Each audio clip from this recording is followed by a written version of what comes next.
Welcome to At Truth Talks Live, where facts hit different. This is your home for innovative, no-filter TV, where your voice isn't ignored. It drives the conversation. Start your mornings with Morning Mic Drop, 6 a.m. to 12 p.m. It delivers raw, unfiltered world news that actually matters.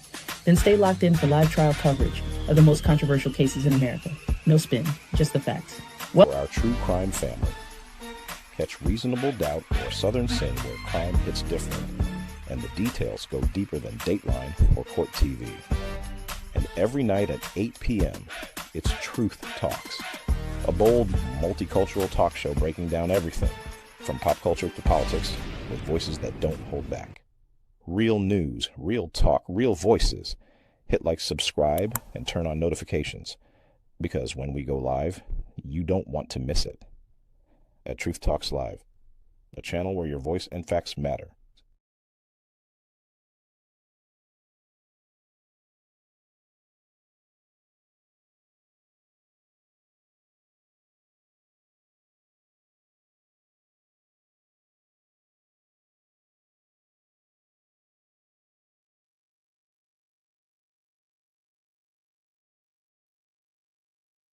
Dr. Konig is present in court with all four counsel of record.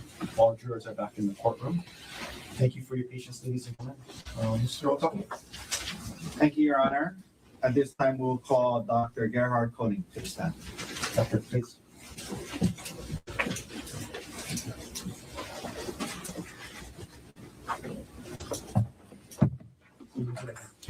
You do solemnly swear or affirm that the testimony you're about to give will be the truth, the whole truth, and nothing but the truth. I do.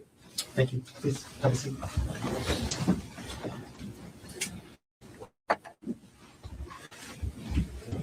Okay. If you could please state your full name for the record and for the members of the jury. Gerhardt Konig, Gerhard, how old are you? 47. Where were you?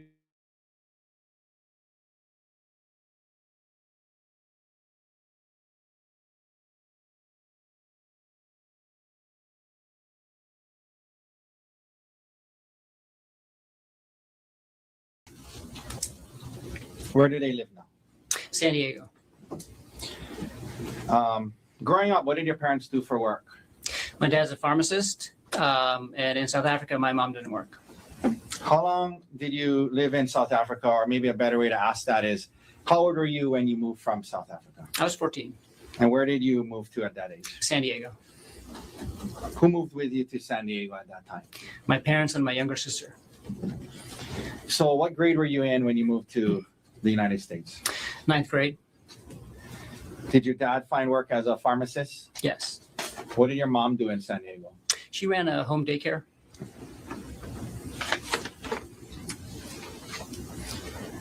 Siblings? Yes, 2 older brothers and a younger sister.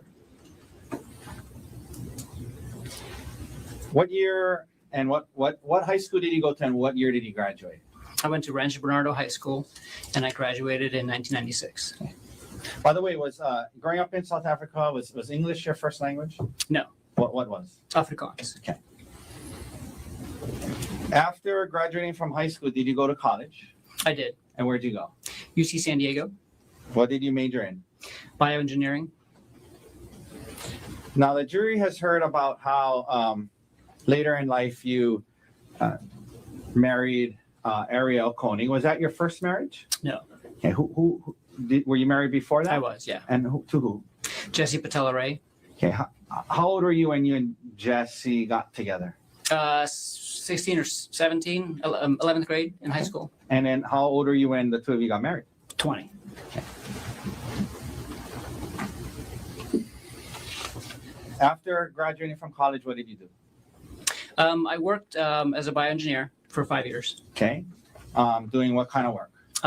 It was a biotech startup company. We were doing tissue engineering. Okay. We don't need to get into exactly what that is, but it's in the field of bioengineering. Yeah, yeah. So specifically, we were growing tissue-engineered blood vessels, and so we were taking skin cells from a person and culturing them in the lab, and growing large diameter blood vessels specific to them, so they can use it for hemodialysis access or cardiac bypass grafts. And where were you living when you were doing this work? In Marin County, just north of San Francisco. Okay, in California, but up by San Francisco. Yes. Did you and Jessica have kids while you were working and living in San Francisco? Yes, 2 kids. What are their names? Ophelia and Emil. Okay. And what years or how old are they?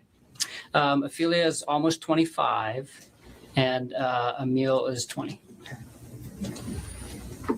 Now, the jury has heard that you're a medical doctor. After doing this work in tissue genesis for a while, where'd you go to medical school? At the University of Pittsburgh, in Pittsburgh, Pennsylvania. And is that a good medical school? It is. It has a really good reputation, yeah. So Ophelia and Emil were born before you started medical school? Or? Yes. Okay. Yeah. Why did you choose Pittsburgh? Because the reputation of the school, and because the cost of living in Pittsburgh was low. Okay. And you had the 2 young kids. The two young kids, and I wasn't going to make any money, and it was a great place to go to school. Did you graduate from medical school in 4 years? Yes. What year did you graduate from medical school? 2010. After graduating from medical school, what did you do?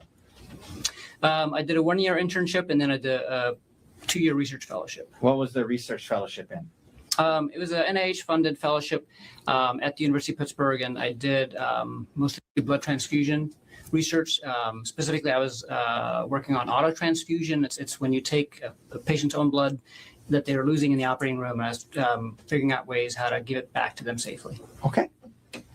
Did you and was that in the Pittsburgh area? Yes. Did you eventually do a residency? Yes. And in what field did you do your residency? Anesthesiology. If you could explain to the jury, what is anesthesiology? I mean, we all kind of know what it is, but generally, how do you define anesthesia? Yeah, anesthesiologists are, it's a specialty of medicine, and we're trained to acutely treat organ system failure and techniques to limit pain and awareness. And so basically what we do is we take care of patients that are either very ill or injured, and we keep them alive until they can get patched up. And we make sure that they don't feel or remember anything. Okay. And why did you choose anesthesiology for your residency, and did you enjoy it? Oh yeah, I loved it. It's all hands-on, which is kind of what my personality is and my background in engineering. So I like that about it. Okay. And yeah, I mean that was so you enjoyed it. Yeah. Now, what years were you doing your residency in anesthesiology? 2013 to 2016. And where was your residency at? In Pittsburgh. Now, you mentioned your residency 2012 to 2016. Did you at some point you and Jessica got divorced? Yes. Or approximately when was that? Or when did you separate? We separated in 2014. Yeah. Was that during your residency? Mm-hmm. Yeah, after 15 years marriage, and we tried to make it work. We got married very, very young. Okay. Did you after that you guys were both living in Pittsburgh? Yes. And were you involved in Emil and Ophelia? Oh yeah, 50-50 custody. 50-50 custody. Mm-hmm.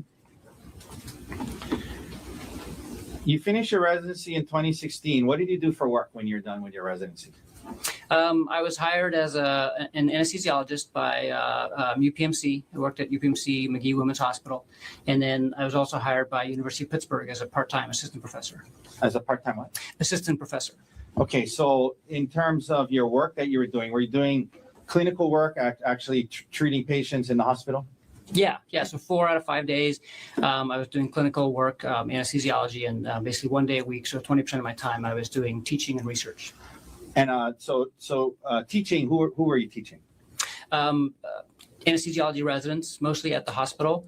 For the last 3 years that I was in Pittsburgh, I was the site director for the anesthesiology residency at my hospital. So I was in charge of the teaching of the residents at the hospital there. And that was all in Pittsburgh. Yeah. Okay, now, after separating from your first wife, did you at some point start dating again? Yes. And did you try out dating apps? Yes. How'd that go? I used some free dating apps in the beginning and met some people and finally signed up for a paid app, eHarmony. eHarmony. And after you signed up for eHarmony, is that how you met Ariel? Yeah, she actually found me on there and we connected on there and chatted on there for a little while. And I think we connected in February of 2016, and then we met in the bar at the end of March 2016. Your first time you met her, first date-ish, what you want to call it, was at a bar? Yes. In Pittsburgh? Mhm. Okay, and then did you guys continue to see each? Yes. Is that a yes? Yes. Okay, sorry, I should correct you. And after that, did you guys continue dating? Yes. I think you said you met in 2016? Yes. Okay. When did you and Ariel get married? 2018. Between 2016 and 2018, where were you living? We were both living in Pittsburgh in like kind of different suburbs of the city. She lived north of the city, close to where she worked, and I lived kind of to the west of the city. We were about an hour apart, but so we spent 1 week at my house with the kids when we had the kids, and then we'd spend 1 week at her townhouse. Okay. North. And that was in Pittsburgh? In Pittsburgh. Okay. Yeah. And you were working in the job you just described to us? Yes.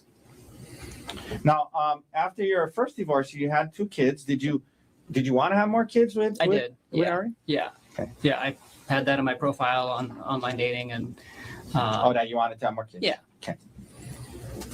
And did you and Miss Konig have kids together? Yes, 2 kids. And what are their names? And tell us when they were born. Olin was born right in the middle of COVID, May 2020. Okay. And Vigo was born just a few weeks before we moved to Maui in 2023. Just a few weeks before Maui? Yeah. Okay. In 2023? Yeah. So you guys are still living in Pittsburgh when, well, at least Olin, 2020, you guys are in Pittsburgh. Did there come a time when you and Ariel decided to make a move and move to Hawaii? Yeah. Tell us about, why that came up and what was the interest and if it was a joint decision. Yeah, it was a joint decision. And this was something that, we kind of bonded over ever since we met. And we both love Pittsburgh and love the city and the town and Steelers fans, but we wanted to move somewhere where the weather's a little nicer. She knew I had family in California. And so we had talked about that for a while. And then after we started having kids, we started talking about it some more and realized that actually our main priority is safety and just finding kind of a place where we can raise our kids in a safe environment. What do you mean by safety? Just like the random gun violence, like school shootings and things like that, were really concerning for us. We wanted to go to somewhere where that's relatively rare or less of a concern. How did you guys decide on Maui? I came to Oahu actually once during residency, when I was doing my research fellowship, and just kind of fell in love with the atmosphere. There's just kind of a joy to life here, and the tempo is just different than anywhere else that I've been in the United States. Okay.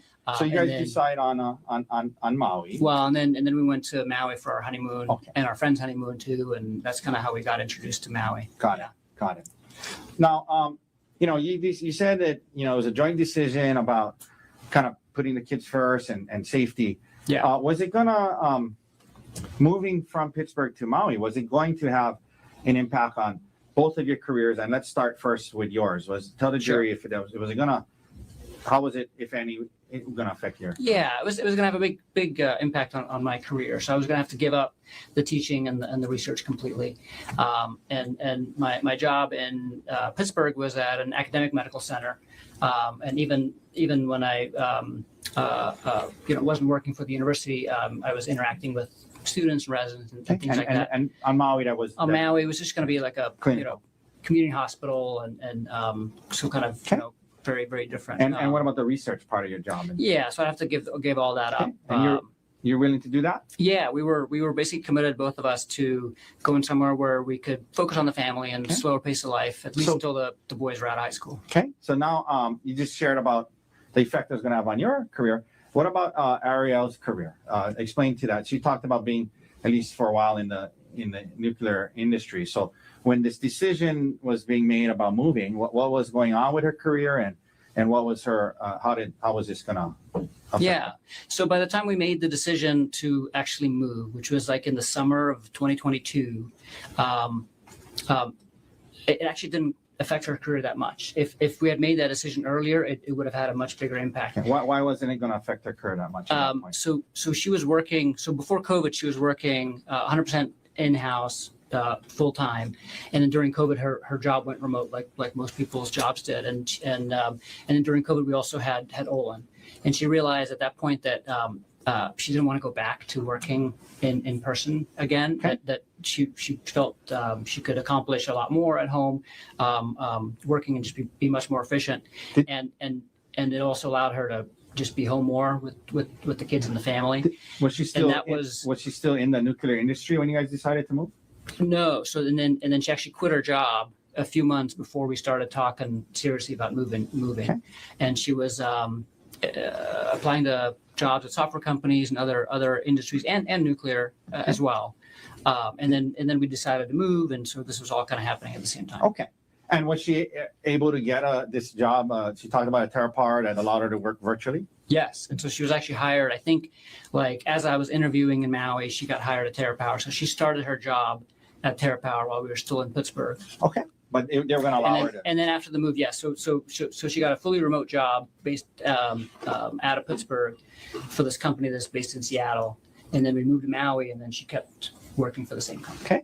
I want to ask you, Emil. So Ophelia is older than Emil? Yeah. Okay. So when you guys start thinking about moving, how old was Emil, and how did that factor into the timing of when you were going to move and if?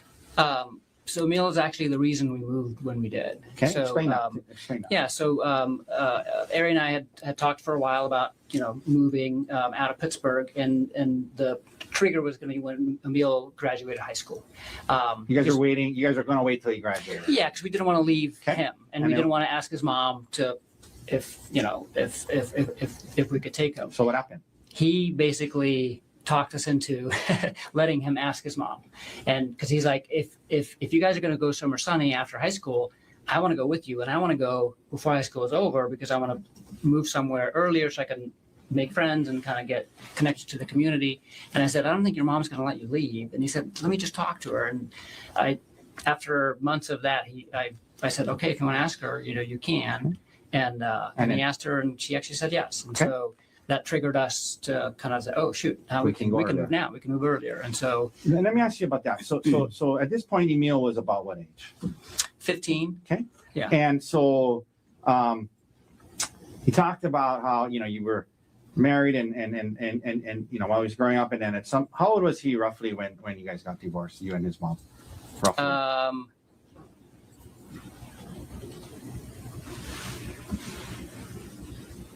9. Okay. Yeah.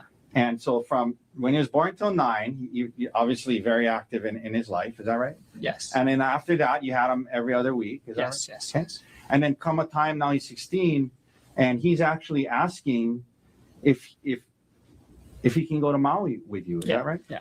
Okay. Yeah. No, we've had a really good relationship. Okay. And so that kind of made the timeline where you guys could go sooner. Is that right? Yes. And what about Ophelia? By the time you guys were moving, was she already over 18? Yeah, she was over, and she had moved out of the house already, and so yeah, she didn't come to Maui with us. Okay. Now, so when you first moved here, did Emil then finish high school on Maui? Yes, Maui High. Okay. We heard about how Miss Konig's parents, or Ariel's parents, also moved to Maui. How did that happen?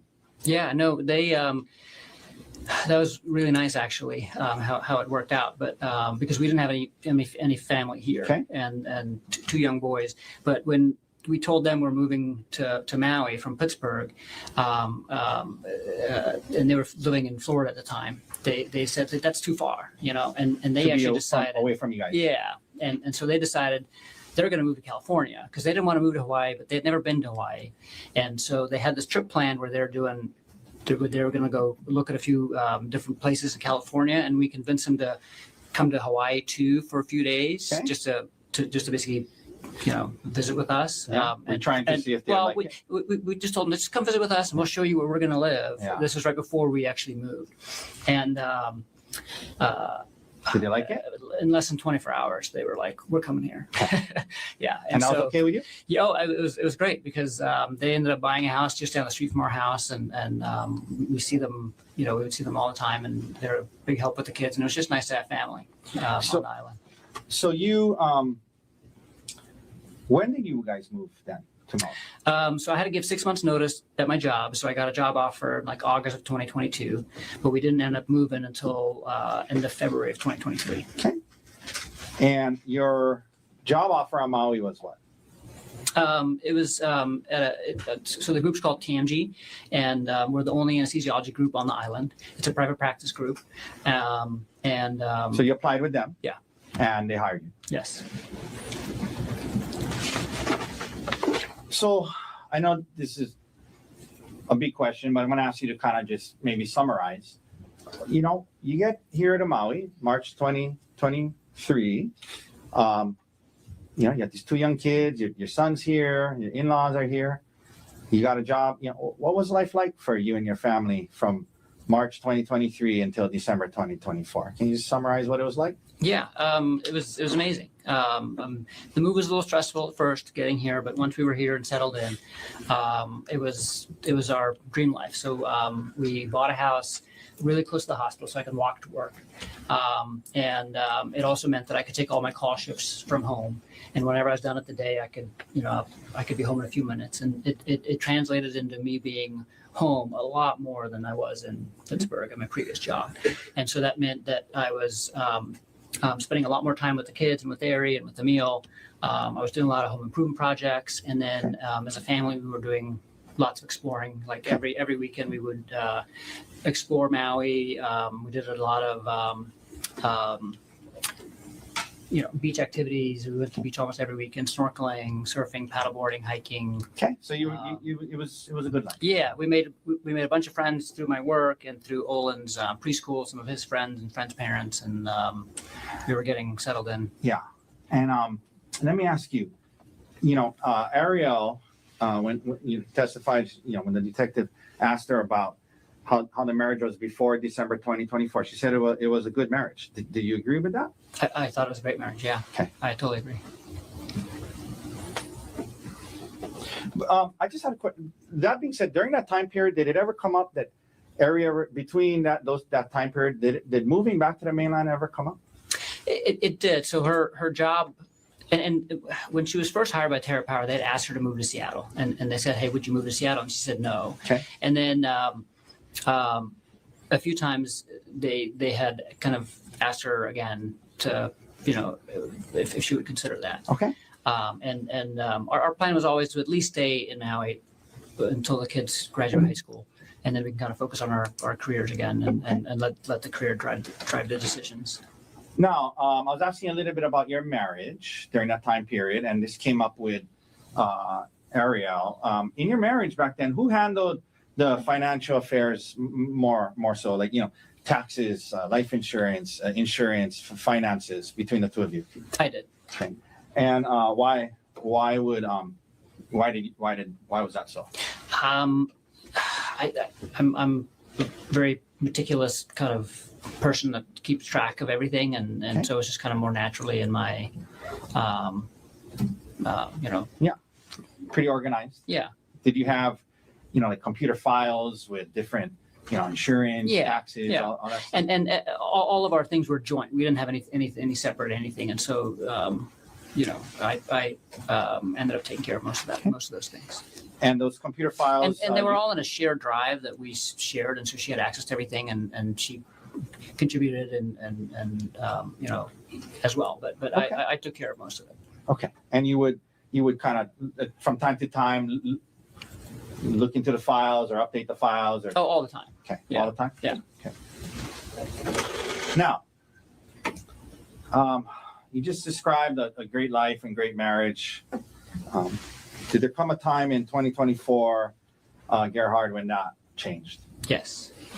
First of all, in 2024, at some point, well, let me ask you this preliminary. Did Ariel have to travel for work? She did. Yeah. Okay, and that's because she was working virtually? Yeah. Just like three or four times a year. Okay. Did there come a time in 2024 when Ariel traveled to South Africa for work? Yes. Do you remember when that was roughly?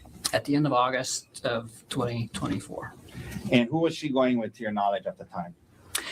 It was a pretty important trip for her because it was just the CEO of the company, another man that was high up in the company called Jeff Miller, and herself.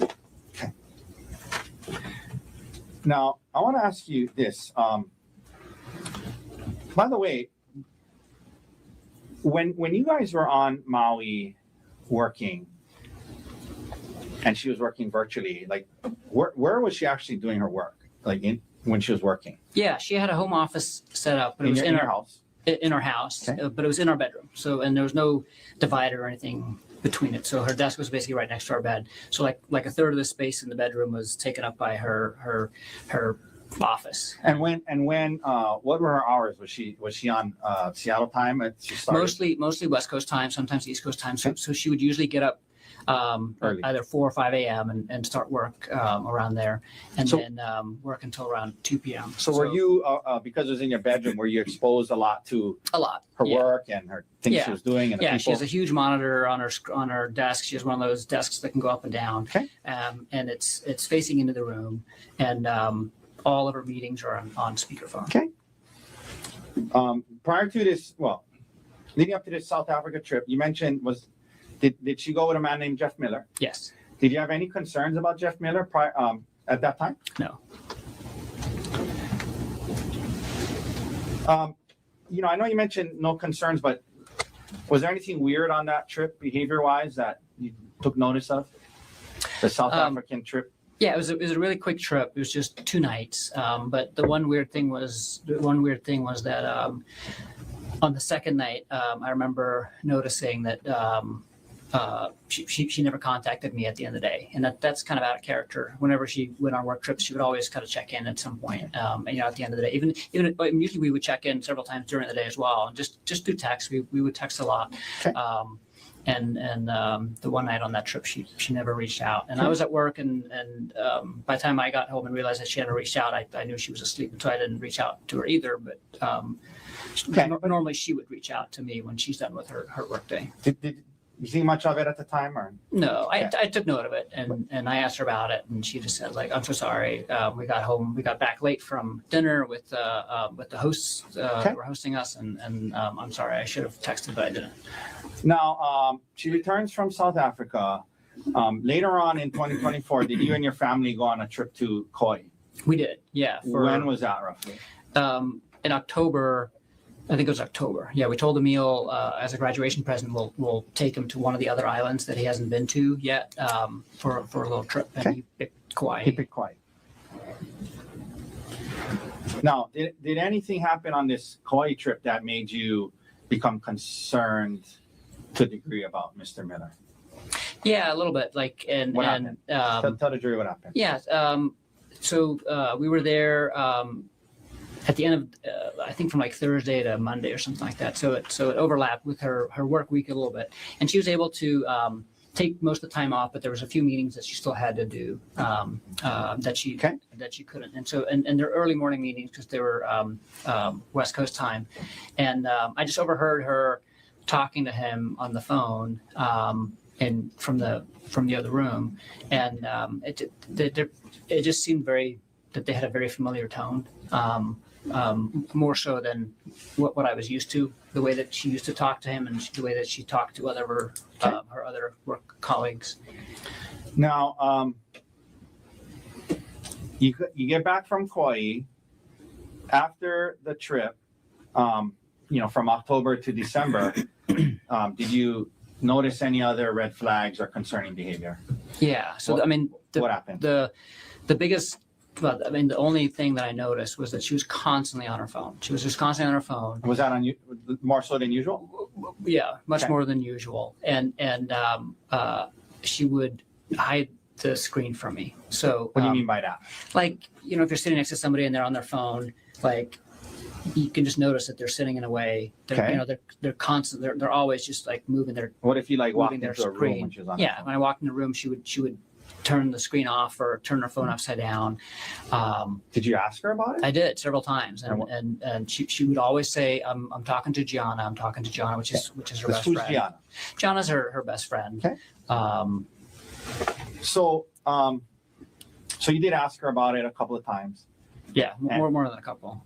and you continue to see this concerning. Well, was this behavior concerning to you? Yes, And I was just I was curious. okay, I was concerned. You're right.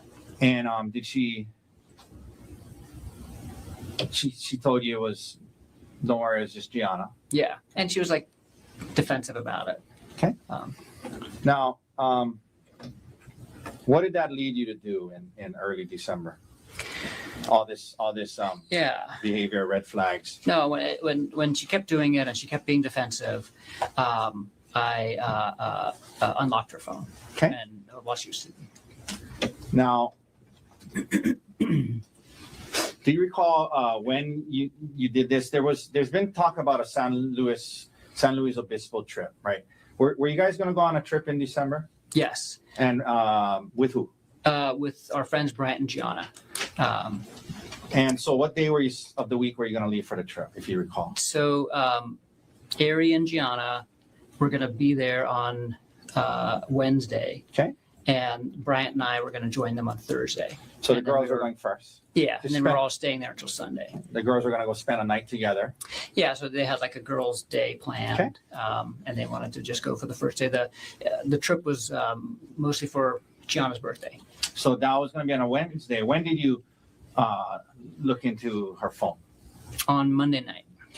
Right before the trip, a couple days before the trip. Yeah. So tell the jury what you discovered. So Monday night, when I looked at her phone, I went to the screen time application on the iPhone, and then I noticed that the app with the highest usage was an app called WhatsApp. And I was What is really, WhatsApp? WhatsApp is a communications app. So it has texting, it has voice calls and video calls. So instead of using your phone's built-in texting or voice or video, you go through WhatsApp. Okay. It's separate from the phone. So then when you saw that? Yeah. So then Well, first of all, I mean, was that surprising to it you? was. I had not seen her on WhatsApp at all over Okay. the previous months, and so I was very surprised about that. And then I also saw that she had turned off all the notifications for WhatsApp, so she had everything silenced for Okay. WhatsApp. And then it wasn't like on the main screen; it was like a couple pages over in a folder, so it was kind of hidden. So did you open the WhatsApp? Yeah, so I opened the WhatsApp. What did you see? And there were 2 conversations with Jeff Miller. And the way WhatsApp works is that your account is always linked to a phone number. And so the one conversation was a conversation with his work phone, and the other conversation was a conversation with his personal phone. Okay. And so let's talk about the conversation with his personal phone. Tell the jury what you saw. Yeah, it was. So what I saw. So this was Monday night. What I saw was that the messages from Monday and from Sunday, so the previous 2 days, it was like a full-on conversation the entire day long, and it would start day long? off. Yeah, and it would start off at like 2 a.m. Hawaii time. So and Jeff Miller lives in Maryland, and he travels extensively for work. Like he probably travels 3 out of every 4 weeks. And I know this because I'm always hearing them on the phone and Okay. talking about that. So basically, wherever he was, he'd be texting her good morning, but it wasn't just like a good morning text. It was like 5 or 6 texts. It's like a whole good morning. I had a great, I slept great. I'm looking forward to the day. I hope you're sleeping great. And then at like 5:45 a.m., her good morning. She would be responding. She would respond, and then the whole day long, like, this is where I am. This is what I'm doing. This is what I'm thinking, until good night at the end of the day. And that was for Sunday and Monday. Okay. So for the 2 previous days. So Sunday is a weekend, right? Right. Yeah. So you saw on a Sunday. We saw the text from December. Yeah, she's 1st. I'm at work. I'm on call for the weekend, and she's at home decorating and hanging out with the kids and texting him all day. Texting him all day. Okay. And then go ahead. when I scroll back past that, it's very strange because then between so the thread was created on June 4th or something like that, because WhatsApp puts when the thread was created in the app. Okay. And there was no messages between June 4th and August 30th, which was like a few days after the South Africa trip. And then between August 30th and Sunday, it was very strange because there was like fragments of conversation or little short things, and then mostly just pictures and songs and links. And it was basically Jeff sending her a bunch of pictures of himself, a bunch of song links that she had saved, and her sending him like a bunch of pictures too. Did you when you said it was strange because there were things missing? Did it seem to you like things were being deleted? Well, yeah, because obviously that was. I mean, there was an abrupt cutoff between like what's before Sunday and Monday and that conversation and everything else that was on there. Let me ask you this: seeing all of that, here you are, a couple of months now. You have some suspicion, some red flags. Asked her about it a couple of times. She denies it. Defensive. Now you open it up, and you see this. Yeah. Tell the jury how you felt. How did it make you feel? I was devastated. There's obviously something going on, Okay. So I didn't know what to do. okay. So what did you do? So I had actually started using WhatsApp myself when we moved to Maui, because that's the main communication platform that the anesthesiology group uses, and so I was using it every day, communicating with the rest of the group and during our business meetings. And so I knew that WhatsApp, since even though it's primarily an app on your phone, there's a web interface. You can log into WhatsApp on your computer through the browser as well, and it'll basically just duplicate everything that's on your account. So then what did you do the next day? So I took her phone upstairs to my computer, which is in the hallway upstairs, and I logged into her WhatsApp on my computer. So you could watch her. So I could activity. see, because yeah. Okay. You mentioned being devastated. I mean, prior to this, did you have any, aside from, we talked about the red flags, but marriage-wise, I mean, everything seemed okay? Everything seemed fabulous. We were we were very happy together. No red flags in terms of the marriage itself. Okay. So now, you want to learn more. You went to what do you call it, like detective mode, kind of? Yeah. Okay. So now you logged on and you're able to watch her. And did you do so the next day? Yes. Excuse me. Yes. Tell the jury what you saw the next day? So the next day, it was basically the same type of thing that they were doing on Sunday and Monday. So they start off by saying good morning, and then just wasn't communication the entire day. But this day, she started deleting messages, and so one of the first things that she did is she deleted all of the messages from Sunday and Monday. Okay, so when you went, make sure you put the mic a little closer. So when you saw the messages the night before, Yes. and now you're looking at it on the computer next day, and those messages you saw the night before are deleted. Yes. Okay, and then what? And then I saw them communicate kind of in real time, because I could see it pop up on my screen too.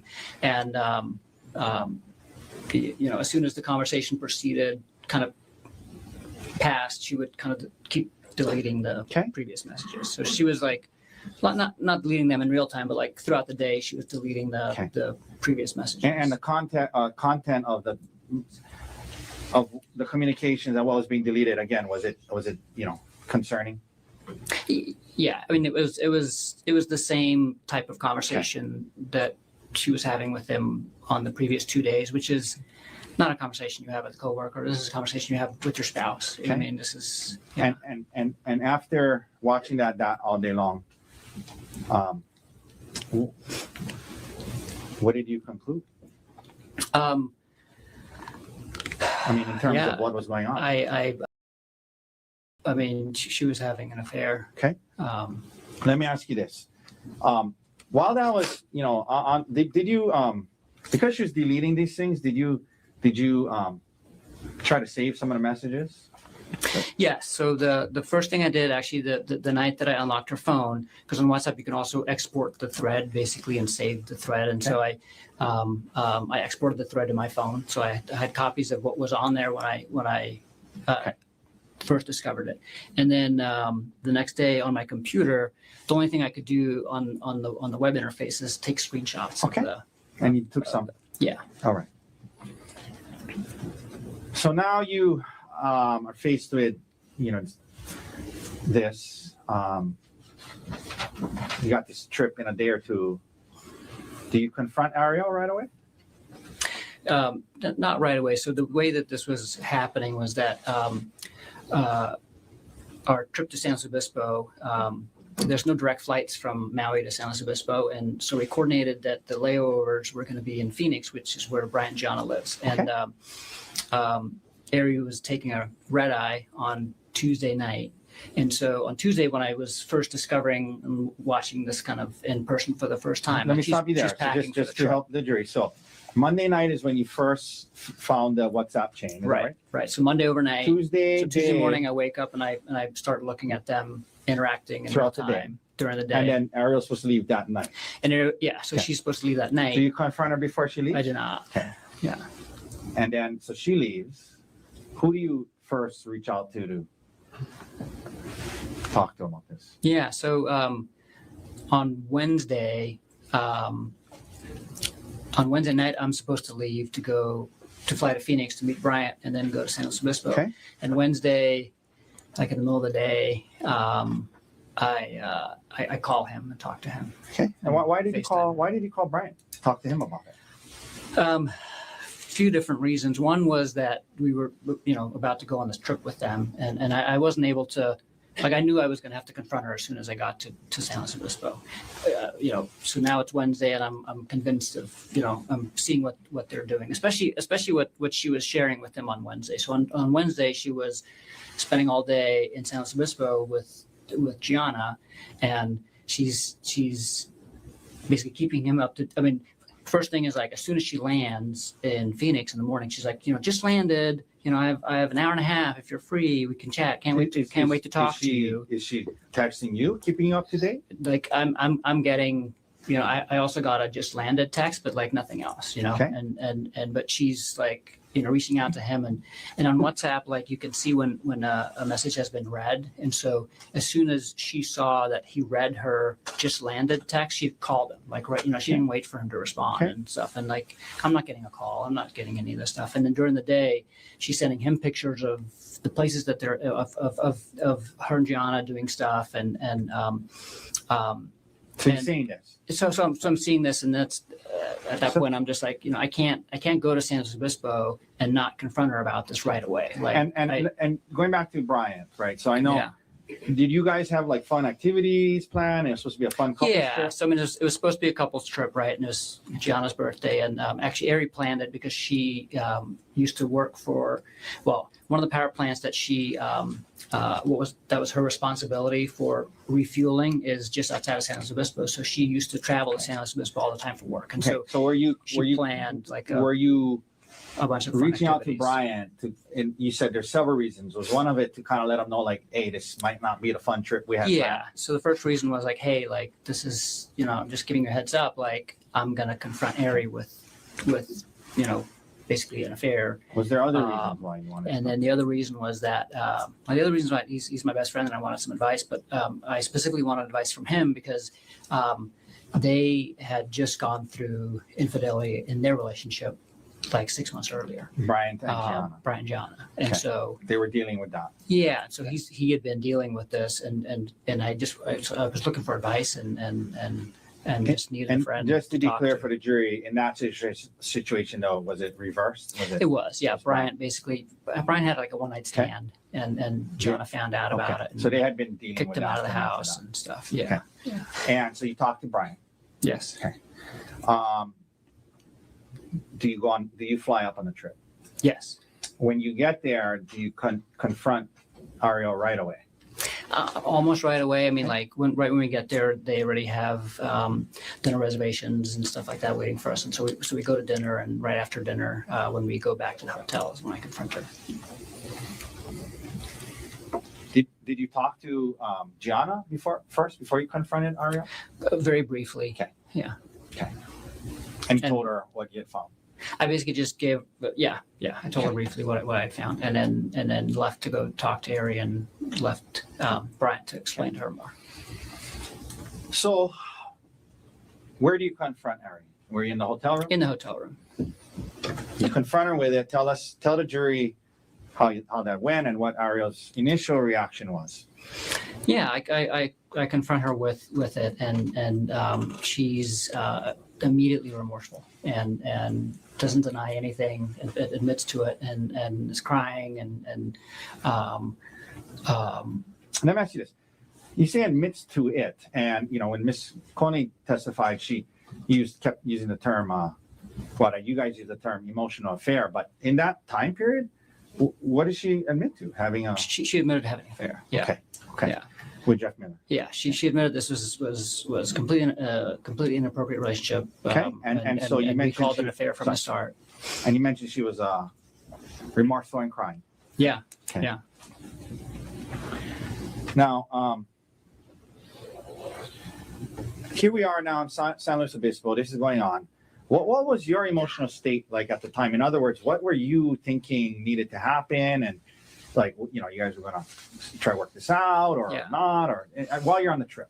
Yeah, no, I mean, it was tough. I mean, a lot of emotions for sure, but Brian and John were really helpful. And we were away from the kids and away from work and away from everything else, so we can kind of just focus on this. Okay. And you guys reached some kind of conclusion as to whether or not you guys were going to break up or what? Oh, yeah. So we both wanted to work on it. We both, well, she basically said, like, I'm so sorry, I can't believe I did this. And I'll do anything it takes to heal our marriage. Okay. And you and our kids are more important than anything to me. And I'll do whatever it takes. And we start talking to Brian and Gianna, and they kind of help us talk about some things, and we figure out what the next steps are going to be. Now, during the trip in San Luis Obispo, did the topic of her possibly moving out come up? Yes. And that was one of the big conversations we had. And did you guys settle in on, okay, she's not going to move out just right now, we're going to try? Yeah, so I preferred for her to move out. Do you mean like break up? No, we were both committed to working on the marriage, but and this is what Brian and Gianna did too. So Brian ended up living in a hotel for like 3 months, and it helped them just focus on the affair and healing from the affair. And then they kind of moved back and kind of start working on everything else, and I felt that was an ideal solution. Did she want to do that? Well, both of us, we decided together not to do that, and because we had the two big complicating issues for us was one, our two little boys. So we at the time they were like 1.5 and 4. So at this time when she was having this relationship with Mr. Miller, how old were the boys? 1.5 and 4. Okay. And you're saying obviously if she moved out, it would have been traumatic on her. Yeah, so we didn't want. Okay. So it's okay. You guys decide to not do that then. Yeah, we didn't want them harmed. Okay. But let me ask you this: in order for her to not move out, to avoid that harm. Sorry. May I approach John? Thank you. Excuse me 1 second.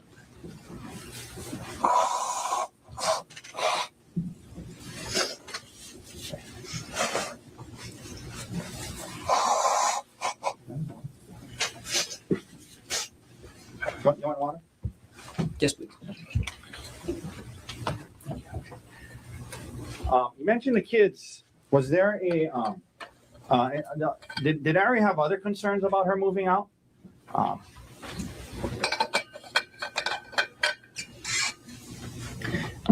Yeah, and the other concern, and again, this was a joint decision, is that we wanted to protect her reputation with family and friends, and so Bryant was able to move out, and really nobody else knew. It was just Ariel and I actually that knew, and that was it. So in other words, if Ariel moved out on Maui, you talked about you guys had formed a pretty good close group of friends. Her parents. We did. And everybody lived right there, and it's a small community, and I mean, people were going to know that she moved out and would ask why. And so that was part of the joint decision. Yes.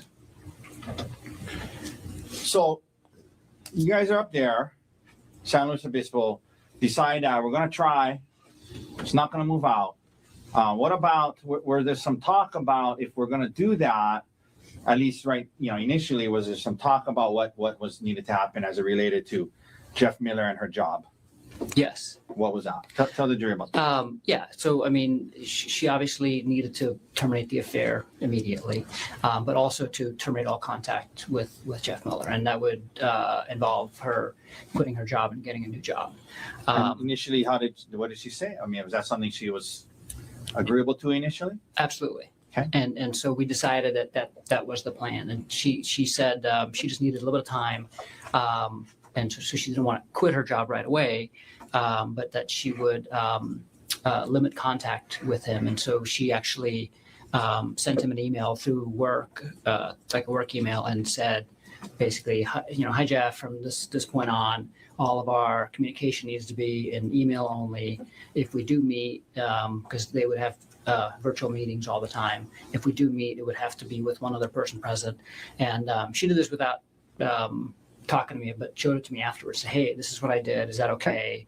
I said, that's fine. So the plan was that she was going to quit her job and maybe find a new job. But in the meanwhile, for sure, she was going to quit her job and find a new job. Okay. But in the meanwhile, there was going to be some boundaries related to her interactions with Miller. Yes. Okay. Was she supposed to go on another work trip with Jeff Miller soon after the San Luis Obispo trip? Yes. To where and when? So the San Luis Obispo trip ended on Sunday, and on Sunday, I was going to fly back to Maui to take care of the kids, and she was flying to Seattle, and she had a week-long business trip in Seattle starting right after this right trip. after? Mm-hmm. She was going to go straight? And Mr. Miller was supposed to be there? Yes. Did you later learn anything about the hotel situation related to that? Not even later. It was. I mean, so while we were in San Luis Obispo and while we're still talking about all these things, she, I told her basically, I'm not okay with you going to Seattle. And she said, no, I totally understand. And she said, I'm going to cancel that trip. And she admitted that she had changed her hotel from the hotel that she was supposed to stay in with her primary team that she works with at Terra Power to the hotel that Jeff Miller was in, and they already had dinner plans for Sunday night. Okay.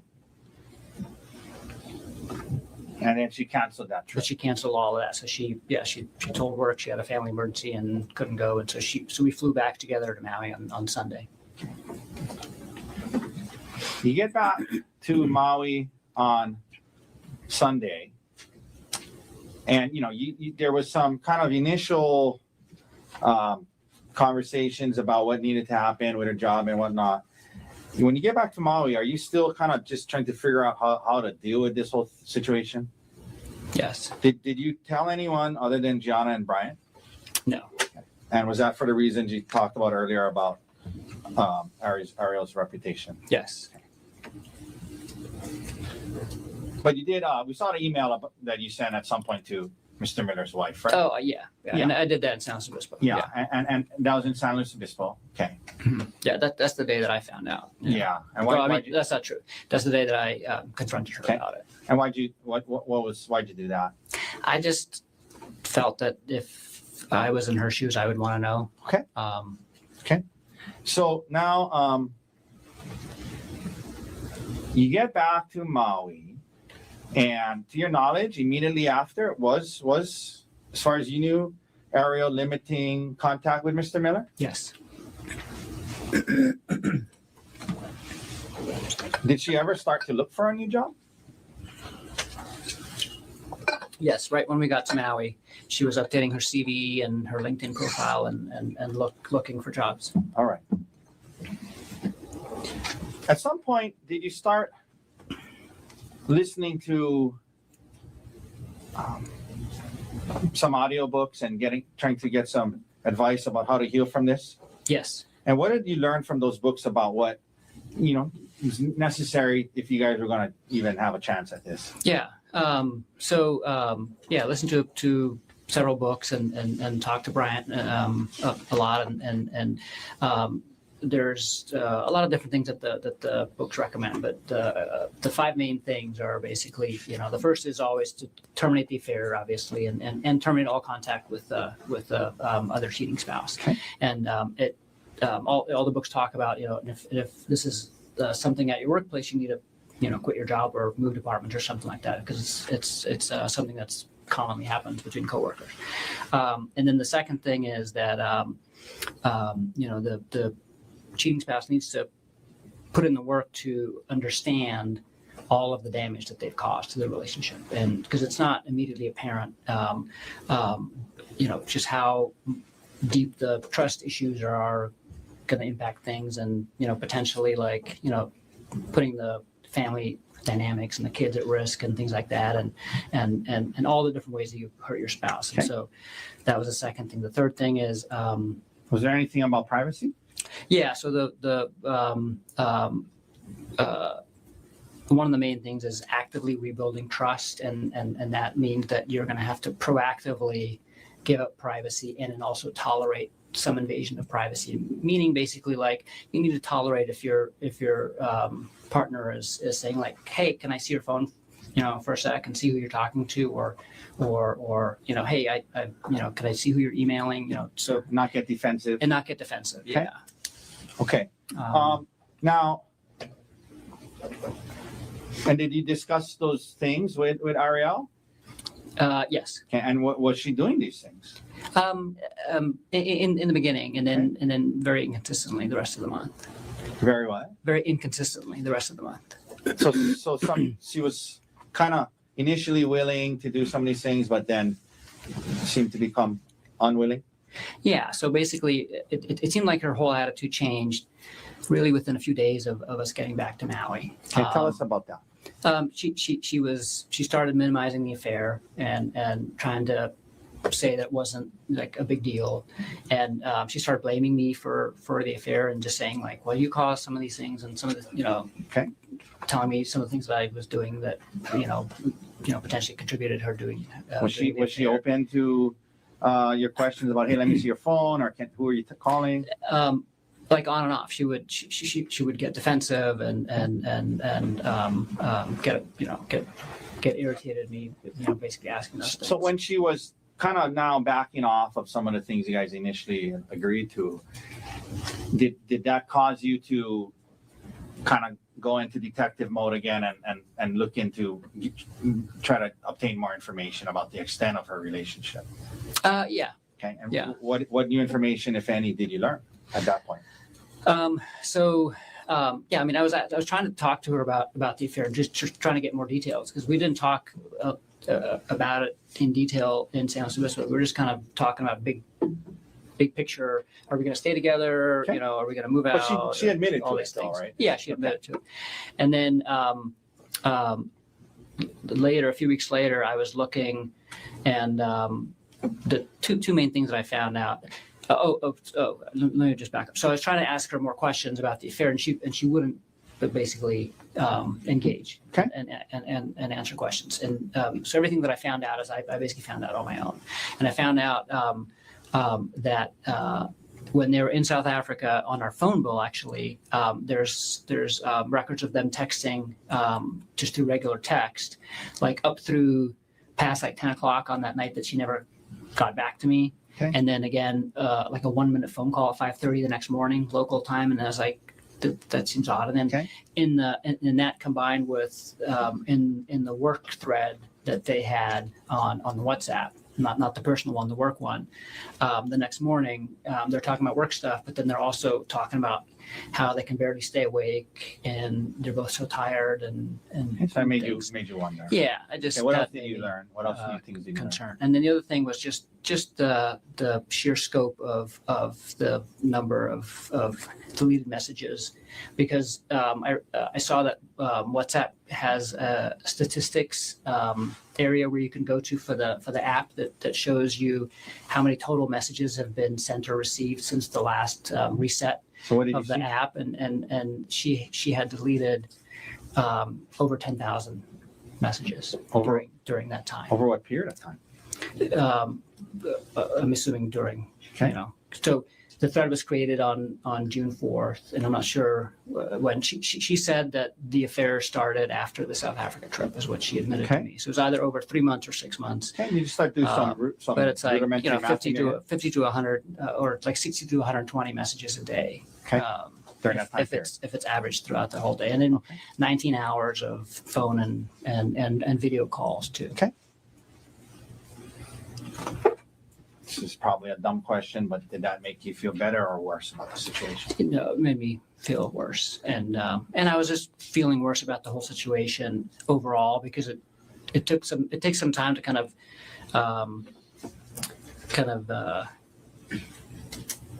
you know, process all the emotions involved with it and realize all the implications of this. Yeah. Let me So ask you I this. was getting worse definitely in December. The new information that you discovered, did you discuss it with her or try to? I tried. And how did that go? She really wouldn't engage about anything with the affair. She kept saying, like, stop asking me questions. You know, it feels like you're asking me 21 questions, like, you know, things like that. After, you know, this new information and now it's kind of seems like it's regressing her attitude, did you ever ask her to move out in December again? I did. Okay. Yeah. Tell us how many times 2 times. and what happened? So the first time was around the middle of the month, I just told her, like, you know, you're not doing what you said you were going to do, which is to take accountability for your actions and to basically do whatever it takes to heal the marriage. At that point in time, she became very apologetic and said, "I'm so sorry. Like, you know, you're right. Like, Okay. I'll do all those things." But again, that didn't last, and so. Was there a Then- second time? The second time was, and I remember the date because we had our first couples therapy session was scheduled for December 27th, and December 26th we got into a big argument about the same thing, and I ended up sleeping on the couch that night, and Did you ask her to move out? yeah, so I asked her to move out, and I ended up sleeping on the couch that night. Okay. And again, okay, so Yeah. so when you would bring up moving out, then she would say, "Okay, I'm sorry," and she would say she would recommit. On the 26th, nothing was resolved that Okay. night. We just kind of got in a big argument, and I left and went to go sleep on the couch. Now, were you having? I mean, you know, again, probably a dumb question, but were you having a hard time with all of this? Yes. Did you? Could we pull up State's Exhibit S105 that's in evidence, please, Mr. Dirks? Did you turn to any sources to try and help yourself get some advice, get some healing? We talked about the audiobooks. There was this exhibit about Reddit as one after infidelity. What is that about? Were you looking at this? And tell the jury why, if you were. Yeah, no, it's just a thread about people that are struggling with you know, finding out their spouses had cheated, basically, Okay. and advice and also just kind of, you know, sharing stories so you feel like you're not alone. Were you trying to get to a point where you could feel okay? Yes. Okay. Yes. Was that what you're trying to do? Yes. In other words, you didn't rush straight to get out of here. I don't want to see you again. Kick you out of the house. No, not at all. But no. it was hard. Was it hard? It was extremely hard, and But you were the audiobooks, Reddit. You were trying to get to a good place. Is that right? yes. Okay, we can take that down. By the way, there was this mention about the word Darvo the other day by Yes. Inuma. What is? I mean, Did it come up on the Reddit thread? It did. And what is that about? And I don't remember the acronym, but basically it was, I came across it, and it's basically something that quite often happens. And so basically, you know, the person that got caught having the affair sometimes in the weeks after, they would try to turn the tide. So they would try to kind of take the spotlight off of them and move it to the other person and basically say like, wow, but but you did this and this, Okay. And so it's I think he said a something fairly like- common thing that Yeah. people try to do just to Like, deflect. defensive. Yeah. I think it was like attack. I forget what, but basically, it's there was actually a term for it, Yeah. and from what you read, it's when the person who did the cheating tries to deflect and kind of turn it back on you. Exactly. Did that resonate with you when you learned about that term, Yes. Darmo? Yes. And why was that? Because that's what she was doing. Like, Okay. so throughout December, it just felt like she was, minimizing what she had done. And then she started bringing up all these things about our Okay. relationship, other things. Okay, and I'm going to get and- to that. The audiobooks, can we pull up Exhibit D 126, please? Did you both listen to an audiobook called How to Help My Spouse Heal from My Affair? Or How to Help Your Spouse Heal yes. from Your Affair? See that? Yes. And these are text messages between. I'm sorry, what exhibit is this? Sorry. D 126. I believe it's in evidence.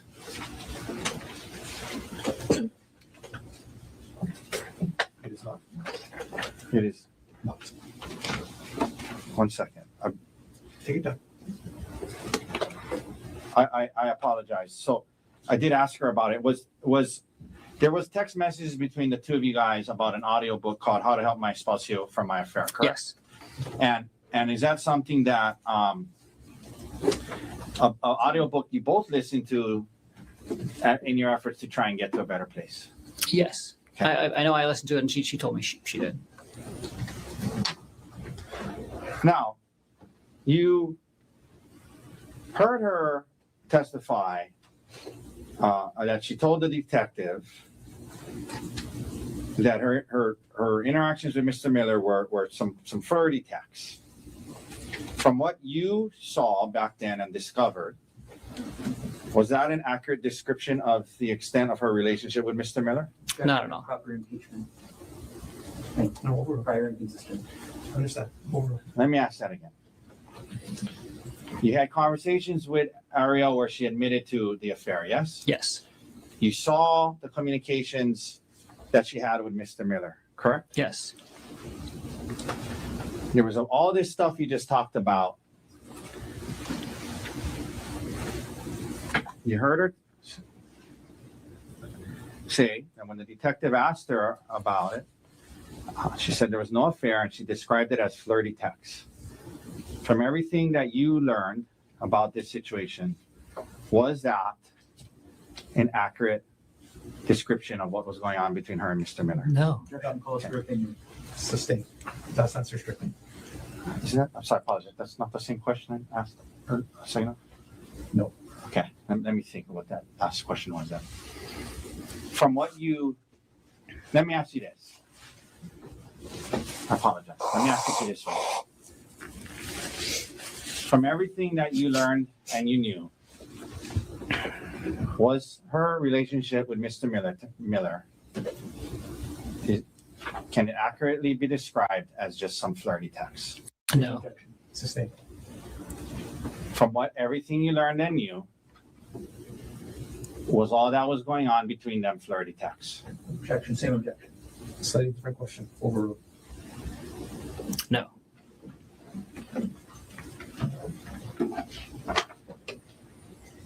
We'll talk to you whenever there's a convenient break. We'll take our. I think we're almost to a good place. You just let me know. Yeah, maybe 5-10 more minutes. Okay, if everyone's okay with that. Anybody okay? Okay. We just talked about the audiobooks. Did she also admit in text messages to you that she had an affair? Yes. Okay.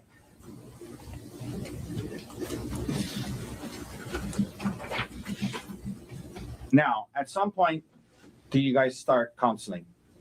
Yes. And what did you want counseling to be about? About the affair. And what did counseling turn into? Mostly other things in our relationship. Okay. Also a little bit about the affair, but mostly other things in the Okay. relationship. This might be a good time for a break. Okay. Ladies and gentlemen, let's take a 15-minute recess. Ms. McCallum can get you at 2:40. Leave your notebooks on the chair. All right.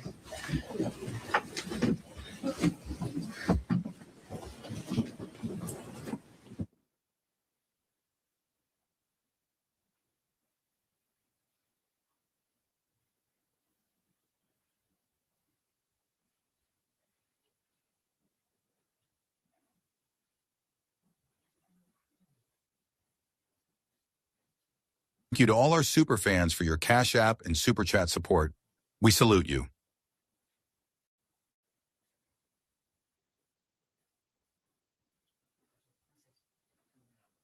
Become a channel member today to receive a gift from Morning Mic Drop on Truth Talks Live. Tap in for real news where your voice matters.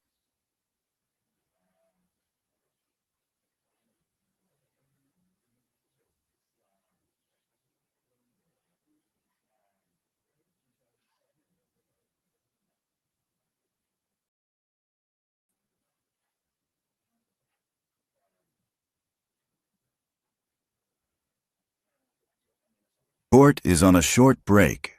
Don't go anywhere. The action will be right back on at Southern Sin.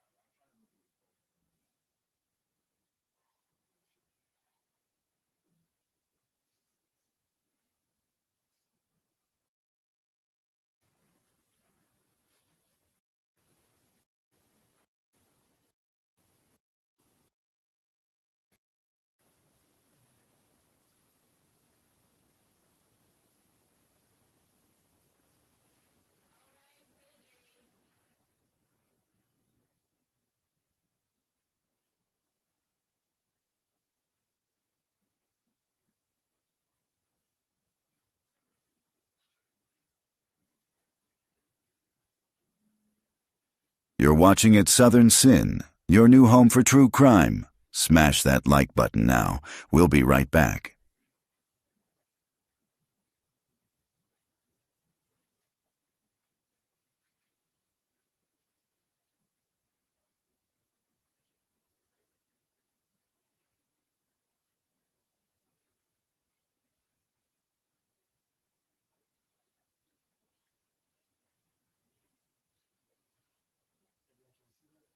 You're watching at Southern Sin, your home for true crime.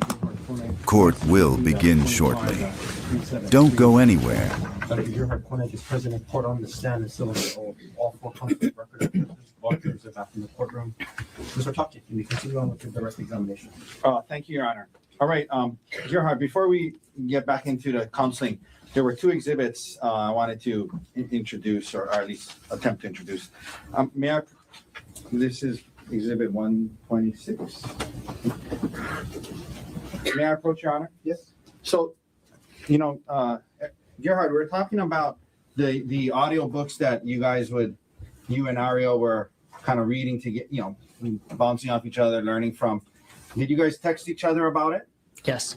And can you just look through this text and look through this document and let me know, is that a fair and accurate depiction of the text messages you guys are having back then related to some of the audio books you were listening to?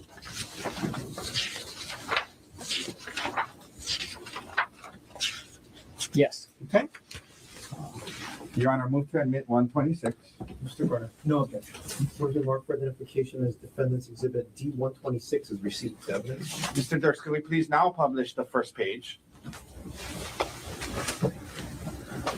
So if we can blow up this top part here, how to help this one here, Mr. Dirks, please? Yeah. So one of the books that she was willing to listen to was called How to Help Your Spouse Heal from Your Affair, yes? Yes. All right, we can take that down. I was asking you about if she admitted to you in text message about a secret affair.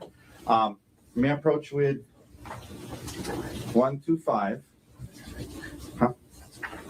Yeah. Very good. May I approach around? Yes. Okay. I want you to just quickly thumb through that and take a quick look at it. Is this a fair and accurate depiction of the text messages between the two of you on December 9th about the affair? Yes. Okay. Your Honor, move to amendment 125. Mr. Recorder, no objection. Court has been marked for identification of defendant's exhibit D125 as received as evidence. Can we, Mr. Dirks, publish it starting on the second page for now? Okay, can we blow up the top part? Just that first message, okay? So this, Gerhardt, was this a message that you sent her? Yes. You engaged and continued an elaborate secret affair instead of coming to me and asking to work on our relationship. Okay, can we take that down? And then at the bottom there, Mr. Durst, can we blow up the response? And did she respond to you? If anything, I learned how stupid it was this time and know how to make sure it doesn't happen again. Is that what she texted you back? Yes. Okay, we can take that down. Now, Gerhardt, he mentioned starting counseling and how it was kind of, about the affair, but kind of turned out to be more about other things in your relationship. There was evidence the other day about this recording device. Did you purchase this audio recording device? I did. And why did you do it? So, what was going on, some of what was going on in December, and it kind of came to a head on that morning, right before our first counseling session, Okay. is that she said that, basically she's so upset about other things going on in the relationship that she wasn't sure if she wanted to stay with me, and that, and then she kind of blurted out that Gianna thinks I'm a monster, and she had talked to her mom, and her mom also agreed that this isn't a big deal. And so I was really concerned and suspicious that she was basically lying to them and telling them a completely different version of what was going on in our relationship, and then also what the affair entailed. Okay. And so the audio device was what? So I was like, I have to catch her in a lie, basically. And so it was me like thinking like kind of like an engineer. How do I fix this? And I was like, I fix it by getting more evidence. And so so I bought that in the hopes of basically. So I was going to use it to record conversations that we would have, and then the two of us. And then if things weren't moving in the right direction, I can be like, listen, this is what you said. Listen, like this is what she's telling me, because if she's telling a different story to her mom Judy and to Gianna, then I could basically catch her in a lie. Did you end up actually using it? I tested it and figured out how to use it, and never actually used it for that purpose. We ended up not ever talking about the affair at home, and that was kind of one of the other things that she was able to do through therapy, is that we were not allowed to discuss the affair at home anymore. Okay. And back at that time, were your head was kind of just spinning, and were you just trying to figure out how to get through it? Yes. Okay.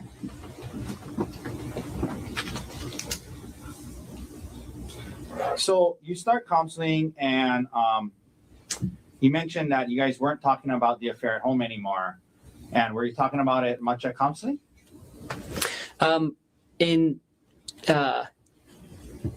little bit. So the counselor that we went to on Maui, the first couples counselor, was fantastic, and it was in-person counseling, and she really listened to us both, and made us both feel hopeful, because she basically said, like, this isn't the end of the world, everything that I'm hearing, and as long as you guys are both committed to making this work, like this is, we're going to get to a better place at the end of this. And so it felt very, very hopeful in that sense. Okay. But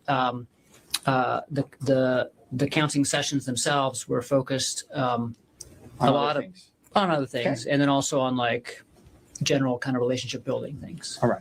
So heading in those now, first few months. in February, heading towards March. Overall, how after you guys are in counseling for a little bit, and overall, how were things going? Good, actually. I mean, I felt really hopeful, and in kind of hindsight, I would describe it as taking Tylenol when you're sick, right? It makes you feel better. It's not actually addressing the illness. It's not actually, but you're not doing anything about the disease itself. But it felt better because we were learning, communication techniques. We were doing a bunch of exercises to kind of define what we wanted our relationship to be like at the end of this, and things like that. And you We weren't were really also- you mentioned not talking too much about the affair at home. Yeah, so we weren't allowed to talk about the affair at home either, so it kind of made home life easier. Okay. In that sense too. Let me ask you this: heading into March, were you still committed to trying to make this work? Yes. Heading into March, were you still hoping that you guys could work through it? Yeah. Okay. So now we're into March, and as we've learned, Ariel's birthday is in March. The trip to Oahu, how did it come up? I have to schedule my vacation basically 1 year in advance. So we plan vacation as a group, and we have to cover a bunch of different sites and stuff. And so we have like a vacation lottery like a year in advance. And so I had the week off of her birthday already. Oh, you had scheduled from before? You'd scheduled your vacation around her birthday? Yes. Okay. And so I had the week off for her birthday. That's one of the weeks that I had gotten off. And I always do that. I try to get her birthday off and my birthday off and things like that. So I asked her, what do you want to do? And she said, well, we don't have to do anything, but I've never been to Oahu. I would like to go Oahu at some point. It doesn't have to be this trip, but Okay, let me stop you there. So the concept of going on a staycation to Oahu was first floated by who? by her. Okay, but to be fair, she said, "But we don't need to do it. I don't know if it's the right time." And what did you say in response to that? I said, I mean, there's no reason not to. I have the time off, and she could take the time off. And did you think it would be a healthy thing for you guys to do, given everything you've just been through the last couple of months? Yeah, I thought it was great. We had just been to California for a week with the kids, and that went really well. And so we had taken like a nice family trip, and it just seemed like it would be nice to take a couple's weekend away. Had you forgotten about the affair and Mr. Miller or anything like that? Not at all. Okay, but you were still hopeful and working towards a better place. Yes. And you thought the trip might be a good part of that. Yeah. Okay. So she brings it up. She says maybe it doesn't have to be now, but you say, no, let's do it. And do you start to plan the trip? Yeah, I do. What day were you guys going to get to Oahu? Sunday. And what airline were you going to? Well, you flew over in airline, obviously. Mm-hmm. Yes. From the Maui airport. Yeah, I can't remember which airline. Okay. But from the Maui airport. Yeah, from Maui to Oahu. Did you and Ariel check bags or carry on? Just carry on. Did you go through the TSA checkpoint with her and your carry-on bags? Yes. Were there any problems going through the TSA checkpoint? Not at all. No, the bags weren't searched or anything. You land on Oahu on Sunday now, I think you said? Sunday morning. Sunday morning. What was planned for the first day? The first day, we were gonna do like a couples spa therapy, like a couples massage at the hotel. Okay. And then just walk around Waikiki and shop and just kind of explore Waikiki. And was that what you guys did? Yes. And how'd it go? It went great. Yeah. 1 second, Your Honor. This is 172. Your Honor, may I approach with what's been marked as Defense Exhibit 172? Yes. Okay, I want to show you this. Gerhardt, you recognize that? Yes. What is that a photo of? It's a photo of us at the hotel. Okay, on the day, at the top it says March 23rd. Does this look like it was the day you guys got there? Yeah, this is right after we got there. It's fair and accurate depiction of how you guys looked that day you got there? Yes. Your Honor, could I please move into evidence Defense 172? Mr. Barner. No objection. Closing mark for identification as defendant's exhibit 172 is received as evidence. Could we please publish? Okay. Could we zoom in on the photo, Mr. Darks, please? Okay. So this is the day before March 24th, right? Yes. You guys had a good day? Yes? Yes. Okay. Did you plan this trip on Oahu to try and kill your wife? No. Were you trying to do something nice for her birthday? Yes. Okay. Okay, we can take that down.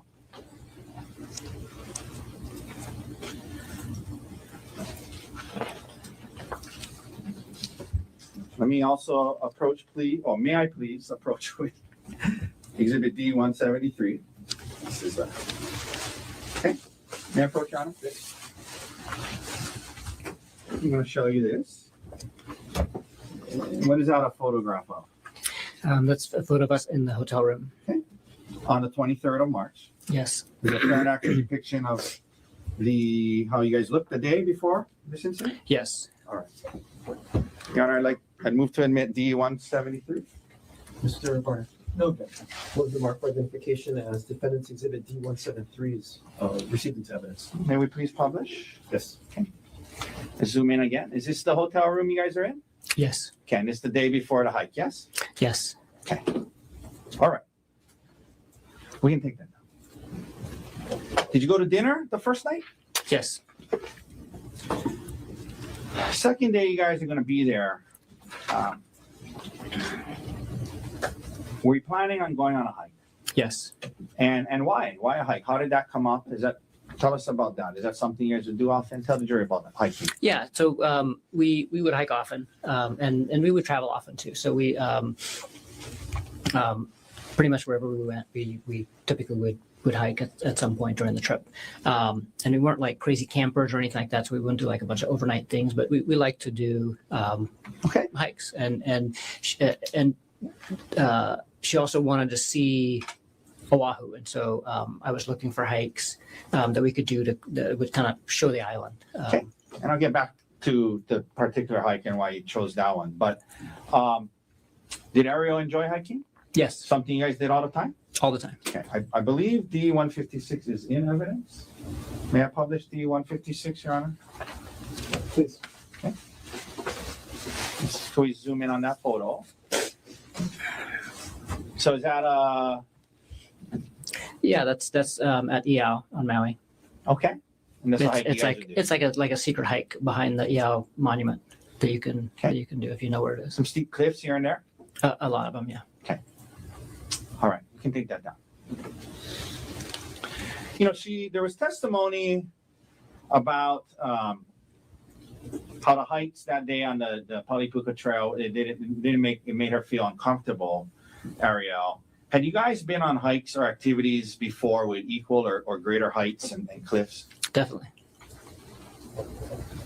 Did you guys ever go bungee jumping? We did. Okay. Tell the jury about that, where that was and what that was like. Yeah, so we got engaged in South Africa. We did a 2-week trip there and met a lot of my family and friends and did a lot of sightseeing and got engaged. And as part of that trip, How was the bungee jump? we went bungee jumping. Yeah. Off of what? It's called Blokran's Bridge. It's a bridge that spans a beautiful canyon in South Africa, and it's a 700-foot bungee jump. It's one of the tallest bungee jumps, one of the tallest commercial bungee jumps in the world. And Ariel did that? Yes. Okay. Could we please also pull up Exhibit D 149? That's already in evidence. Let's let the clerk confirm it. Please. Okay, thank you. Okay. Would you guys go ziplining? Or Yes. have you gone ziplining? Yes. Okay. Yeah, that's Costa Rica. That's in Costa Rica? Costa Rica? Yes. Okay. We can take that down. In your entire relationship, when there were, whether it would be bungee jumping, the hikes with steep cliffs, ziplining, had she ever expressed any concern about heights before? We are both very cautious people. And we stay safe, and so we don't end up going close to the edge. Our friend Gianna likes to go and pose for crazy pictures, and we didn't pose for the super crazy pictures, but we would always do the hikes and without any concern. Okay, even ones with steep drop offs. Yes, for sure. Okay, now there was testimony from Detective E. Numa about some of the searches you did on hikes, and First of all, there was some searches in there about Maui hikes. Why were you searching hikes about Maui in that early March time period? I was looking for hikes on Oahu, and then while I was looking at hikes, I just started kind of looking at hikes that I had meant to look up on Maui too. We hiked a lot on Maui, and had done all of the kind of the ones that are easier to find out about, and so we were talking to a bunch of people that are from Maui and getting recommendations for hikes. And so when I was looking up hikes, I was looking up some of the Maui hikes as well. I also looked up some hikes on Kauai that I'd heard about that I wanted to do in the future. Did you also hike with Emil? All the time. Okay. On Maui? On Maui, yeah. He loved hiking and jumping off waterfalls. Okay. So you do the research. Do you come across the Palipuka hike? Yes. And what did you learn about it, and why did you choose that one? What were the things that made you choose that one over the other ones that you researched? It just seemed like a really cool spot you end up in, where there's this hole in the mountain you can look through and take pictures. The hike itself seemed fun because it provided a bunch of great views, but it was also kind of close to Waikiki, and it wasn't too long of a hike. Why did it matter if it was really long or not? We didn't want to spend the whole day out. So we were only going to be here from Sunday to Tuesday. And so Monday was our only, the only day that we were here the whole day. And we wanted to hang out by the pool for part of the plan. Go on this kind of shorter hike and then go hang out at the pool the rest of the day. Yeah. Okay. Did you also make a dinner reservation at Yes. Yes. For that night? Yes. Did you explain to Ari ahead of time that you had found this Palipuka hike? Yes. Did you tell her a little bit about it? Yeah. Did she object to it in any way? No, not at all. She sounded excited. Excuse me? She sounded excited. Okay. Second day. Now, you said the plan was short hike, spend some time at the pool, go to dinner. Let's talk about that day. So that was that her birthday, we've heard? Yes. So you guys wake up and already in evidence is States Exhibit 133. May we publish that, Your Honor? Yes. Okay.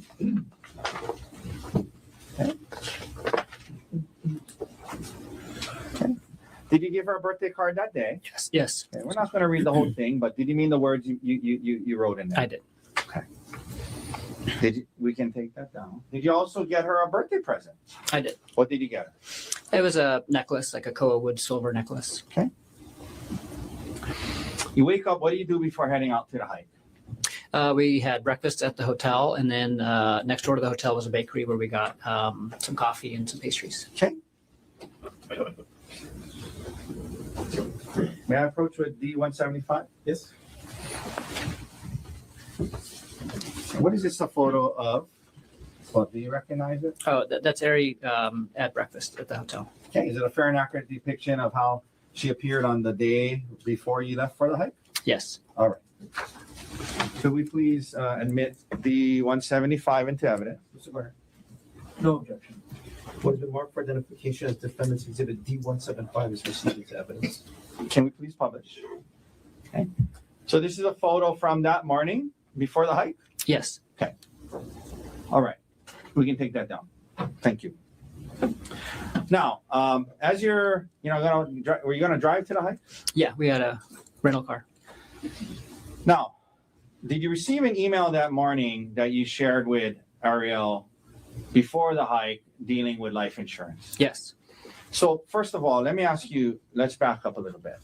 You talked about January, February, and you guys kind of get to this place where you're in counseling and you guys decide you're going to be together and you're working on it. Did there come a time when part of what you did during that time was assess the life insurance situation of you and Ariel? Yeah. So tell the jury about that. And really, it was pulling the trigger on life insurance. So I used to have life insurance in Pittsburgh through my employer, and didn't have life insurance when we moved to Maui. And it was always on the to-do list, and just got busy with life and other things. Originally looked into it the previous year, but never went so far as to contact the life insurance agent and actually go through with it. And in January, we were kind of working on big picture relationship things, and I was like, oh shoot, we still have to get life insurance. Okay. And so I talked to Ariel, and we both applied for life insurance at the same time at the end of Did you get the January. same amount? No. Why not? The idea was that if one spouse would die, the other one would be able to continue on and live in the same house. And so it was, since I made significantly more money than she did, it was basically enough money that she could pay off the house if I would die. So what so what was the plan in terms of the amount you were trying to get on your life for her? 1.5 million. Okay. And then when you guys did the analysis of what, if something happened to her, you would still have your salary to pay for the house and whatnot. That's right. So what was the amount that was decided for her? 250,000. Okay. And the 1.5 million that you were trying to get on your life, was she the beneficiary? Yes. Okay. And vice versa? Yes. Okay. So 250 if something happened to her, but 1.5 million to her if something happened to you. Is that right? Yes. Now, when you went about securing the 1.5 million on your life for her, did it happen in two parts? It did. And so the first part was for how much? 1 million. And when did that roughly get approved in relation to March 24th? A few weeks before. Okay. The morning of March 24th, did you receive an email about the other 500? Yes. And what was the email? That policy had gone through, and I needed to DocuSign the final document to make it effective. And did you DocuSign it that morning? Yeah. Okay. Your Honor, can I approach with D116? Yes. Dr. Konig, I'm showing you D116. I want you to look at it, and there's a lot of pages to it, but just the first page. Tell me what is D116? This is the email from AAA Life that is asking me to DocuSign the policy. Okay. And what date and time did you receive? Well, I received it on Monday, March 24th at Monday, March 24th, 2025 at 8:02 a.m. Okay. And is this a fair and accurate depiction of the email and attachments you received on the morning of the hike? Yes. Your Honor, I asked to move it into evidence. Mr. Brown? No objection. Will the mark for identification of defendant's exhibit D116 is received into evidence? Could we please publish the first page, Mr. Dux? Okay. So let's look at this. Okay. So Gerhardt, at the top it says, please DocuSign. It has your name. It has the AAA life insurance. I guess that's AAA. Is that who you did? Yes. Is that who you got your life insurance from? Yes. And the date there is March 24th, 8:02. Is that right? That's right. And this was for the extra 500 you were adding on to the million of life insurance you got for her a few weeks before, right? Yes. Okay. Did you discuss this additional 500 that went through with Ms. Konig, and that the email came in and you DocuSign? Did you tell her about that before the hike on March 24th, 2025? I did, because we were in the parking lot after the coffee shop, and I was on my phone. I was like, oh, you know what, the last of my life insurance just went through. Okay. They're asking me to DocuSign it, and so I was doing that. All right, we can take that. Just want to let her know that I'm not like just texting or something, like, because we were out together. Okay. So you were telling her what it was that you were looking at. You're nodding your head. Is that a yes? Yes. Thank you.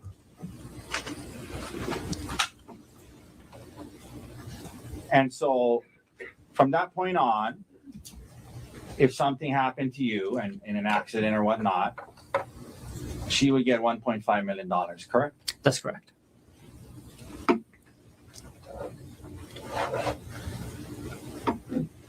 You guys drive up to the Poly Lookout after that? Yes, You get to the parking lot. Was it crowded when you got there? it was.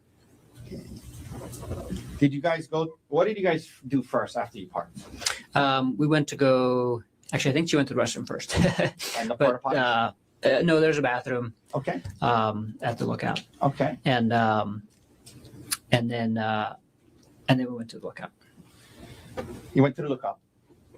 Now, Ms. Konig testified about this thing about how it looked like they were hikers trying to find a trailhead, and then you said, oh wait, we want to be alone. Did that happen? No. How hard is it to find the trailhead? It's not hard if you know where it is. It's not marked with a sign or anything, but it's right behind the the bright blue porta potties, and there's a permanent rock wall, and it's like rock kind of almost like an altar right there. So if you know what to look for, it's really easy to find. After looking at the lookout, did you guys start the hike? Yes. You head up the trail, and as you're heading up the trail, did you guys stop and take any photos? Yes. Okay, and can we? I believe S-131 is in evidence. Can we publish it? Let's just let the court confirm. Yes. Okay, thank you, Your Honor. Okay, so is this a photo that was on right after you, kind of shortly before you? I mean, right when you started the hike? It was, yes. And who posted that? Ari did. Okay. Okay, let's take that down. Now, you're continuing on the hike. What happens at some point? Did something happen that led to an argument? Yes. Tell the jury what happened that led to an argument. Well, first of all, how far up into the hike was it? Not very far, just like 5 minutes. After about 5 minutes of hiking, you get to a part where it flattens out a bit, and the edge isn't like the cliffside isn't open, but there's a couple of spots where you can get to the cliffside if you wanted to. So we're kind of still in that area, the same area that picture was taken. Okay. And Ari says, "Hey, I need to talk to you about something. I'm working on this project with Jeff Miller, and I'm gonna need to travel with him again, and I need you to be okay with that. Is that okay?" Okay. And so she was kind of telling you like, hey, there's just things at work going on. I need you to be okay with this. Asking you to trust her. Yes. Okay.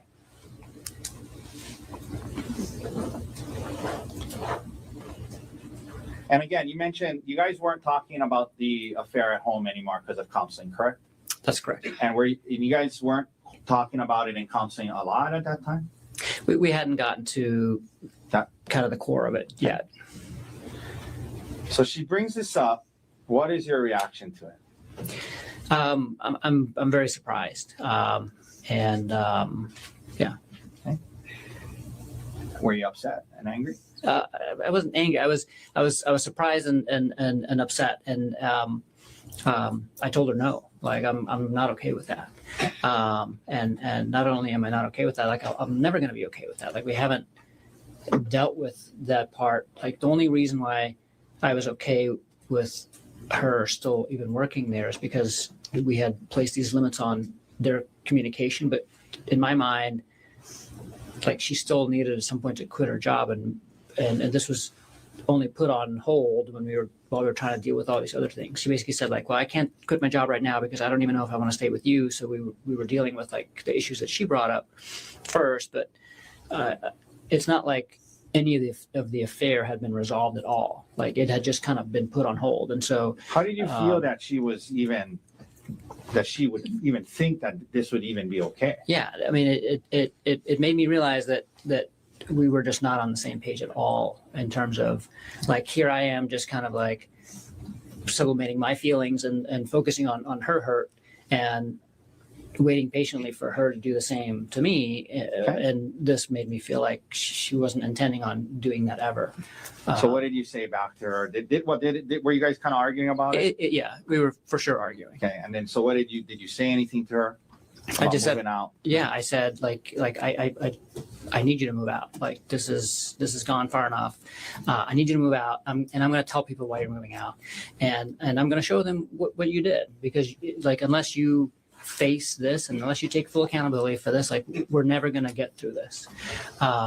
So and that was like after you guys had been kind of arguing for a while about. I mean, an argument starts. You guys are arguing. You're telling her. No, you're telling her all these things. Yeah, I mean, the argument developed more slowly than what just happened, and there was other things said too. But that's how it culminated with you telling her, well, if that's the case, if that's how you feel, you got to move on. Yes. Okay. What did she say anything to you about her mom and Gianna? She did. So like earlier in the conversation, she had to be like, well, what if my mom chaperones my work trips with him. And I was like, no, like I'm still not okay with that. Like, and that's not a long-term viable solution. And then later in the argument, when things kind of got heated, she was like, well, actually, my mom just said that she'll chaperone the trip and she thinks Jeff is interesting and can't wait to meet him. And I'm like, you're obviously telling them a whole different version of what happened than me. So in the argument, in her effort to say for you to be okay with it and go on the trip, she said, well, what if my mom chaperones me? Yes. Okay. After, it comes to this point in the argument where you say, well, you know what, you got to move out there. I'm going to tell everybody what you did. I mean, it was it got to kind of it was not a good conversation, it sounds like. Yeah. Okay. So what did you do next? I stomped off. I just stomped off up the trail. And this was a point where we were both really kind of just upset with each other. And I went one way and she went the other way. How far up did you go? 5 to 10 minutes. Okay. Why did you turn around? I was kind of at a loss of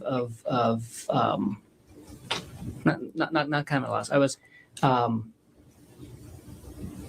just didn't want to be there. Like did it make sense for you to keep going on this hike? No. I like 5 to 10 minutes in, I was like realizing kind of where I was, and I was like, I don't want to be here. I want to go home and like start dealing with what we need to deal with. I don't want to, I got to the point where it opens up and it's like these beautiful views, and I'm like there by myself and upset, and I was like, I don't want to be on this hike by myself, upset, and I don't want to do this hike. I'm going to come back and do this hike at a different time when I'm happy. I was really looking forward to doing the hike. When you headed back down, were you expecting Ariel to be where you had left her? No.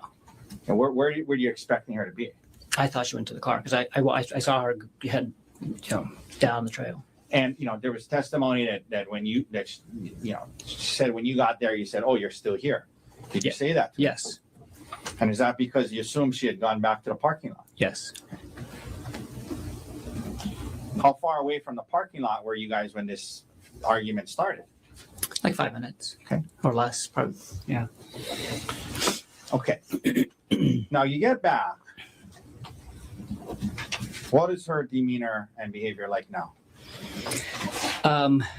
Like a 180 reversal, basically. So she was like extremely apologetic, and said, basically, I'm so sorry. You're right. Like, I need to take accountability and like, let's just, not ruin the day. I don't want to ruin the day. I don't want to ruin our trip. And let's keep talking about this in therapy. Okay. And she said like, I won't travel with Jeff. Did you guys end up taking a selfie? Yeah. First she was like, again, like almost manic, like super happy, and was trying to basically, get me to be in a better mood. And she was like, I'm gonna climb this tree, take pictures of me in this tree. And so she handed me her phone, and I took some pictures of her in the tree. And then after that, she said, let's take a selfie by the cliff's edge. That was her idea? Yes. Okay. Did you guys take one? We did. And what happened after that? Right after the selfie, I just remember kind of staying at the edge there and looking over the edge and just kind of still in thought about everything that had just happened and what's going on. And then I felt like a shove. Okay. And I was almost pushed over the edge. Okay. You felt a shove. Okay. Who shoved you? Ariel did. What did you do right after that? Barely caught myself and turned around and looked at her and was like, what the fuck was that? Like, okay. Turned around and it was like, what, like, was like kind of in shock. Like, what the fuck was that? Yes. Okay. And then did you move towards her? Yeah, I did. I was like, just asking her like, what was that? And started walking towards her. Okay. Because at this point she was like 5 or 10 feet away from me. Okay. So you walk towards her, and you mentioned when you're walking towards her, where were your hands? Out. Okay. Now, did you get close to her? Yes, eventually. Yeah. Well, And by the way, when you start walking towards her, is she saying anything? Not initially, but I turn around and I'm asking her like, what the hell's, what the fuck just happened and what's going on? And as I'm starting to walk towards her, she starts yelling. She starts yelling. Yeah, help me, help me. Okay. And then what happens? And then I just keep walking to her, like, what are you doing? Were you And I telling get- her, like, why are you screaming? Yeah, what are you doing? And I get to her and I'm like, touching her, just putting my hands on her arms. And I was like, what are you doing? What's going on? What happens then? She keeps yelling and she kind of grabs my wrists and throws herself on the ground and pulls me down with her. So now you guys are on the ground? Yes. Okay. When you're on the ground, what starts to happen? She's holding on to me and I'm trying to figure out what's going on, but I'm also at this point trying to let go of, like, trying to get free because she's like actively holding on to me. Like she has her leg like wrapped around one of my legs and like is actively holding on to me and is yelling. And so I'm trying to, get free. And I get my one arm free and I try to use it to get my other arm free. And she grabs me by the testicles. And Okay, let me stop you there. Did you ever, in the course of this whole thing you described so far, ever try to pull her towards, push her off, or drag her towards the cliff's edge? No, not at all. Okay. So you're on the ground. She's kind of holding on to you. You guys are, would you just kind of like a scuffle going on? Yes. Okay. And her legs wrapped around you? Yes. You mentioned, we got right up to the point where you said she grabbed your testicles. Is that right? Yes. How hard did she grab it? I mean, this was, like Pretty hard. she like was holding on to me by my testicles, basically, like that hard. Okay. Did she grab it and let go, or did she grab it and hold on? She grabbed it and held on. Now,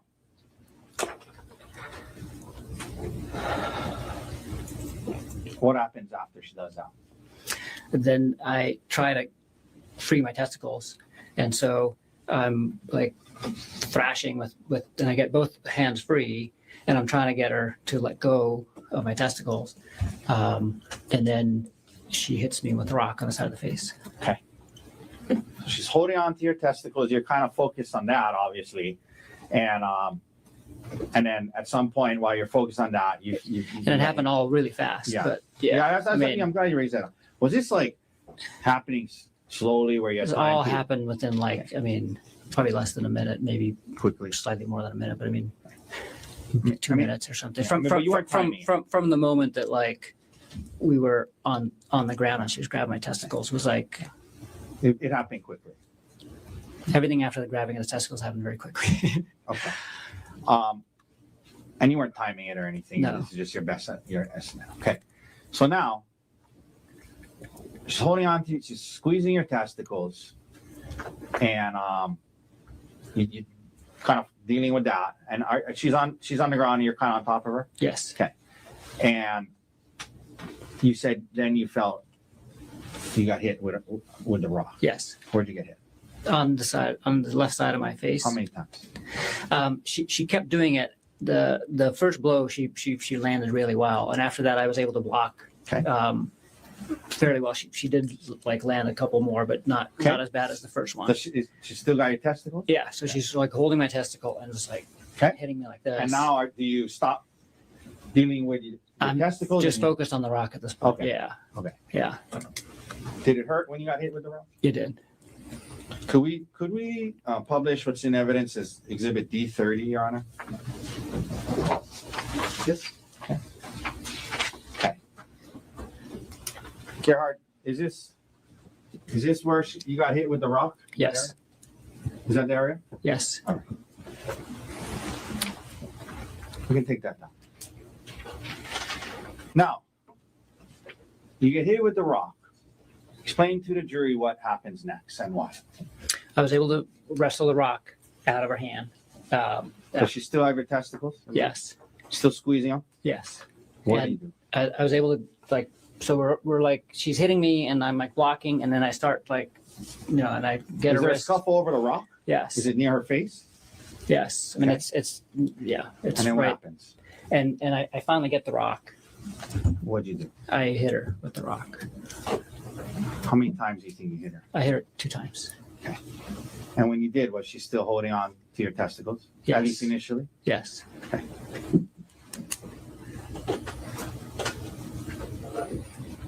Why did you hit her? Why did you react that way? Just on instinct to defend myself. Okay. How fast was this all happening?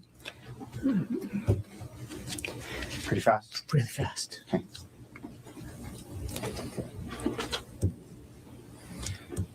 In between when she hit you with the rock and in between the time she hit you with the rock and when you hit her with the rock, were you able to safely retreat and get away from her? No. Yeah, why not? She was holding on to me. Including your testicles? Yes. Did you hit her in the face or the eye with the rock? No. Where you said 2 times, where did you hit her? On the side of the head. Okay. So we've seen these photos of the stellate laceration. You caused that by hitting her, right? Yes. Okay. Did you continue to hit her after those 2 hits? No. And why not? Because she stopped fighting. She let go of my testicles, and I was able to stand up. And then you stopped. Yes. You know, there was testimony about the 2 witnesses. Did you stop hitting her because the witnesses showed up? No, I didn't know that they were there until after I stood up. Okay. Did you see blood? Yes. Was there a lot of blood? There was a lot of blood. Did you see her kind of scoot down towards the witnesses? Yes. Did you try to stop her in any way? No. You let her get to them. Yes. Did you hear her yelling to the witnesses, he's trying to kill me? Yes. Gerhardt, did you have any syringes on the mountain that day? No. Did you try to poke her or stab her with any syringes? No. Okay. Now, Gerhardt, she scoots away. She's now with the 2 witnesses. You see a lot of blood. What do you physically do next? I'm just in a daze, and I just kind of watch her crawl away and then leave with the other 2 hikers. Okay, she got the hikers. What do you do next? Was her bag and your bag there? Yeah, so I just kind of reflexively gather up all of our stuff, and then I start walking up the trail. Let me ask you this. At this point, immediately following what just happened, you saw, you guys had this scuffle. You saw a lot of blood. What was your state of mind and emotional state like right now, right at this point that we're at? Severe emotional distress. How did you feel at that time about the fact that you had responded and defended Horrible. yourself? Let me finish the question. Sorry. How did you feel about the fact that even though you say it was, you were defending yourself, how did you feel about that she was bleeding? I felt horrible. Okay. Did you ever plan on hurting her that day? No. Did you ever want to hurt her that day? No. Okay. You reacted to defend yourself in the heat of that moment. You said yes? Yes. Okay. But did you still feel bad about it? Yes. Okay.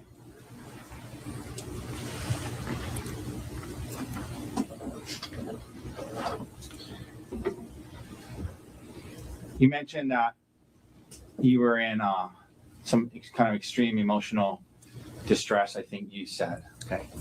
Yes. Did you become, at some point after that, suicidal? Yes. Why? Tell the jury why. To the best of your understanding. I just felt hopeless at that point in terms of everything. Like I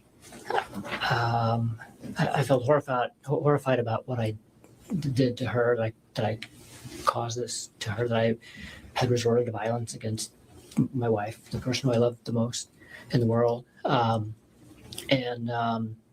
just kind of felt hopeless in terms of our relationship too.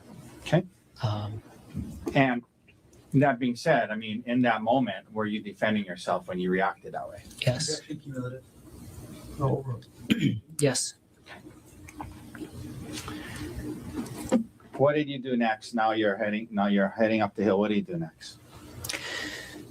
I just kind of kept walking up and kind of got to the same place that I had made it the last time, where the trail opens up and you're finally on the ridge, and Were you thinking about jumping? I'd already decided. I decided to jump, and kind of last second was made the decision to call Emil just to say goodbye. So this incident happens. You know, you talked about the emotional state you were in. Did you believe your marriage was over? Yes. Did you believe you heard her yelling to the other people that he's trying to kill me? Yes. You saw how bloody she was? Yes. Did you believe that your career could be over? Yes. Okay. Did you you became suicidal? Who's the one person in the world you wanted to call My son Emil. before you jumped? Yes. Okay. Were you in a good state of mind when you made that call? No. How do you feel about the fact that you put him in that position and made that call to him? So many feelings because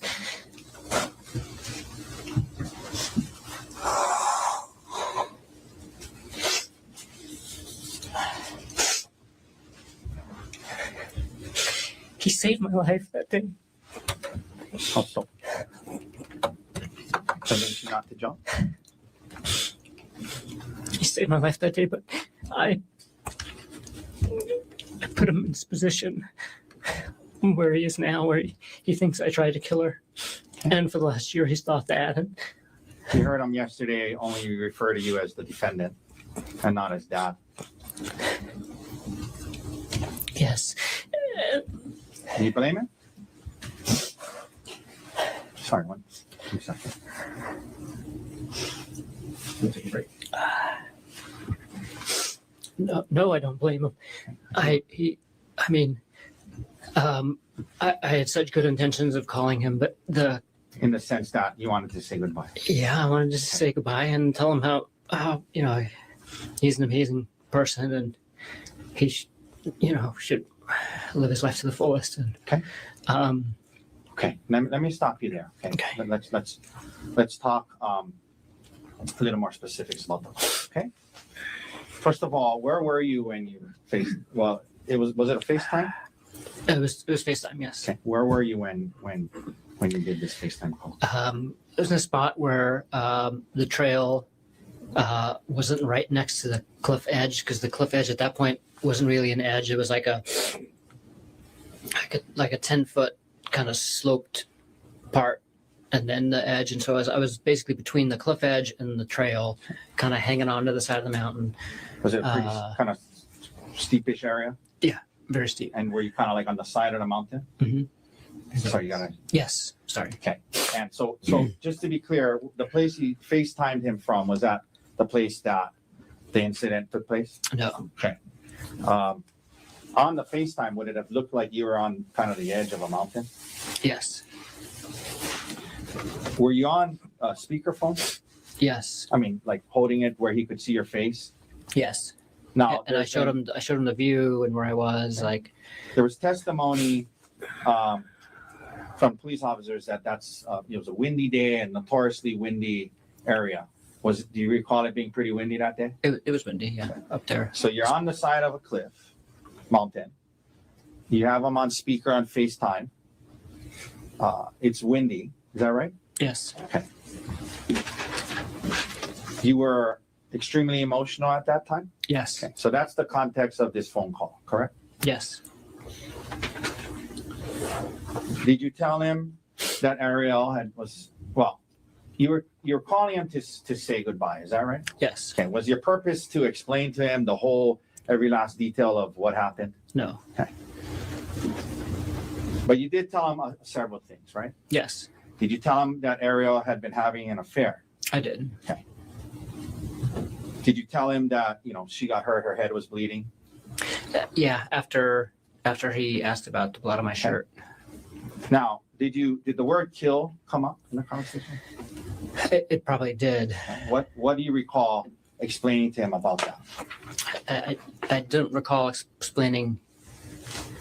The only thing I can think of is that I said that she said I tried to kill her. Okay.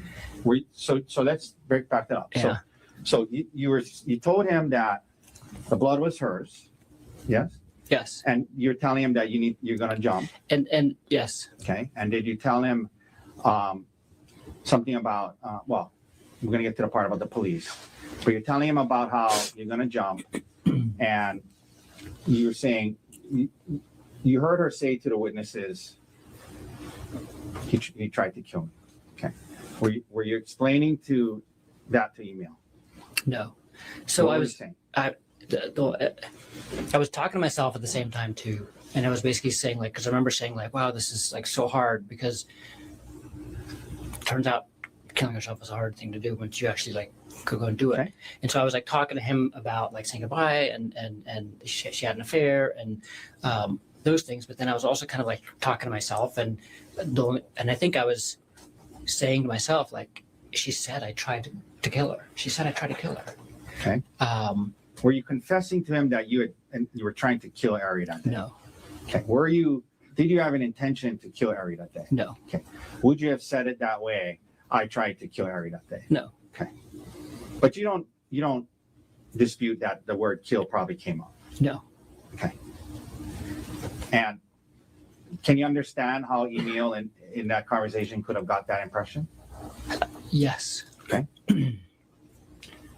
So what else happens in this first call? What do you mean when you say he tried to convince you not to jump? He just and I mean, to his credit, I mean he just reminded me that I had a choice basically. Okay. Reminded me that I have a choice. Yeah.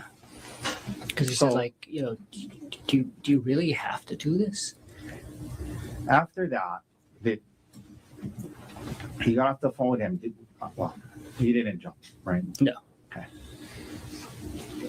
There was a second call an hour later, Yes. and he testified that he was at his Ari's parents' house. Is that right? Yes. Okay. Now, during that call, did he tell you what he told to Ari's parents? Yes. What did he tell you that he told Ari's parents? He said, he said, I told them that you tried to kill Ari. Okay. And what was your reaction to that? I was like, why would you say that? Because you didn't mean that in the first call? Right. Okay, so you're telling him why And I didn't, tell him? at that point I was like so confused at why he would say that. Okay. And then what did you say to him after that? I said, I gotta go. I gotta get off the phone. And did you say to him, because you were going to kill yourself again? Yes. Did you say to him? I said, I never mind. I gotta think about this. I'm probably gonna kill myself. Okay. Did you say something to him about, I gotta go so the police won't find me? Yes. Okay. And what did you mean by that? Why were you trying to avoid the police? I didn't want my choice of killing myself taken away at that time until I had made the decision to either do it or not. Okay. While you were still deciding if you were going to kill yourself, you didn't want to be seized by the police. That's correct. Because once they seize you, you wouldn't be able to kill yourself. Yes. Okay.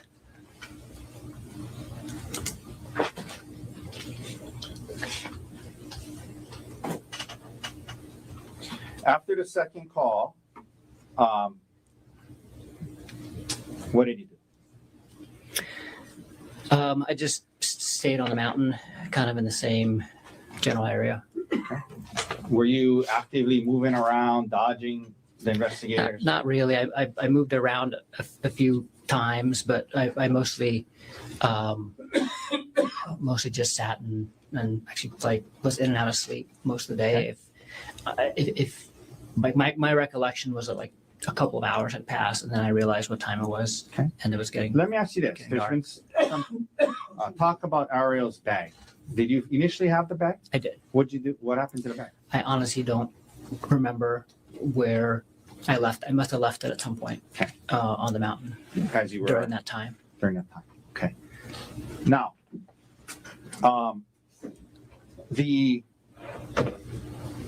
your bag that you had with you. Yes. What What did you use that bag for?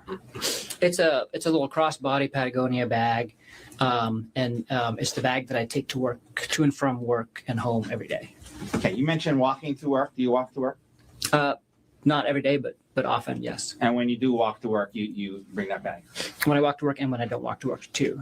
So this is the bag that I take into the hospital with me, and it has like my water bottle for the day, my sunglasses, snacks, paperwork for work. Okay. You mentioned paperwork and sometimes pens. And, yeah. Okay. Not sometimes pen, always a pen. I that's like the one thing I have to leave in my house with because I'm writing all day long, recording all the cases that I do. Did you end up taking the SIM card out of your phone? I did. How did you remove it? With a paper clip. Okay. Now, you end up, you said it seemed like a couple of hours, but obviously it was longer than that. Yes. Right? At some point, you come down off the mountain.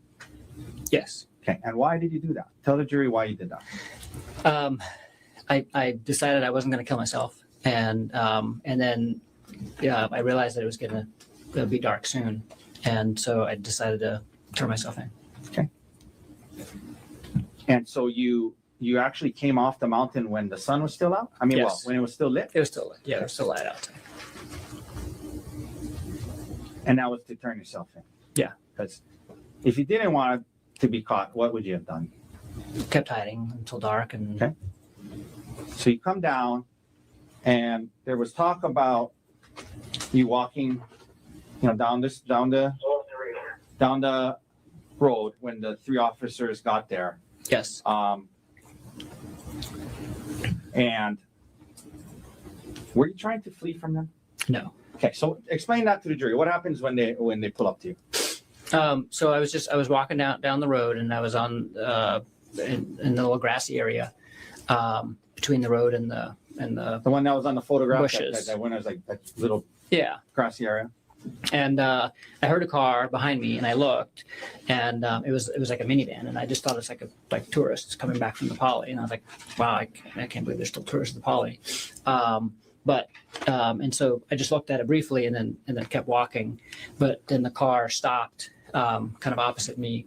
Okay. What happened? And I saw these 2 huge guys jump out of it, and they're both dressed the same, and I could see a police badge on the one. Let me stop you there. So you knew they were police? Yeah, immediately. Okay, and so what happens then? They yell, "Please get down on the ground." And what'd you do? I lay down on the ground, And on the grass, in the grassy area. What did they do? They ran over to me and held me down and struck me several times and handcuffed me. Okay.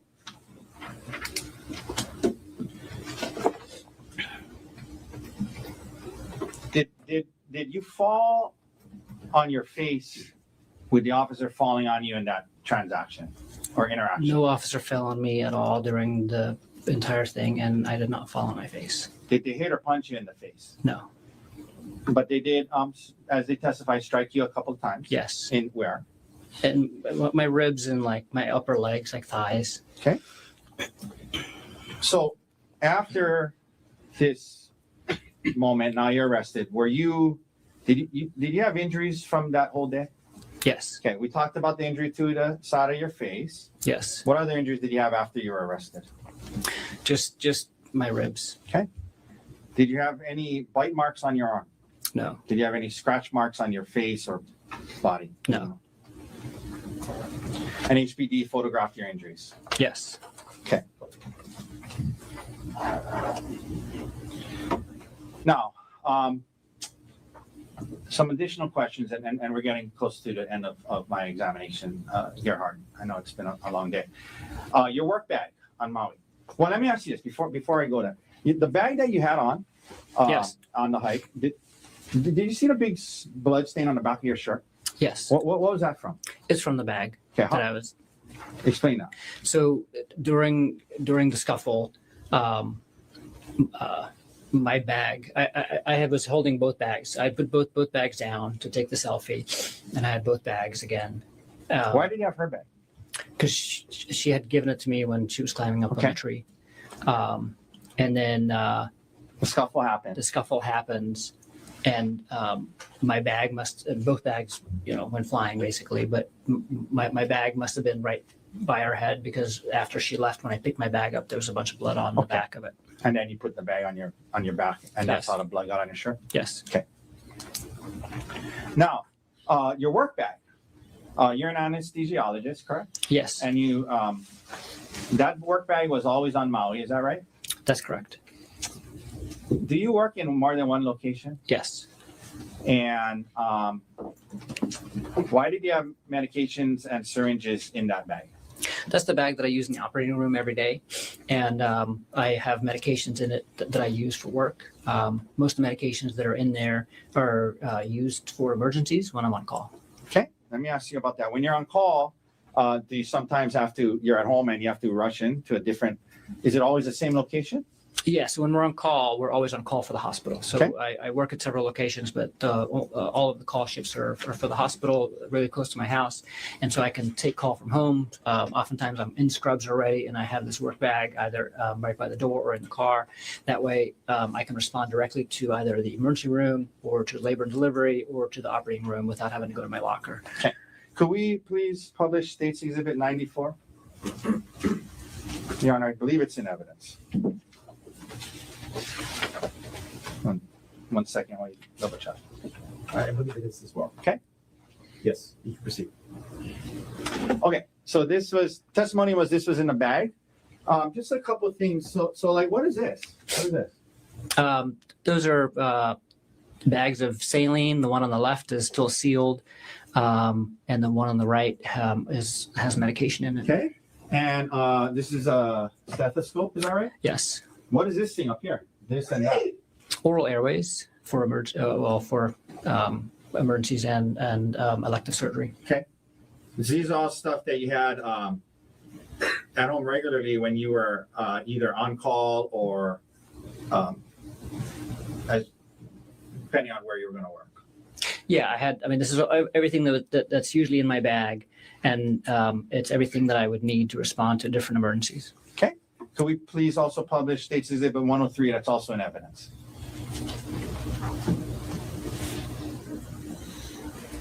Okay, this was also in your bag according to them. Is that your work ID? Yes. Okay.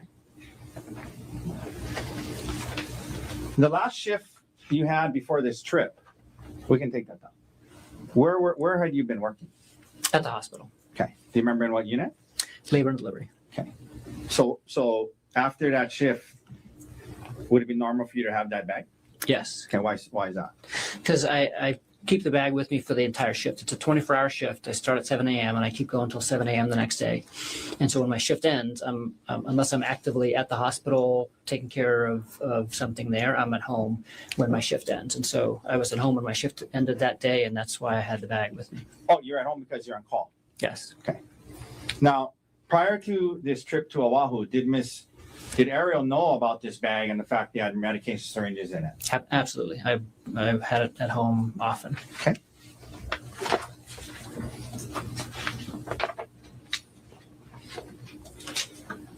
Now, just a few last questions, Gerhardt. You testified that you reacted to defend yourself when she hit you with the rock, and it's all happening fast, and she has your testicles, you grab and you hit her, and it was all happening fast. So you were defending yourself in that moment, is that right? Yes. Okay. And did you stop as soon as she stopped? Yes. Okay. But you also said you felt horrible about it. Yes. Okay. Can you explain to the jury how those things can coexist?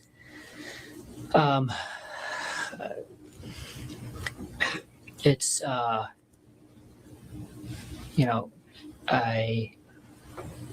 I believe in the right to self-defense, right? But I mean, in the moment, it was kind of an impulse. It wasn't like a conscious, like, I'm going to analyze this from like a legal perspective. It was, but yet the result of it was harm to my wife. Okay. How do you feel about that? That she's got hurt? Horrible. You've learned that she is filing for divorce, and seeking full custody of your children, yes? Yes. Do you want joint custody? Yes.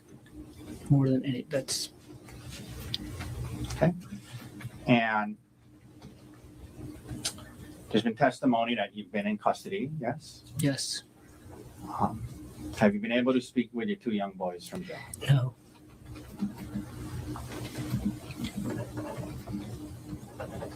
Gerhardt, did you have a plan to kill your wife on the mountain that day? No. Did you try to throw her off a cliff? No. Did you try to stab her with syringes? No. When you hit her with the rock twice, why did you do it? In self-defense. Thank you. That's all the questions I have. Thank you, Mr. Tucker. Mr. Barnard, can we take a cross-examination tomorrow morning? Can we approach? Yeah.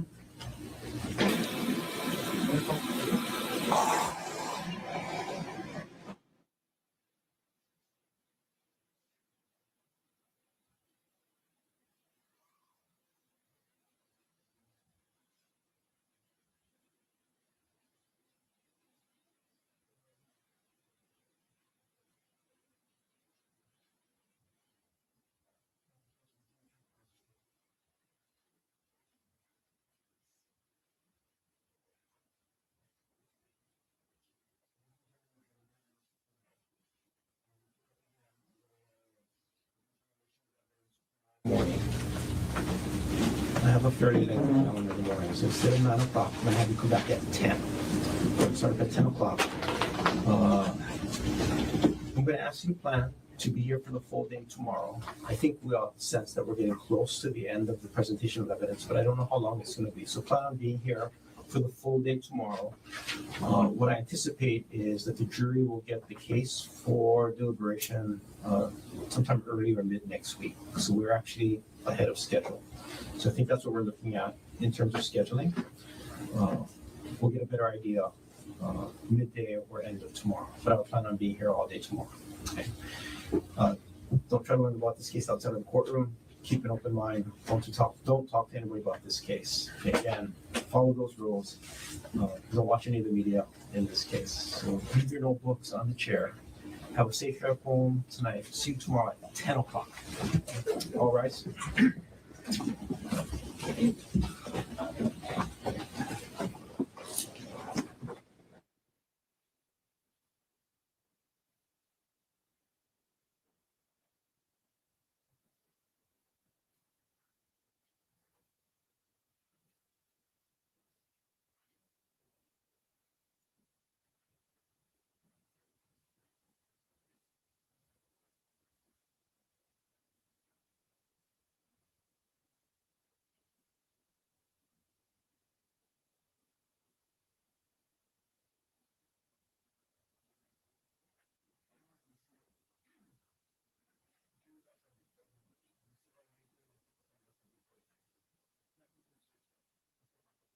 No, not on the record. Thank you. Thank you very much.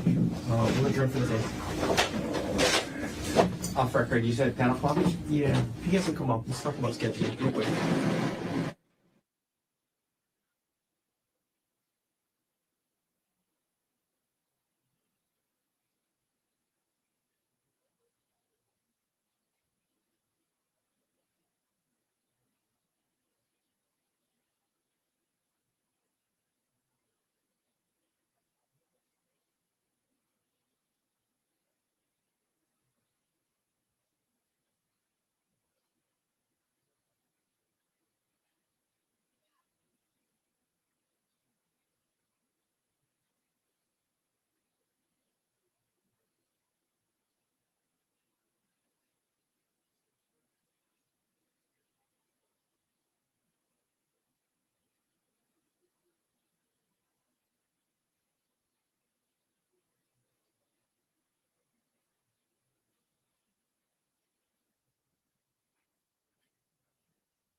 Mr. Garner, whenever you're ready.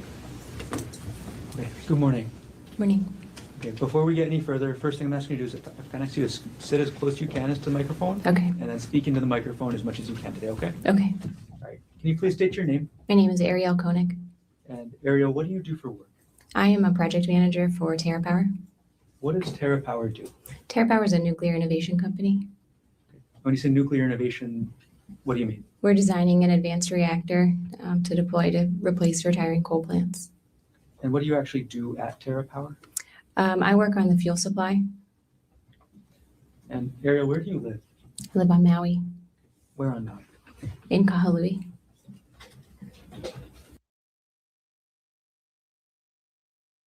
Who do you live with? I live with my children. Which children? I have two little kids and then my stepson. How long have you been living on Maui?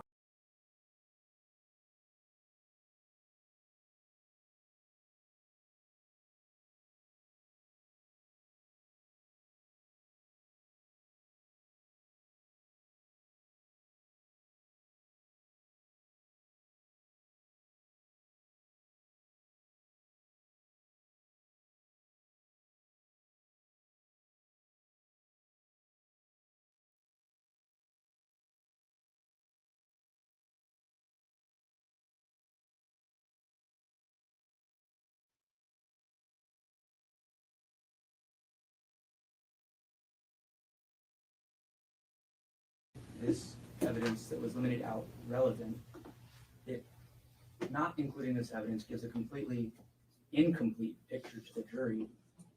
It gives not even half the story. So we do believe that we should be allowed to cross-examine the defendant on these issues. Additionally, the defendant introduced character evidence. The defendant introduced evidence of his character trait of meticulousness. According to the Hawaii Rules of Evidence, the state may rebut that character trait. The proposed rebuttal evidence is further evidence of defendant's controlling characteristics, which have been limbed out. These controlling characteristics actually include these sexual coercion demands. So this is actually, these two things are also all connected. But it also includes the defendant's prior spying in his last marriage, the prior viewing of the prior iPad that he had that would view his ex-wife's all of her text messages. We believe that that's now relevant to rebut the claim of meticulousness, or to, not exactly rebut, but to essentially provide the entire character trait that this is halfway referencing. So the position is the defendant is given some picture of this character trait, and we need to be able to rebut it by bringing in the rest of it. Also, with regard to character evidence, I also believe that defendant's testimony that he didn't disclose this affair or tell anyone. I'm sorry, that he what? That he didn't disclose this affair or tell anyone in order to protect Ariel's reputation. That counts as good character evidence that the defendant was trying to introduce. That's defendant testifying about his good character. So we should be allowed to rebut and get into the sexual coercion for that reason as well. So those are all the reasons and the things I want the court to revisit and consider that should be open for cross-examination.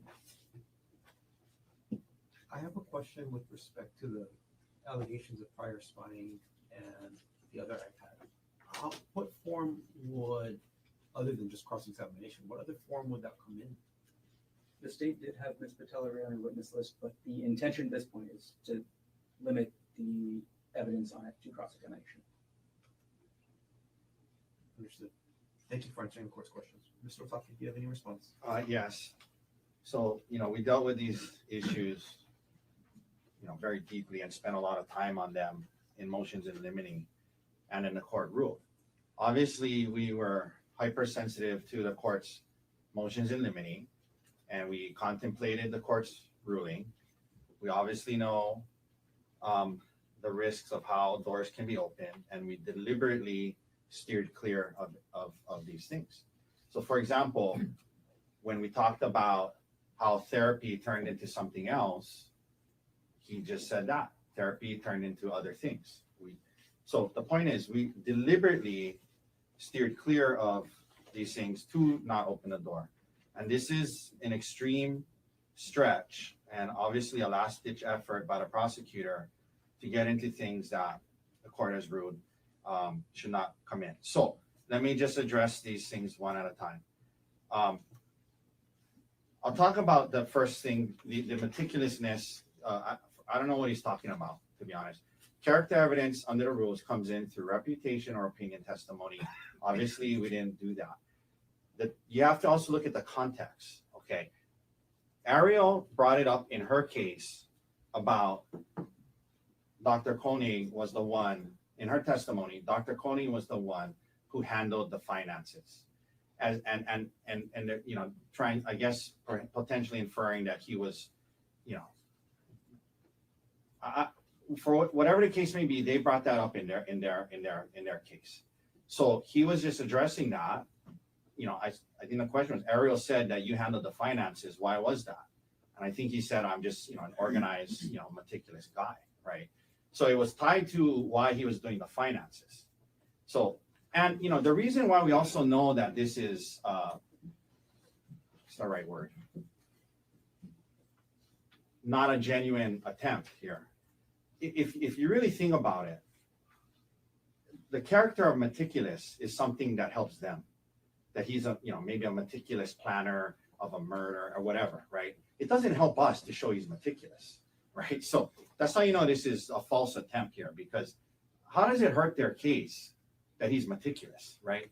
It doesn't. It helps their case, but he wants to use it to get into these things that the court has already ruled out. So, you know, just because he said he was meticulous doesn't then open the door to his, you know, to character evidence to rebut that, number one. So that's that.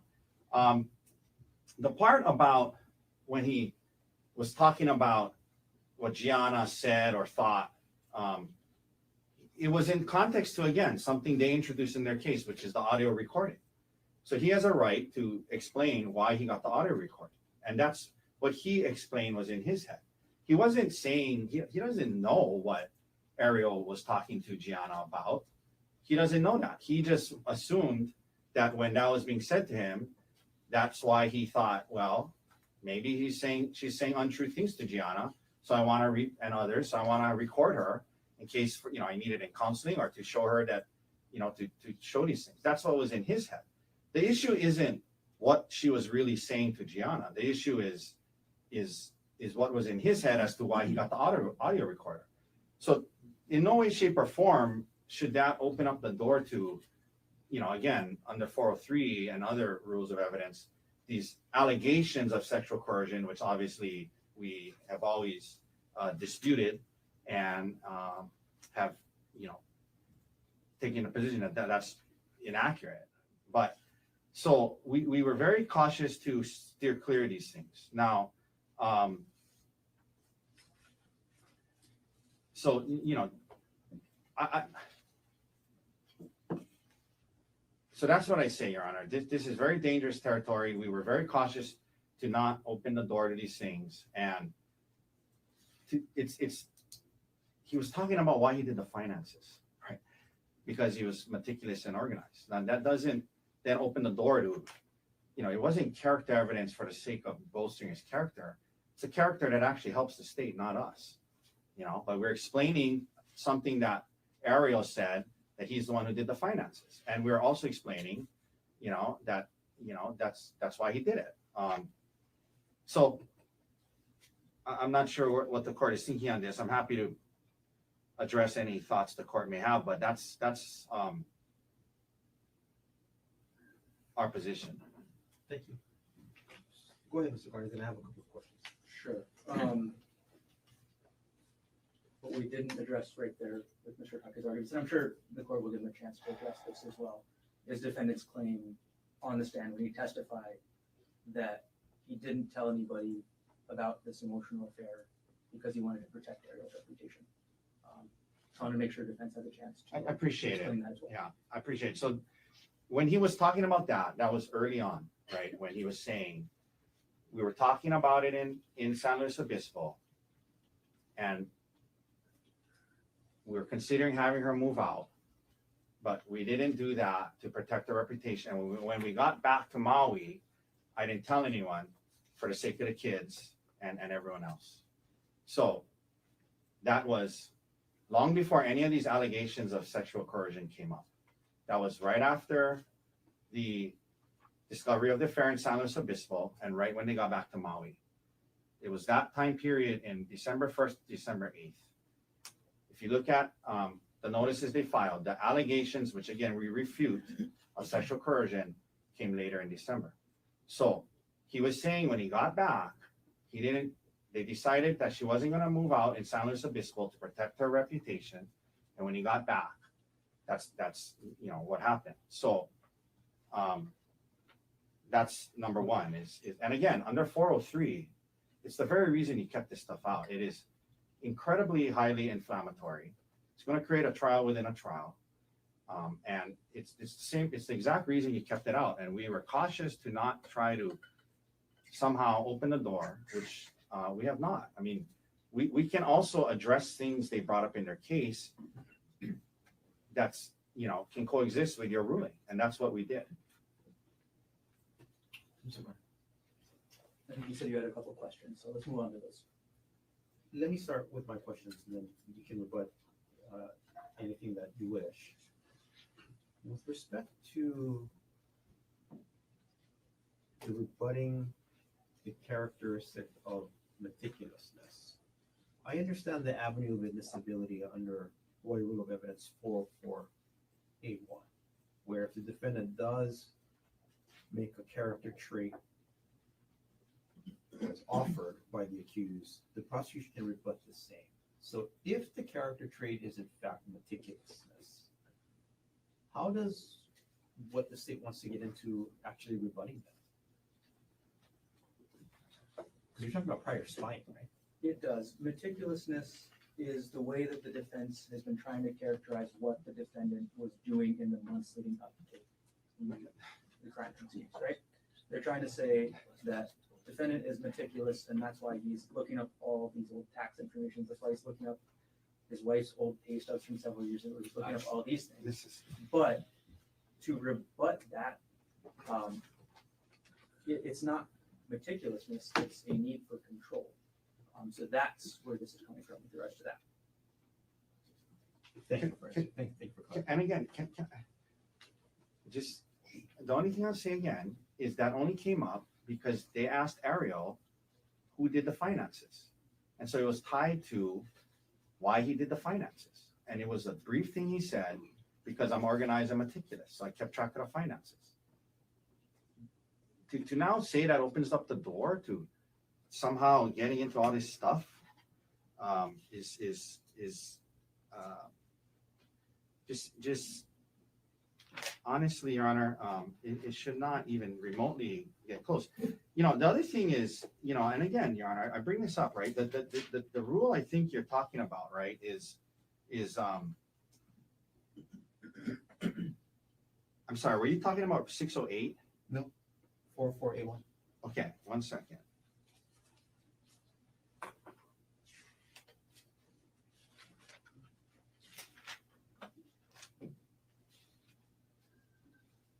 Okay. Okay. 1 second.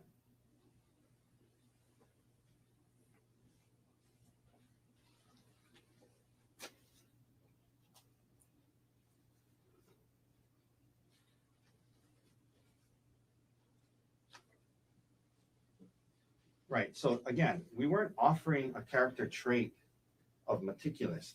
I mean, we were talking about why he did the finances. And the character evidence, like I talked about, it comes in through, opinion testimony, reputation testimony. We weren't, of a pertinent trait, right? Like we could have called someone and said, do you know him? Do you know him well enough to form an opinion? Do you know him well enough to know what his reputation is? What is your opinion on his characterness for violence, or whether he's a calm person, right? That's offering a character trait to a pertinent character. to a pertinent trait. That's not what we did here. You know, I mean, to suggest that after they said he does the finances, and I asked him why, and he said, "Oh, because I'm just an organized, meticulous guy," that now that opens the door to all these allegations of sexual coercion and on multiple levels, but not the least of which is 403, which is why he kept this out to begin with. And again, we're not.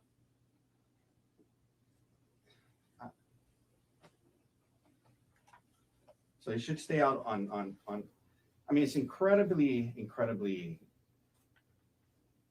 prejudicial to allow in these what we believe are false allegations of sexual coercion, simply because he said, "I do the finances because I'm meticulous."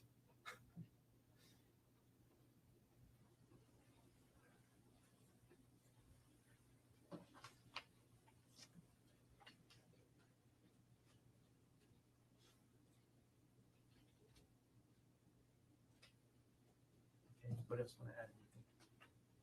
Could I add? There's something that I thought of as we were talking there.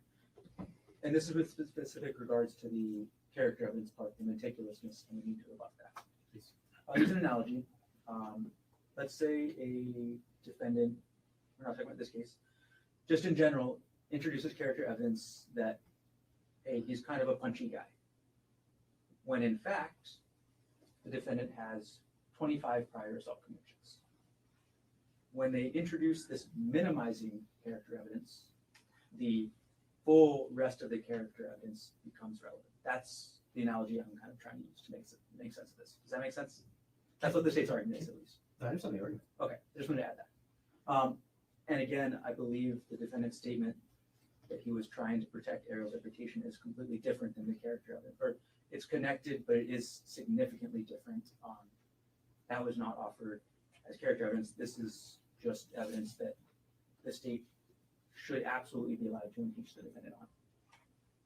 Just the last thing I'll say, Your Honor, and I apologize. This is the rule I was looking for earlier. I thought it was in the 600s, but 405, right after 404. I'm sure you just read it, right? So that's how you offer character evidence. In all cases in which evidence of character or a trait of character of a person is admissible, proof may be made by testimony as to reputation or by testimony in the form of an opinion. We didn't offer opinion or reputation testimony under 405, so you don't even get to this 404 analysis. But I think you understand our position, Your Honor. Okay. Counsel, thank you for the benefit of your thoughts. With respect to the position of the state that proverbial door has been open to evidence of past sexual coercion on part of the defendant when he explains that a witness referred to him as a monster, or that he was trying to show his good character by not disclosing the affair to enforce his sexual demands on his wife. The court finds that while it may knock on the proverbial door, it's not open. And even if it was, the court's still concerned about the prejudicial value of the proposed cross-examination evidence under Rule 403. The court does find allegations of sexual coercion to be highly prejudicial. And while there is probativeness here, the court still finds the prejudicial value to substantially outweigh the probative value of the evidence. With respect to the prior spying on the iPad, the court is going to allow cross-examination on those specific instances of conduct. The character trait is called meticulousness, but what it really is explaining is the lack of controlling environmental behavior that the defendant has exhibited, i.e. that he's peaceful. And I understand while it creates the impression, it doesn't have to offer the trait, but if it creates the impression as argued by the state, it does open the door under State versus Brooks, which is 123 Hawaii 456. It's a 2010 case. And on cross-examination, it can be inquired into relevant specific instances of conduct. So the court does find an avenue of admissibility under Rule 404A and 405A for the prior spying. and the court does not find, contrary to the sexual coercion allegations, that the prejudicial value substantially outweighs the probativeness. That's the court's ruling. Can I just be clear? Like, Yes. what exactly are they allowed to get into? Prior spying, like what? Like On the prior iPad, is that correct? I believe that is correct. This was in the state's motions in limine, so it's identified there. It was the fact that in his prior marriage, the defendant used an iPad to spy on both his daughter as well as his wife. And it's the similar way that he described he did Ariel's phone in this case. It was actually a little more complex. He basically mirrored the other people's phones onto that iPad so we could live view what they were saying and see their emails and things like that. So that is that type of evidence. Before we get to the end, I'll have a clarifying question as well, but I don't know if we're finished with this issue quite yet. So just so I'm clear and the record is clear, because they brought up in their case that he did the finances, and he said, I did the finances because I'm detail-oriented, organized, meticulous person. Now we can get into from years and years before allegations that he was spying on his ex-wife. No. Okay, that's why, I mean, that's what it sounded like. It's not because they got into who brought up the finances. It's because when the word meticulous and taking care of the finances and dealing with all of the insurance and all the investment accounts, that creates the impression that defendant is not controlling, not having any coercion over the victim in this case. The impression is that, for lack of a better word, he's peaceful and not aggressive with respect to that coercive environment. That opens the door to whether or not it truly is meticulousness or something else. And I understand the rebuttal. Can I just ask a clarifying question? Please. Isn't it by saying I take care of it because I'm meticulous and organized, isn't that kind of saying that because he has control over it? So I don't understand how I'm not, trying to argue with you, but I don't understand how that is trying to imply that he's not controlling by saying I'm meticulous, that's why I do the finances. That's the part maybe I'm missing. Like how does that paint a false picture that he's not controlling? Like someone who does all the finances, all the taxes, all their life, that's kind of controlling of the finances. So I don't understand how now we're saying, oh, that shows he's not controlling, so now we can show that he's controlling. I mean, Controlling of only the finances versus controlling of behavior in the relationship. What was at issue is who did the finances and why. You had a clarifying question, Mr. Martin. I do, and this is on the second issue we were discussing with the regards about the sexual coercion. At the motions in limine hearing, the court did rule sexual coercion is out, and I understand that it's still the court's ruling. The court did indicate at the motions in limine hearing that the defendant's sexual demands were relevant. So I want to confirm that is still the court's ruling. That is, and that also came out on state's case in chief. Okay, I just want to confirm that I can still go into that. Yes. Well, and I'm just, again, we're going to be in a position where now what, he answers that and now we open the door to everything else. I mean, we have to be able to answer things they raise without it opening the door. Okay, so I understand your ruling, but I'm just also, and if he wants to ask those questions, he needs to be able to answer it and explain it. And I know what's going to happen. Then he's going to say, oh, judge, it opens the door to all this other stuff again. So I'm just saying, like, if he's going to ask these questions and he needs to be able to answer them too, out of fairness. And it's not fair where he cannot answer it, or else if he answers it now, he opens up all these other allegations. So, I understand. I'm just. And to get to the specific part, so we can all be clear to make sure whether I do ask the question or not, I can get into the sexual demands, or the demands. With Ms. Ariel Konig. Yes. Yes. I guess question then that would be relevant to the defendant's testimony yesterday was whether he was holding the knowledge of this affair over her head while he made those demands. And I'm asking for clarification here. I'm not asking for any further argument about whether I should get into it. I'm asking for the court's clarification. That was excluded in the motions in limine. I don't know why we're relitigating all the motions in limine at this stage of the trial. I don't think we resolved that. Your Honor, you said anything to do with using allegations of sex as coercion was not coming in. That's exactly what they're now trying to do. No, with the prior partner. No, with Ariel Konig, you said any allegations that he was using sex as coercion as a way to was not coming in. And I agree with that. That's right. That was Thank you for reminding me. So I want to, I'm kind of pre-testing the question right now. But all I was asking was clarification for the court and putting on the record whether that question would be in violation of that term. It would. Okay, thank you for I'm the sorry, clarification. it would be allowed? No, it would be violative. Oh. Violative of the limited rule. Thank you. Thank you. That's all I was looking for is the clarification. Because that's the coercion issue, right? Okay, understood. Anything else we should take up? Not at the, I want to raise the issue. I don't think it's going to be an issue on cross. It might be in closing about tailoring. 100%. I was going to raise that issue too. Okay. Do you want to talk That about there should not be tailoring questions or argument. But there shouldn't be. There shouldn't be questions and arguments. That's tailoring. Correct. Isn't that the current case law? Absolutely. The current case law is that general tailoring is not allowed. Tailoring about the defendant's presence at the trial is not allowed. Tailoring about the defendant's access to discovery is not allowed. But the defendant in this case used a very, very specific set of words when he testified yesterday. I think three of us all know what those words were. I have no idea what you're talking about. It was the defendant testifying that he was under extreme mental or emotional distress. Are you asking if you can get into that issue of cross-examination? I would like to ask where you heard those words. I think you can ask them. Anything else? Nothing else. Okay. You said, I'm sorry, he can or he cannot ask? He can. Cannot. Can. C-A-N. Can.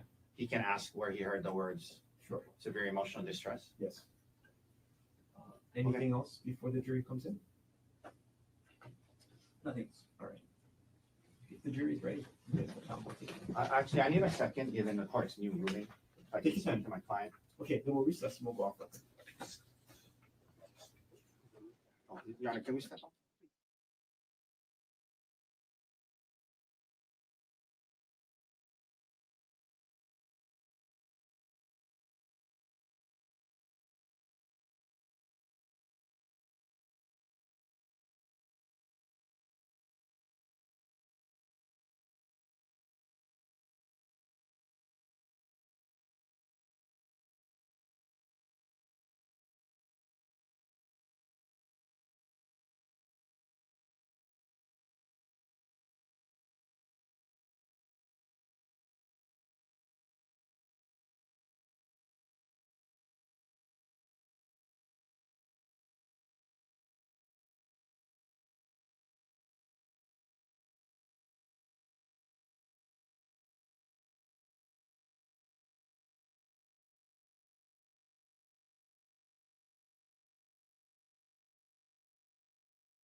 Calling case number 16, State of Hawaii versus Gerhardt Konig, 1 CPC.25-373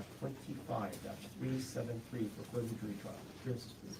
Good morning, Your Honor. Good morning, ladies and gentlemen. Deputy Prosecuting Attorney Joel Garner for the state. Also present is Deputy Prosecuting Attorney Franklin Don Carlo Jr. Morning again, Mr. Garner. Morning again, Mr. Carl. Morning, Judge. Good morning, Your Honor. Good morning, ladies and gentlemen. Thomas Otake, Mount the Dirks, on behalf of Gerhardt Konig, who is present. Morning again, Mr. Otake. Morning again, Mr. Gerhardt. Dr. Konig, morning again. Morning, Your Honor. All you can be seated. Ladies and gentlemen of the jury, good morning to all of you. Welcome back to courtroom 15. I apologize for the delay.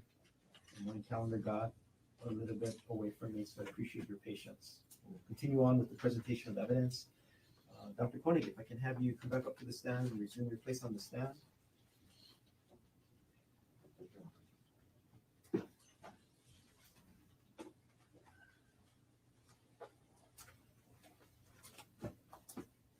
And you can have a seat. Dr. Konig, you're still on the roll. Yes. Mr. Garner, whenever you're ready, you begin your cross-examination. Thank you.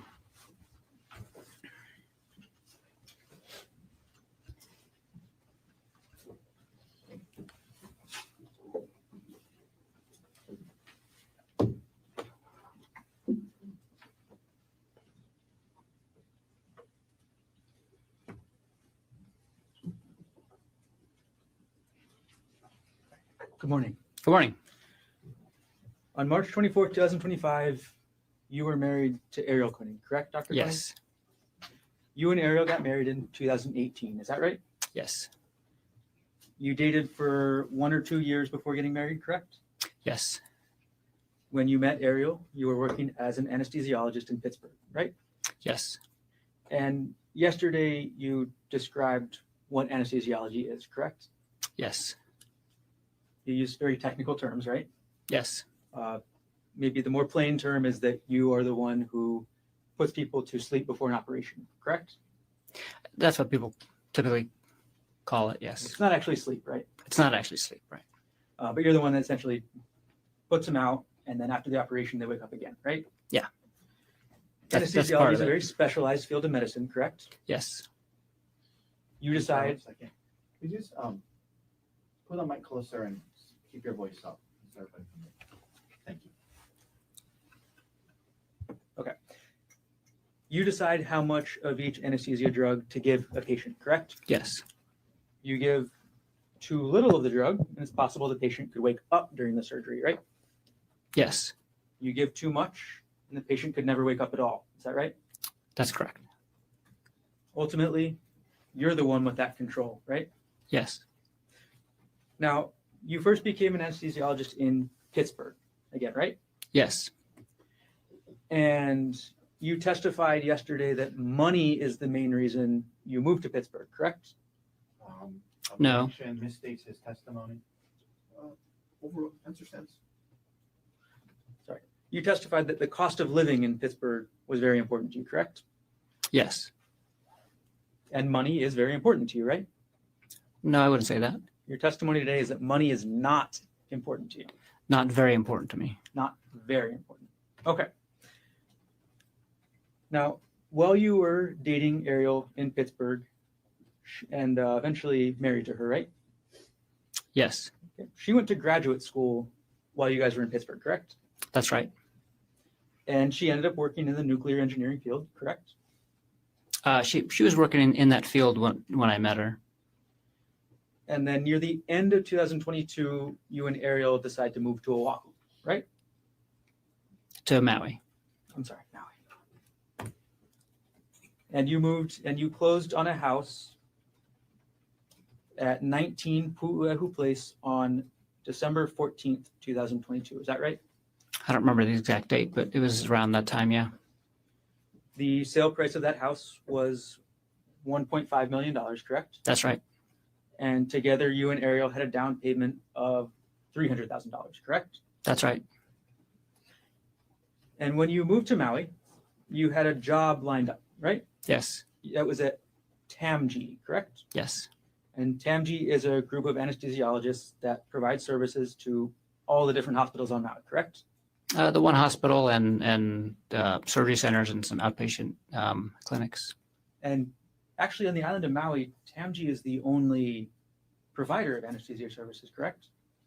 We're the only big group of anesthesiologists. There's some independent anesthesiologists and I believe one CRNA that flies over to sometimes work at a plastic surgery outpatient center.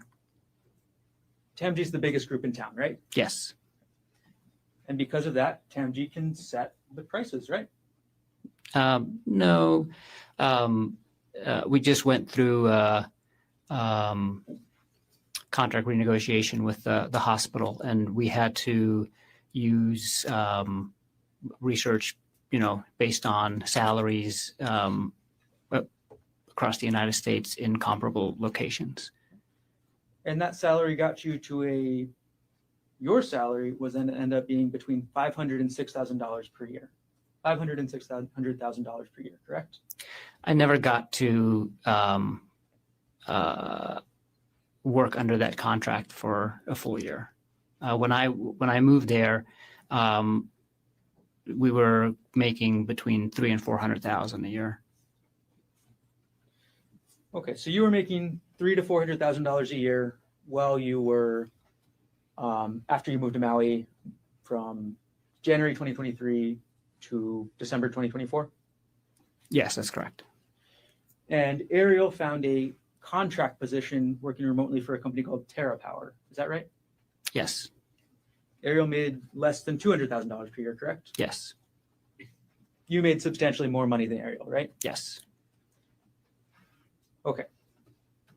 On March 24, 2025, you and Ariel were on Oahu, correct? Yes.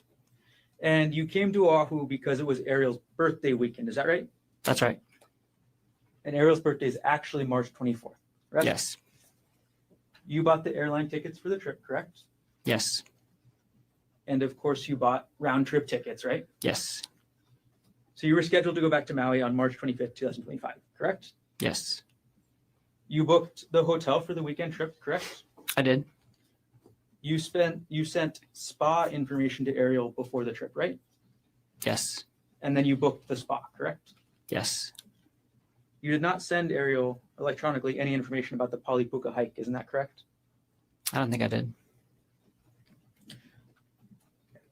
We're gonna go back in time a little bit, Dr. Konig. So yesterday you testified that you started to become suspicious of Ariel in October 2024. Is that right? Yeah, that's right. Some red flag behavior in like late September probably, but it was probably mostly in October when I got really suspicious. Well, you testified yesterday that you only became suspicious in October after you heard a phone call. Isn't that right? Specifically about Jeff Miller. But I was suspicious about her phone behavior prior to that Kauai trip in October. And once you became suspicious, you went into what you called detective mode. Is that right? Eventually. Detective mode for you started with logging into Ariel's WhatsApp account, correct? No. Detective mode started with me asking her why she's on her phone all the time. And you logged into Ariel's WhatsApp account, correct? Eventually.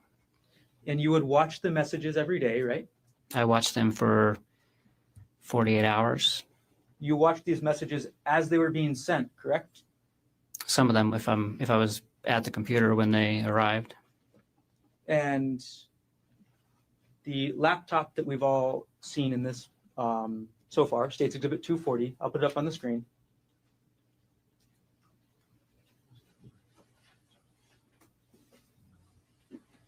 Is in evidence. Yes.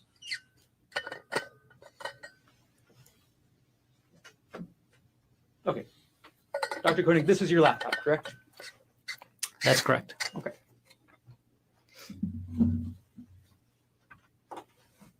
So you logged into Ariel's WhatsApp from this laptop, correct? Yes. And you saw the messages between Jeff Miller and your wife, correct? I did. You downloaded those messages, correct?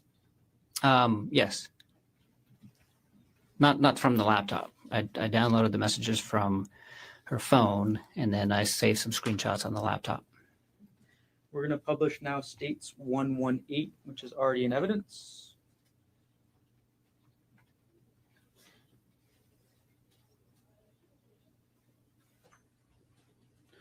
Okay, we have states 118 on the screen, doctor. This is an email you sent to Bryant Bunting, correct? Yes. Okay, and the first attachment to this email is called screen time and deleted messages, correct? Yes. I'm going to go to page 2. This is the first page of that Word document, right? Yes. This is the Word document you created while in detective mode, right? Yes. And in this document, that picture at the top, and I'll zoom in, that's the screen of Ariel's phone, correct? Yes.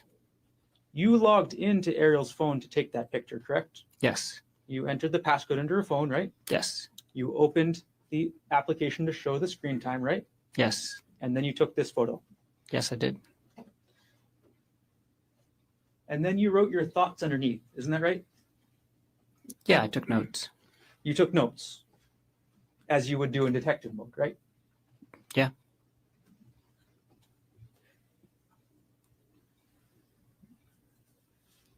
Your first notes were calculating the number of hours she spent on the WhatsApp app, correct? Yes. You calculated it and you did some division based on how many work days there were, right? I did. And then you speculated about phone calls, correct? Yes. Move on to page 3. Page 3 of this shows other screenshots you took of Ariel's phone, correct? Yes. And this is other screenshots of every app that she was using, correct?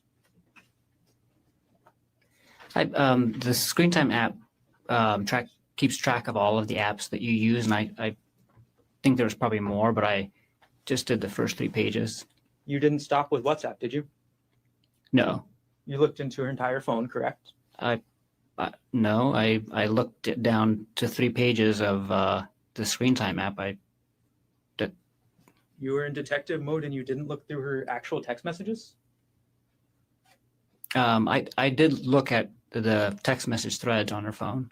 You looked at the text message threads on her phone, right? I did not look through all of her text messages. I opened the texting app to see if there's anything that looked suspicious there. There wasn't, but really I went straight to WhatsApp because that was the most used application. You looked through her emails, correct? Not at this time. I did end up looking through her emails later, mostly with her consent. Like as I'm seeing her on her phone and she's writing an email, I'll be like, "Hey, who are you emailing? Can I see?" And then she'll show it to me. This was after then you confronted her, correct? Yes. Okay. Now let's focus on this part of the detective mode for now. You looked at her phone calls, correct? I looked at the phone calls that she made through WhatsApp. I didn't actually look at the phone calls on the phone. Okay. So you're suspicious of your wife for 2 months already, right? When you do this. Yes. And you look through her WhatsApp, correct? Yes. You don't look through all of her text messages, correct? Correct. And you don't look at her phone calls, right? Right.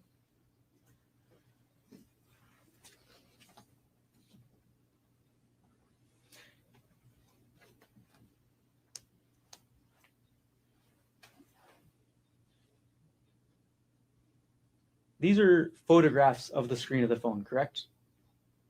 Yes. Okay. So you didn't take a screenshot and send it to yourself, right? Not of this. No. Not for these photos. Mm-mm. Ariel didn't know you were taking these photos, isn't that right? No. Okay. We're going to move on to page 4 of this document. Oh. I'm sorry. We're going to move on to page 6 of this document. Now,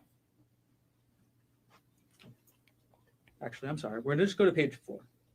At the top of this document, this is still the Word document that we were talking about, right? Yes. Okay. It is called, again, Screen Time and Deleted Messages, right? Yes.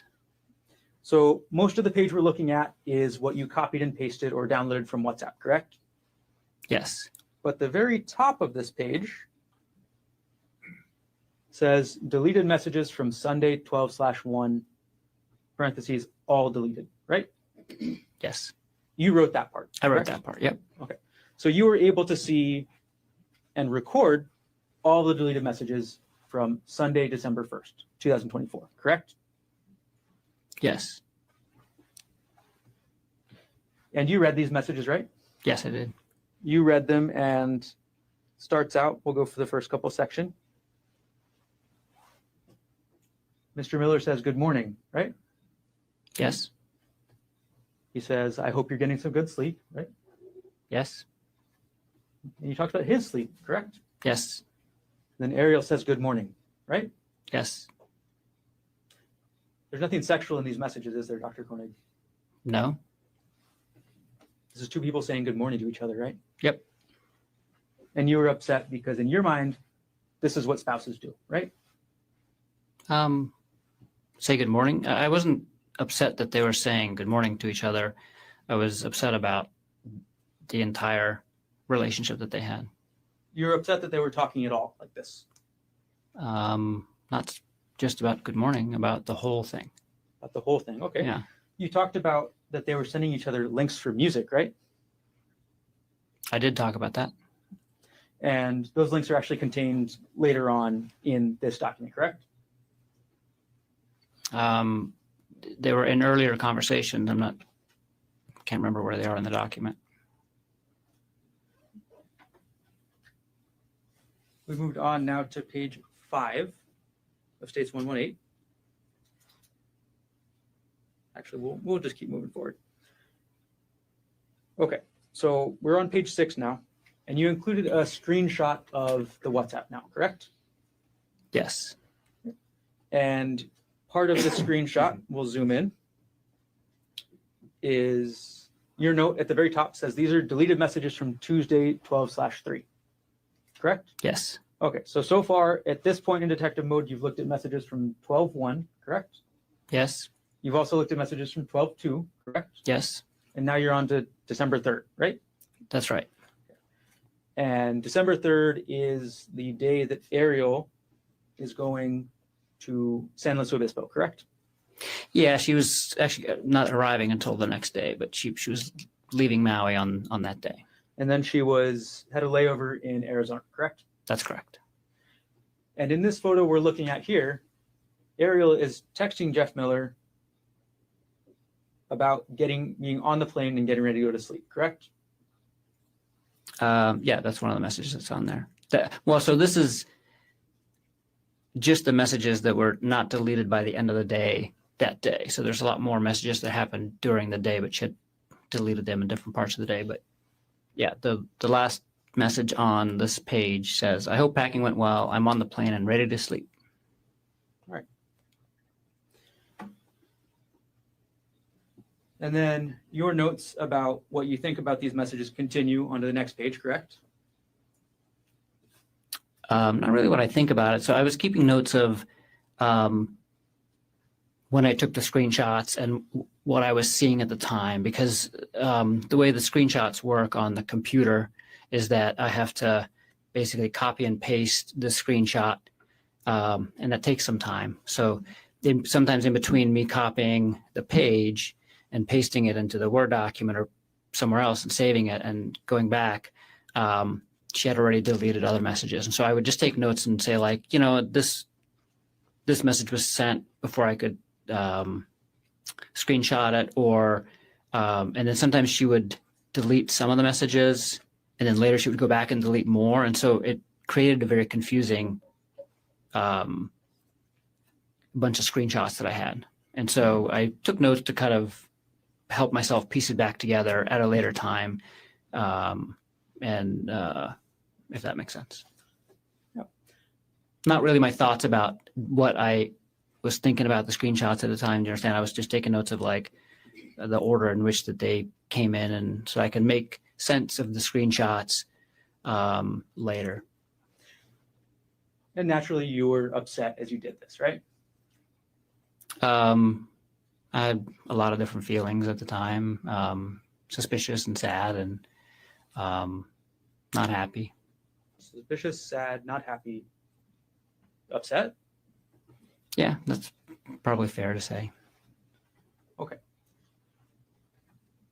All right, we're going to take this exhibit down. And again, this exhibit you actually emailed to a Mr. Bunting, correct? Yes. And Mr. Bunting was at the time your best friend, right? Yes. And One of my best friends. Yeah. Mr. Bunting was married to a woman named Gianna, correct? Gianna. It's spelled with a D, but she's Brazilian. Okay. So he was married to a woman pronounced Gianna, correct? That's correct. And Gianna was Ariel's best friend, right? One of her best friends, yeah.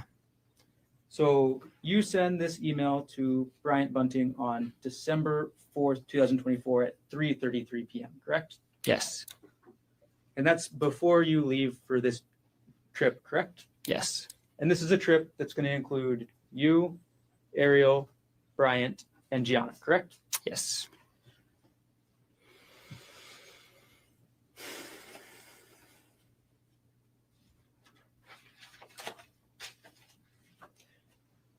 You also had 2 other attachments to Mr. Bunting, correct? I don't remember if you could show me. All right, we'll publish page 1 of this exhibit again. Sorry, what number exhibit? This states 118.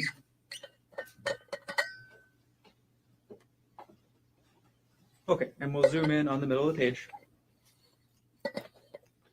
to attachment names. There were 3 attachments to this email, correct?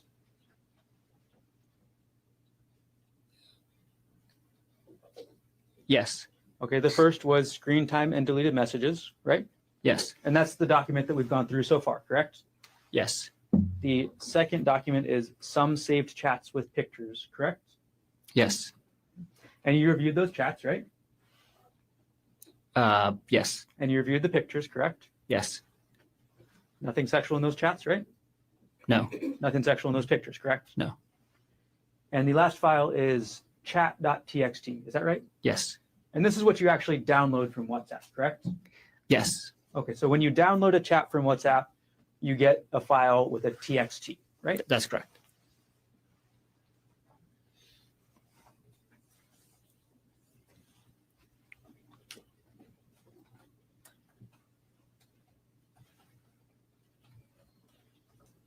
Now, you said already that you were upset when you were reading these messages, correct? Yes. You were upset that she was talking about her personal life with another person, correct? Yes. You're upset that she was talking about her kids, right?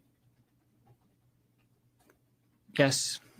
You're upset that she was talking about the kids putting stuff up on the Christmas tree, right? Yeah. I mean, in the context of the whole conversation, yeah, I was upset about that. And you're upset that your wife was keeping these messages secret from you, correct? Yes. So before you confronted Ariel, you emailed these documents to your friend Brian, correct? That's right.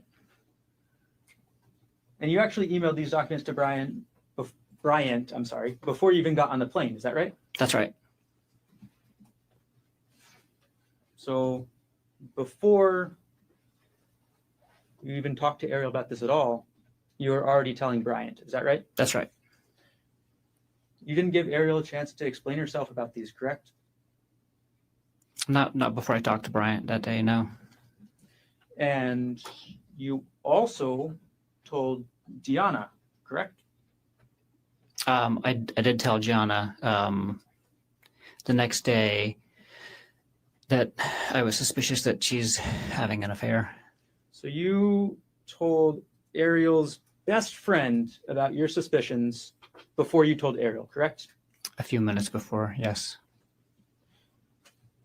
You did that because you wanted Gianna and Bryant on your side, correct?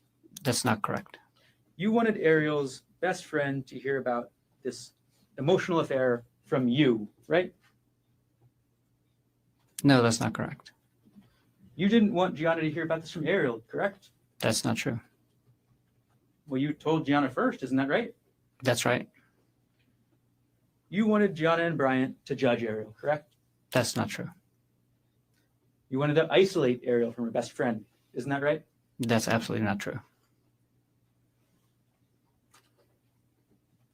So after you tell your best friend and Ariel's best friend about this, that's when you actually confront Ariel, correct? That's correct. And you're upset, right? That's not the primary feeling at the time. I was feeling a lot of other feelings, but I was also upset. You're mad, right? I was not mad. You were not mad when you confronted your wife about these messages. I was upset. Okay. It's natural to be mad in this sort of situation, isn't it? You could be. And in this confrontation, you called Ariel a lying bitch, right? I did call her that at some point, not in the beginning of the disclosure. You called her a whore, right? I did call her a whore at some point. Again, I think within like the first 24 hours and not during the initial disclosure. And after this all came out, after you confronted Ariel, called her a lying bitch, called her a whore, you wanted her to move out of the house. Is that right? That's right. You used an example yesterday where you talked about somebody else moving out for about 3 months and staying in a hotel, correct? That's right. And that's what you wanted Ariel to do, right? No. You just said you wanted Ariel to move out of the house. Isn't that right? Yeah, but you just asked if I wanted her to specifically move into a hotel for 3 months. I had no, I did not want her to move out of the house for 3 months and go live in a hotel. You just wanted her out. I preferred to have her move out while we're dealing with the aftermath of her having an affair. And Ariel didn't want to move out of the house. Is that right? We both didn't want her to move out of the house. We both decided that together after talking about it. You just said just a minute ago that you wanted her to move out, right? That was my preference in the beginning. And then we decided that we're not going to do that. There's plenty of examples of people holding contradictory beliefs. And then you talk about it and think about it and figure out which way you're going to go. Dr. Konig, Ariel's children were 4 years old and 18 months old at the time that you wanted her to move out. Isn't that right? That's correct. No mother would want to move out of the house with their kids that age, would they? I wouldn't think so. But that's what you wanted, right? I wanted her to move out of the house for us to deal with the affair, and I didn't want her to move out of the house and harm her children. I wanted both. Now, another thing that you wanted is you wanted Ariel to quit her job, right? That's right. And this is the remote worker job that she was able to find on Maui, correct? Yes. There are no nuclear power plants on Maui, right? That's correct. So if Ariel wanted to stay in her career and advance her career, she had to work remotely, right? That's correct. If you were to stay on Maui, right? Yes. And once Ariel quit her job, as was your plan, she would have been 100% dependent on you and your salary, correct?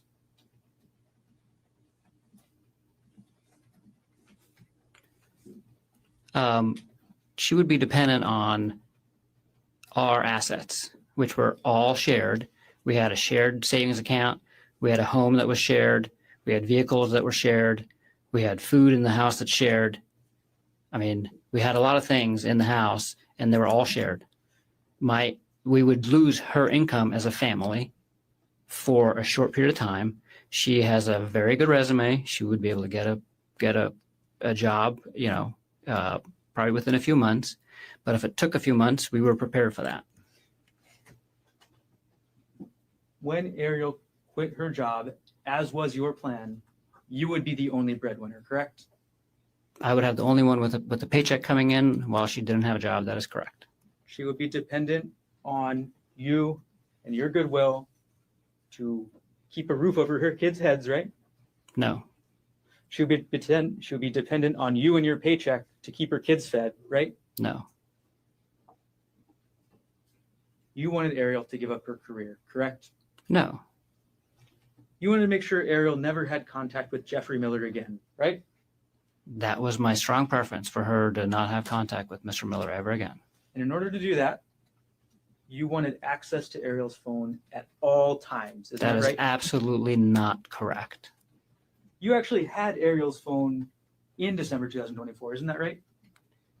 I wouldn't say that. Like her phone, it's at many points in time, I had her phone in my hand. I would not characterize it the way you just did. And you monitored her communications in December 2024 after you confronted her, isn't that right? I, on several occasions, asked to see who she was communicating with, and she would show me.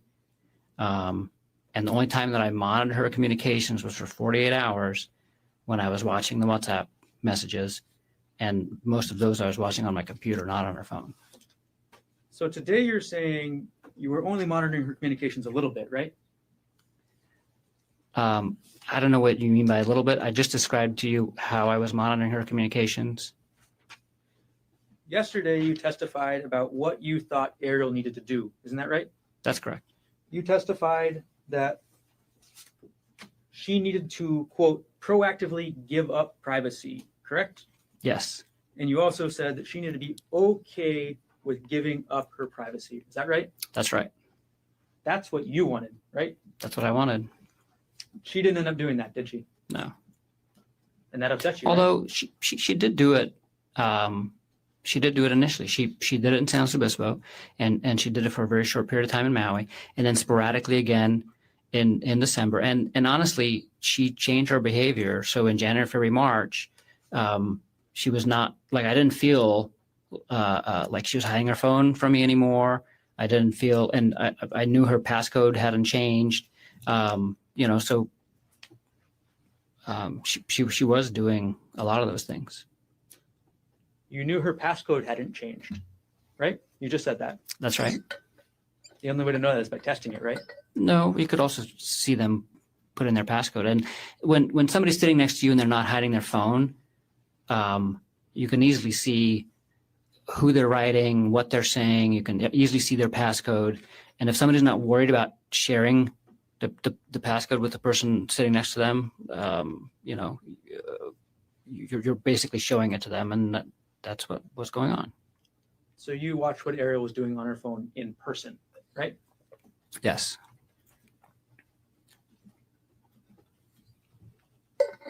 Now, another thing you mentioned yesterday is that you believed the cheating spouse needs to put in the work, right? That's not what I said. You testified that the cheating spouse needs to put in the work, right? You said that. I wouldn't characterize it like that. I would not say the work. The way you're making it sound is like there's only one work to be done. The work that needs to be done to heal a relationship after any kind of issue like this involves both parties. And I was talking specifically about the part that the cheating spouse has to commit to doing. I was not saying that was the only work that needed to be done, like you're implying. Dr. Gurnett, if we could not go into anything implied, I'm just asking you a question, okay? I'm asking you what you said. Your Honor, he's trying to answer the questions, should be allowed to answer. It's non-responsive. But that was not what if he's asking questions, he's answering. Is there an objection? My objection is to him reprimanding the witness when all he's doing is answering the question. That's my objection.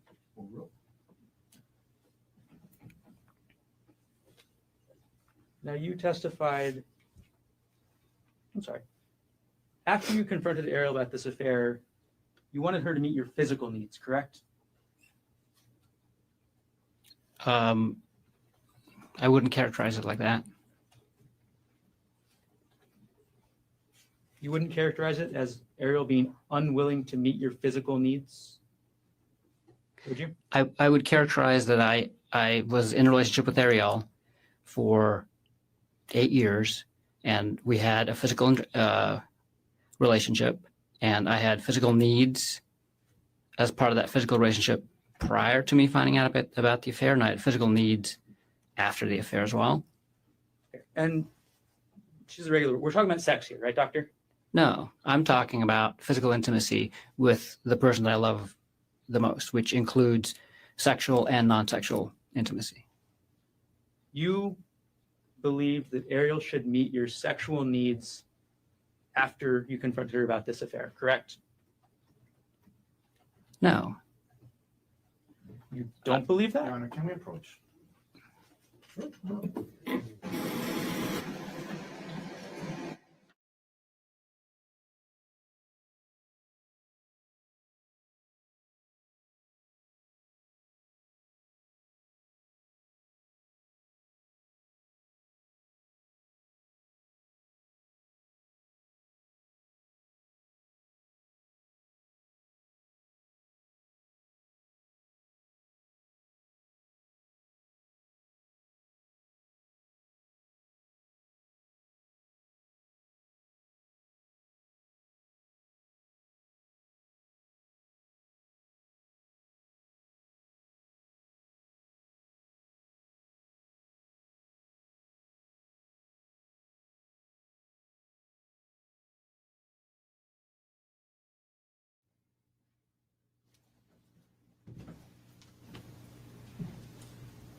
Dr. Konig, after you confronted Ariel, you needed her to meet your sexual needs, correct?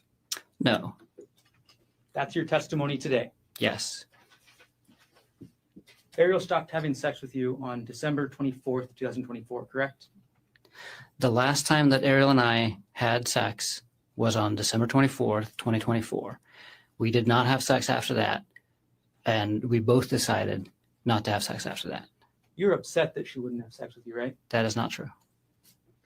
When Ariel didn't have sex with you, you believe she was withdrawing from the relationship, isn't that right? That's not true. Ariel didn't want to have sex with you anymore, isn't that right? That's not true. Ariel was unwilling to quit her job, right? She was willing to quit her job initially, and then later she was unwilling to quit her job. That's correct. Ariel was unwilling to give up her privacy to you forever, correct?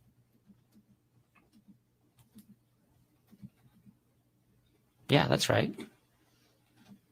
Ariel was unwilling to move out of the house and away from her children, correct? Yes. Ariel was unwilling to have sex with you whenever you demanded it. Isn't that right?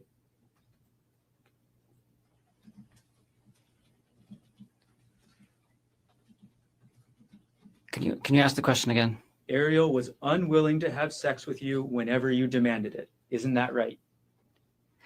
I never demanded sex, so that's not right. Now, you were 46 years old at the time this was happening, right? That's correct. And after you call a woman a lying bitch and a whore, it makes sense that they don't want to have sex with you, right? Objection argumented, Your Honor. Sustain. You still wanted Ariel to have sex with you after you called her a lying bitch, right? We had sex in December, and that was after we had that conversation. Yes. You were upset that Ariel was still talking to Gianna about you, right? No. You testified yesterday that you were upset that Gianna called you a monster, right? I was upset. Well, that made me suspicious of how Ari was characterizing both the affair and our relationship at the time to Gianna. And this is after you wanted to have Ariel move out of the house away from her kids, right? Actually, this was during. At the time that she made that comment, we were in an argument where I was asking her to move out. At the time she made that comment. Is this the argument you mentioned on December 26, 2024? Yes. Okay. That went into December 27th. The argument went into December 27th? Yes. Okay. So this argument happens. You're still mad, right? And again, I wouldn't characterize my emotion as mad.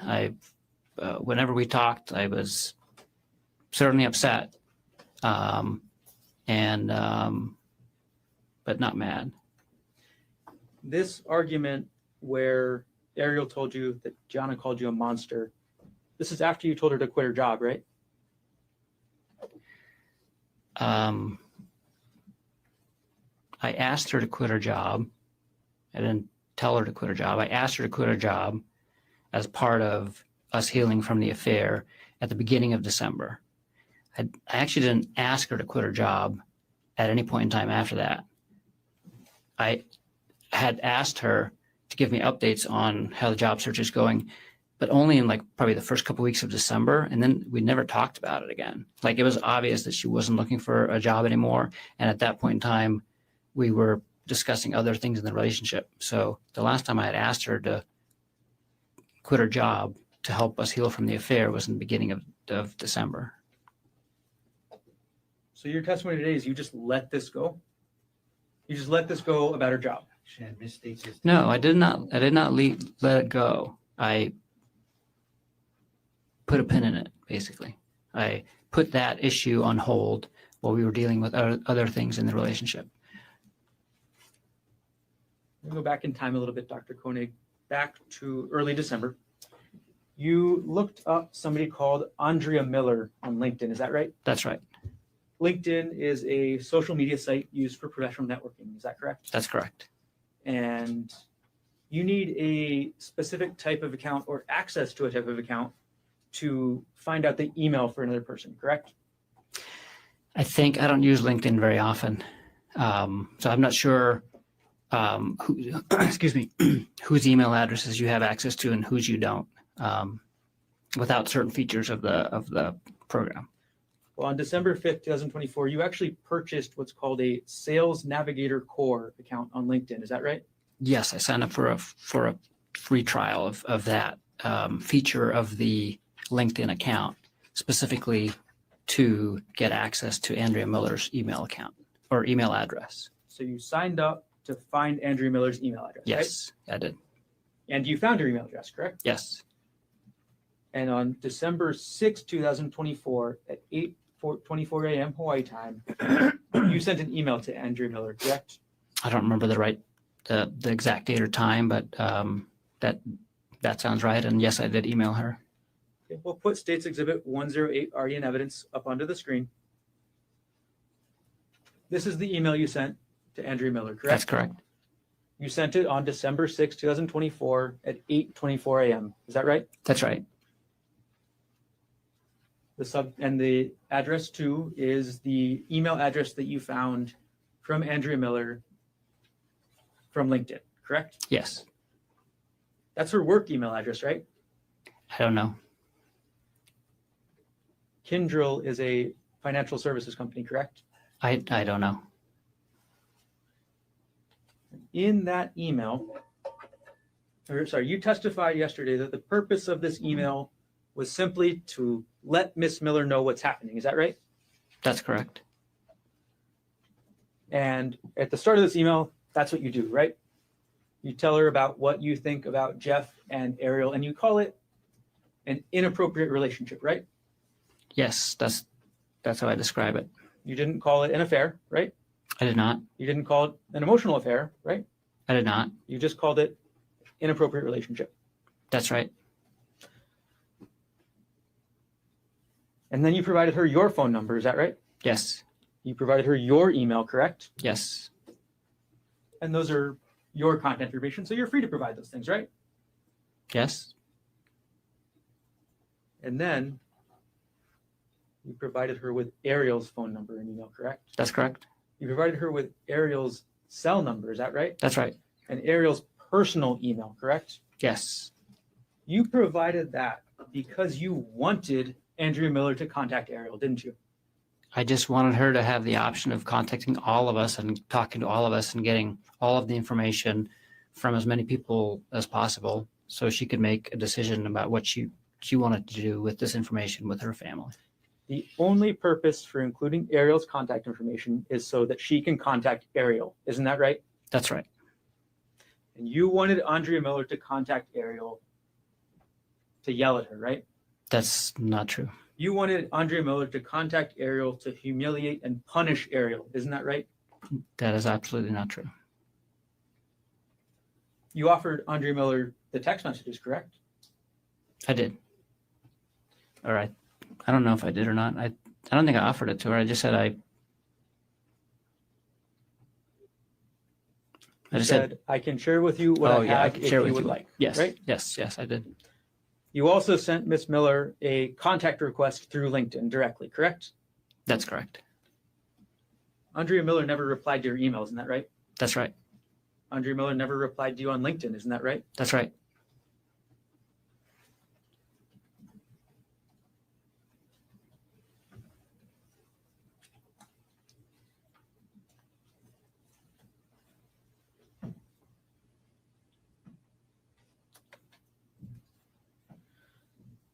On December 12th, I'm sorry, I'm going to take the exhibit down.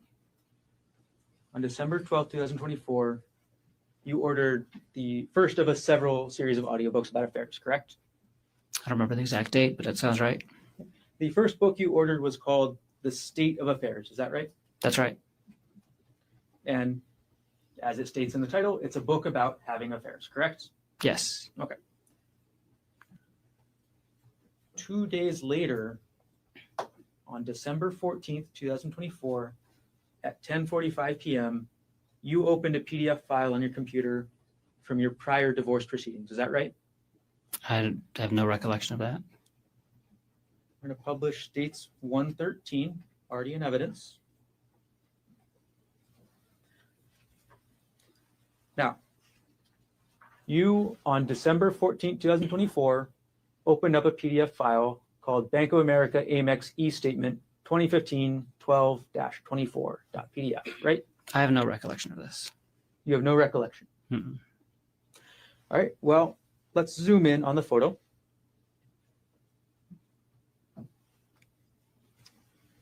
The file system last access date and time of this document was December 14th, 2024 at 10:45 p.m., correct? I can see that, yeah.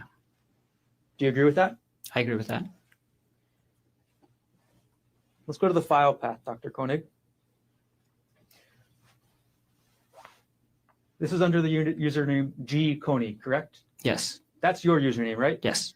Your files are contained under that username. Is that right? Yes.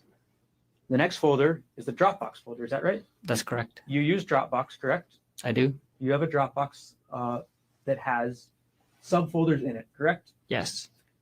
The next subfolder is called JPR. Is that right? That's correct. That's a subfolder that you created, correct? Yes. That's a subfolder that means Jessica Patella Ray. Isn't that right? That's correct. And under Miss Ray's subfolder, or Miss Patella Ray's subfolder, you have a separate subfolder called divorce. Isn't that right?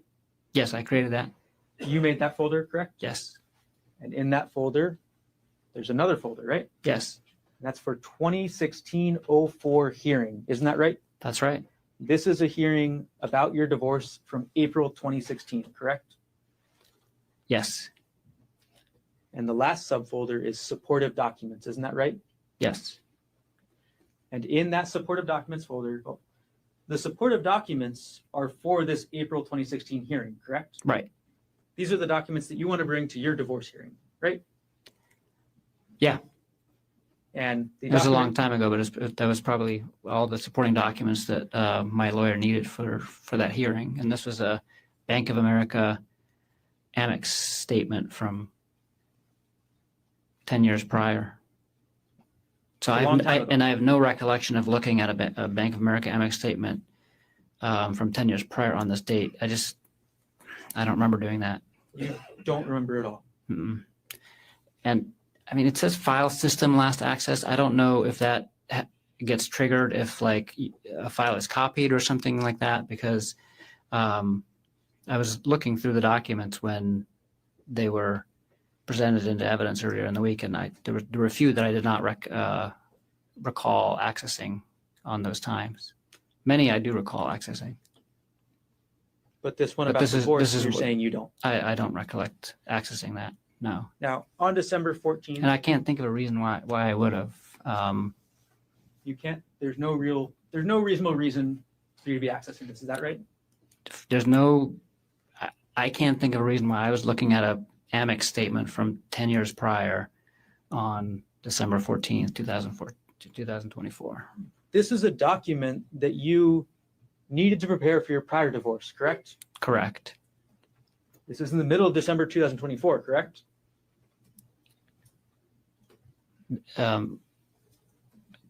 That this document was accessed? Yes. Yes.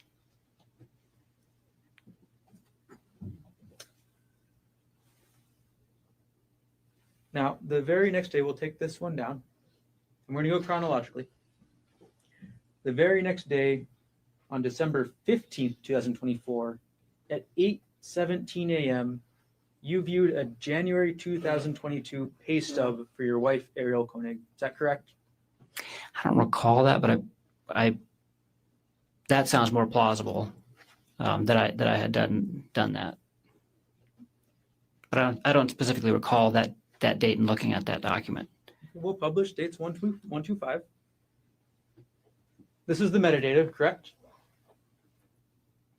Oh, I'm sorry, this is not page 1.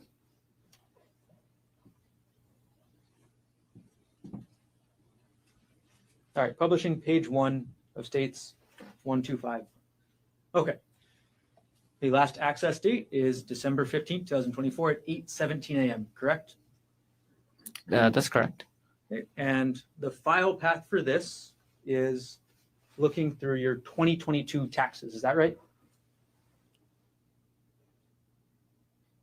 It's ours. So we have a shared folder on Dropbox called The Big Love Party and Other Super Fun Stuff that I created when we were planning our wedding.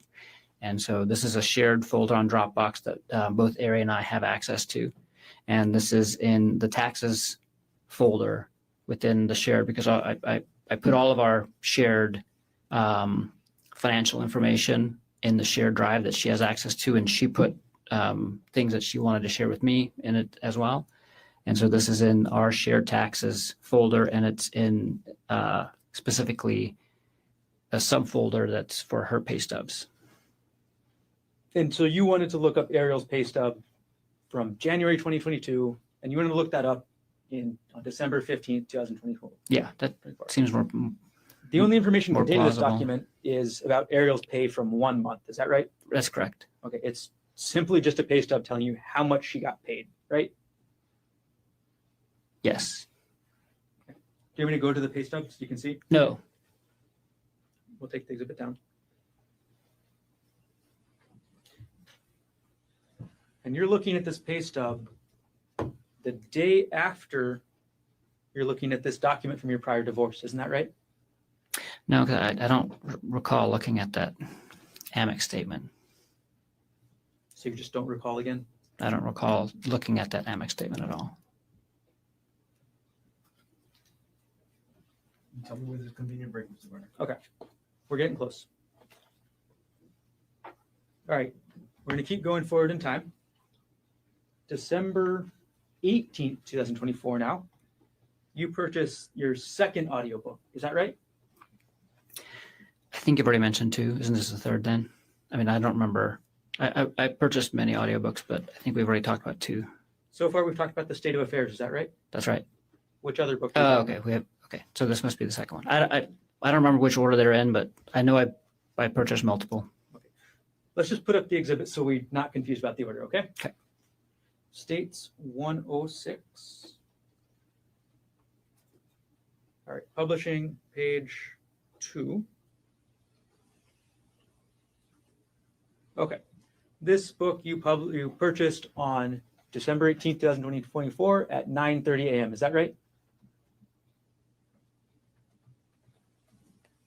That's right.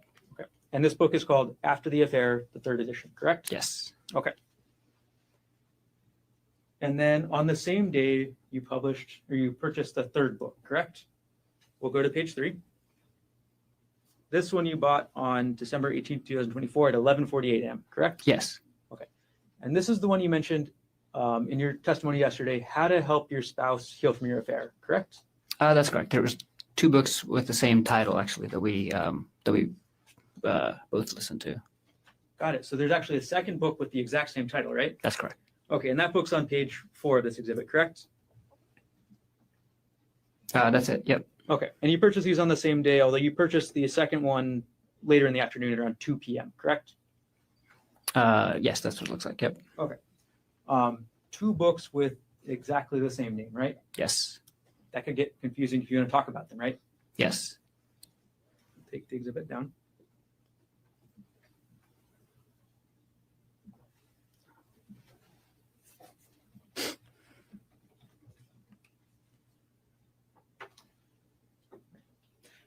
This book, How to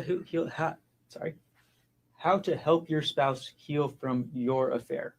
That's directed at the wayward partner, correct? Yes. It's directions on the cheating person that they have to follow, correct? Well, I mean, it goes into everything that needs to be done, but and it does it in a way that it explains why those things need to be done. So it was very helpful for me to read as well, because I understood all that needed to be done to kind of fix the relationship. And it does talk about some things that the other spouse has to do as well, but it's primarily focused on what the cheating spouse has to do. So in your mind, this book is primarily geared towards Ariel, but you just wanted to read it too, correct? No, like I said, the book describes very well what needs to happen after an affair, and the vast majority of what needs to be done in the initial stages is by the cheating spouse, but it does go into what the other person has to do, and it's geared for both partners. The title is How to Help Your Spouse Heal from the Affair, but the contents of the book is for both parties. And this book is where you got these terms or these things you told us yesterday that you believed Ariel needed to do, correct? This is one of the books that I used. Yeah. This is where you, I guess you had the idea that she should quit her job before you read this book, right? That's right. Okay. But this book supported that idea for you, correct? Yes, absolutely. And this book, again, as you just talked about, is the one that got that idea that the cheating spouse needs to put in work, right? I'm sorry, can you ask that again? This book also helped you with that idea that the cheating spouse needs to put in work. Is that right? Yes. And this is, again, the book that supports your idea that the cheating spouse needs to give up their privacy, right? Proactively give up privacy as part of the healing process for a period of time. Yes.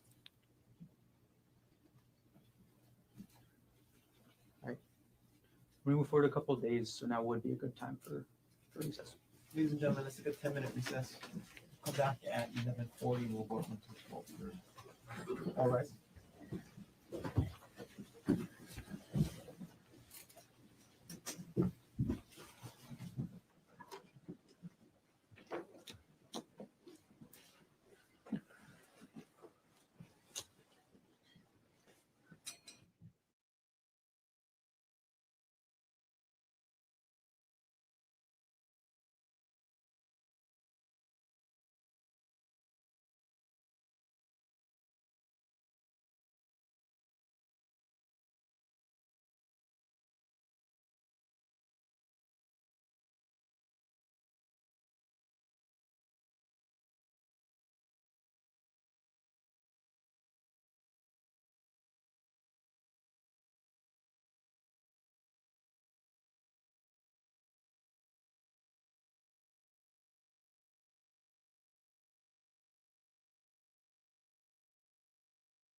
On December 24th, 2024, at 3:36 in the morning, you were upset about this emotional affair, correct? No. You were I was thinking, probably sleeping. you were thinking that you paid for Ariel's education and this is how she repays you, right? No.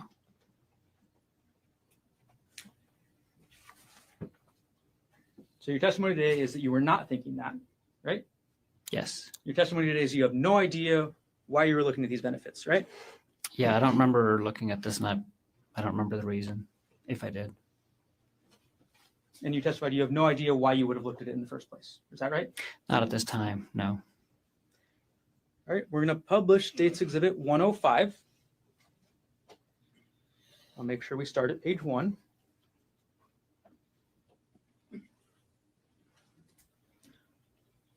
All right, publishing States 105 at page 1. This exhibit is your Reddit internet history, correct, Dr. Konig? Yes. This is from December 24th, 2024 at 4:34 a.m., correct? Yes. And you're looking at a website or a web page titled Lying Again. Isn't that right?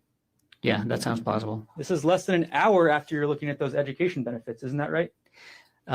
It's an hour after the timestamp, but I don't recall looking at that tuition benefit. But I do recall being on Reddit in December. I can't remember exactly when and where.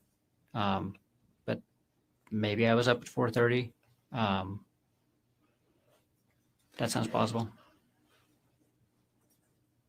That sounds plausible? Yes.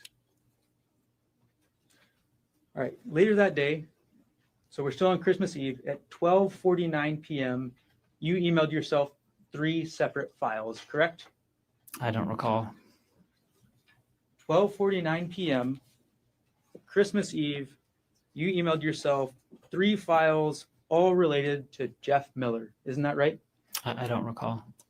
We'll publish States 119, the first page. On December 24th, 2024 at 12:26 p.m., you sent an email from your gkonig@proinbox.com email to the same email address with an attachment called WhatsApp chat jeffmiller.zip, correct? Yes. And then we're going to publish States 120, the first page, the metadata. At 12:20 p.m. on the same day, Christmas Eve, you sent yourself WhatsApp chat jeffmiller2.zip, correct? That's correct.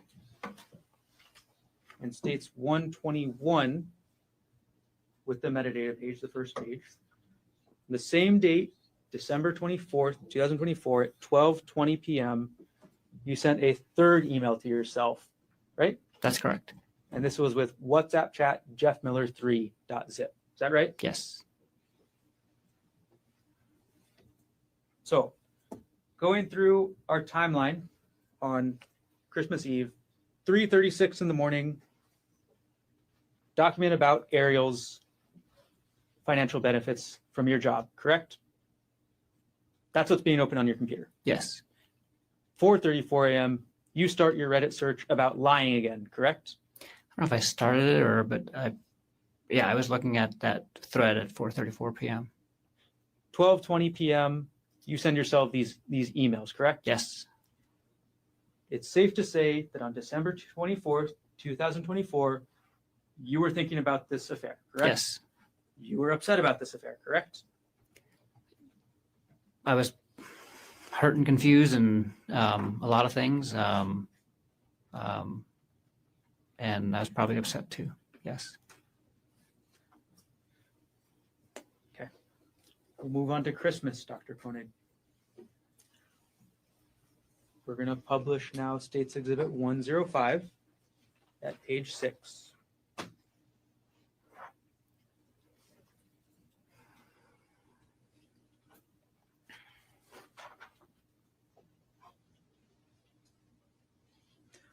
Okay, now it's on the screen. At 3:23 a.m. on December 25th, 2024, you go back to that Reddit website, correct? Yes. This is Christmas now, right? Yes. Christmas Day, 3:23 a.m., you're on Reddit, right? Yes. And you look at Reddit around that time, 3:30 a.m., for a couple different posts, right? I don't remember, but that sounds plausible, yeah. And then later in the day, the afternoon now at 2:16 p.m., you go back and look at another Reddit post on the same subreddit, correct? I don't recall that exact date and time, but that sounds plausible, yes. On December 25th, 2024, at 2:19 p.m., you went to a Reddit page with a post titled, "Can't have physical relationship with WP anymore." Isn't that correct? I don't recall, but it sounds plausible.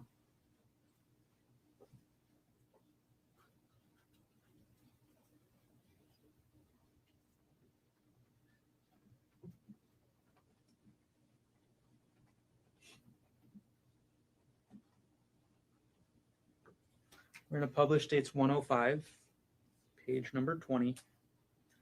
This is that page you visited at 2:19 p.m. on Christmas, correct? Yes. And the title of that page is "Can't Have Physical Relationship with WP Anymore," correct? Yes. WP is wayward partner. Is that right? Yes. And in your relationship, in your mind, the wayward partner is Ariel. Is That's that right? correct. So you're thinking about the physical relationship at this time, correct? That's one of the things, yeah, that I was thinking about and reading about. Just a few minutes later, you search a term on Reddit called Darvo, correct? I don't recall when I did that, but I do recall searching for that term, yes.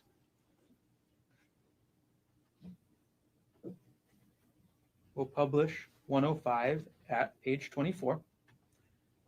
This is that search, isn't that right, Doctor? Yes. Okay. And this is not a specific post about the word Darvo. This is actually a search for information about the word Darvo, correct? That's correct. And you know what that acronym means, right? Yes. The D stands for deny, right? Yes. The A stands for attack, correct? Yes. And the RVO are all connected together, and they mean reverse, victim, and offender. Is that right? That's right. So in order to use that strategy first, the accused will deny the accusation, correct?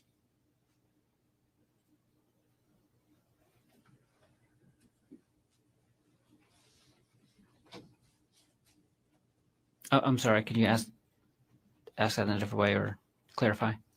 The first step under the D in deny means the accused will deny the accusation, correct? I mean, Darvo refers to a thing that Objection, non-responsive. He's answering that question.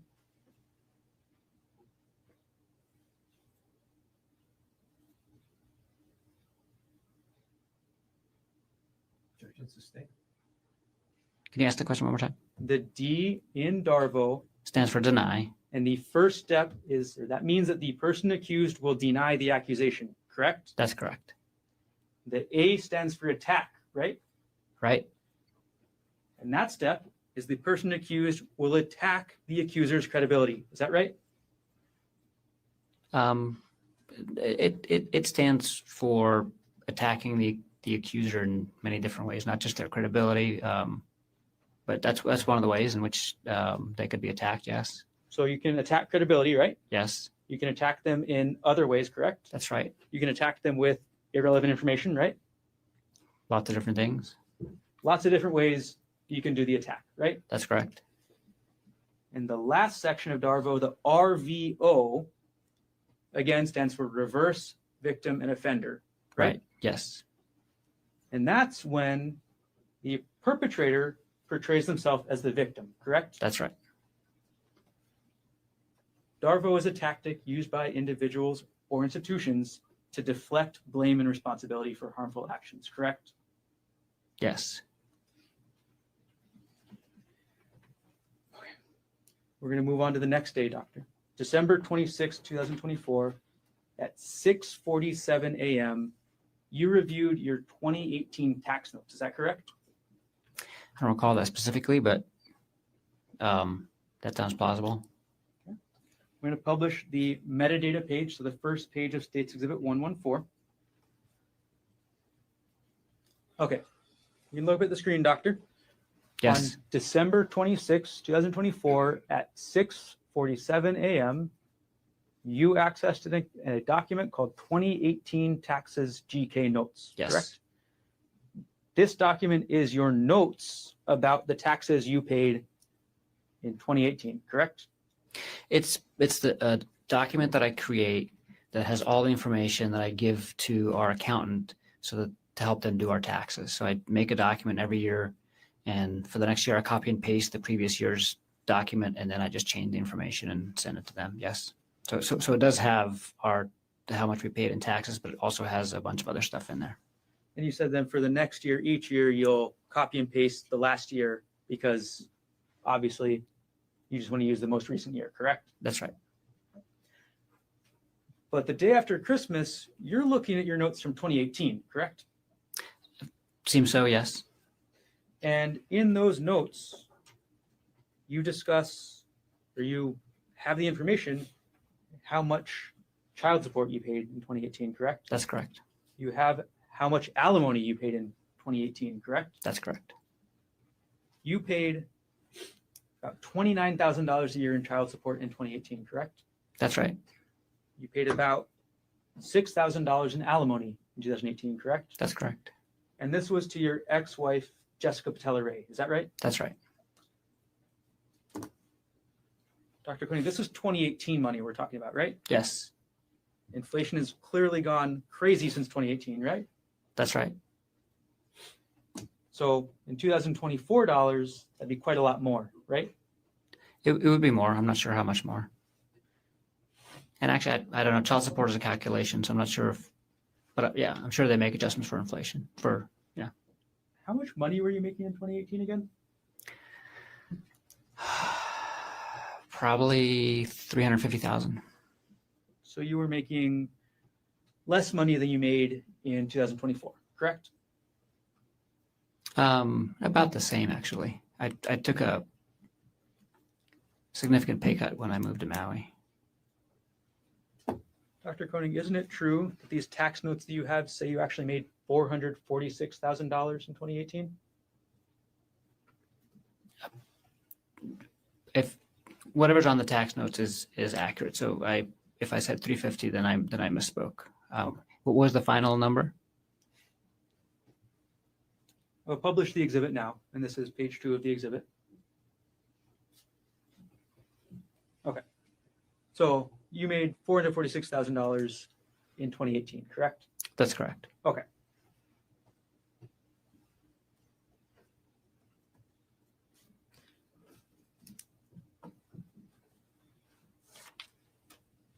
While we're talking about December 26th, I do need to follow up, Dr. Konig, because you mentioned that you had a big fight with Ariel on that day, correct? That's correct. The same day you're looking up your tax documents with your alimony and child support, you get into a fight with Ariel. Is that right? The same day that I look at the tax documents that has a lot of information on it, including the alimony and child support, I get into a fight with Ariel. That's correct. And given the fact that you looked at these tax documents at 6:47 a.m., the fight was after that, correct? Yes. The fight was during the daytime, correct? It was at night. So the night of December 26th, you get into this fight with Ariel, correct? That's correct. And this is the second time in this fight that you tell Ariel to move out, right? It's the second time that I ask her to move out if she doesn't take accountability for the affair. That's correct. It's the second time that you ask Ariel to leave her 18-month-old, right? That's correct. It's the second time that you ask her to leave her 4-year-old, right? Well, that's not correct. I wasn't asking her to leave the children. She would move 200 yards down the street to her parents' house and see the children as often as she wanted to, but she would not be physically living in our house anymore. So that is not correct. I did not ask her to leave the children. So you have this fight with Ariel on the night of December 26th, correct? Yes. And then on the morning of December 27th at 6:34 a.m., You look at Ariel's pay stub again, correct? I don't recall that specifically, but it's the end of the year. I was probably looking at a bunch of tax documents and financial things. And I always get up early because I have to get up early for work. So that sounds very plausible. It was the end of the year and you wanted to look at tax documents. Is that what you just said? That's all I can think of why I was looking at these documents then is end of year finances. So it's 2024, right? Yes. The end of 2024, you want to start preparing your taxes for the year, right? That's correct. And you decide that the best way to prepare for your taxes of the year 2024, we're going to publish dates 125 at page 10.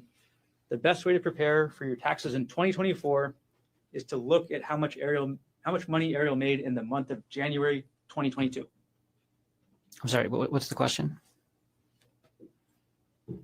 This document has nothing to do with how much money you'd pay in taxes in 2024, correct? That's correct.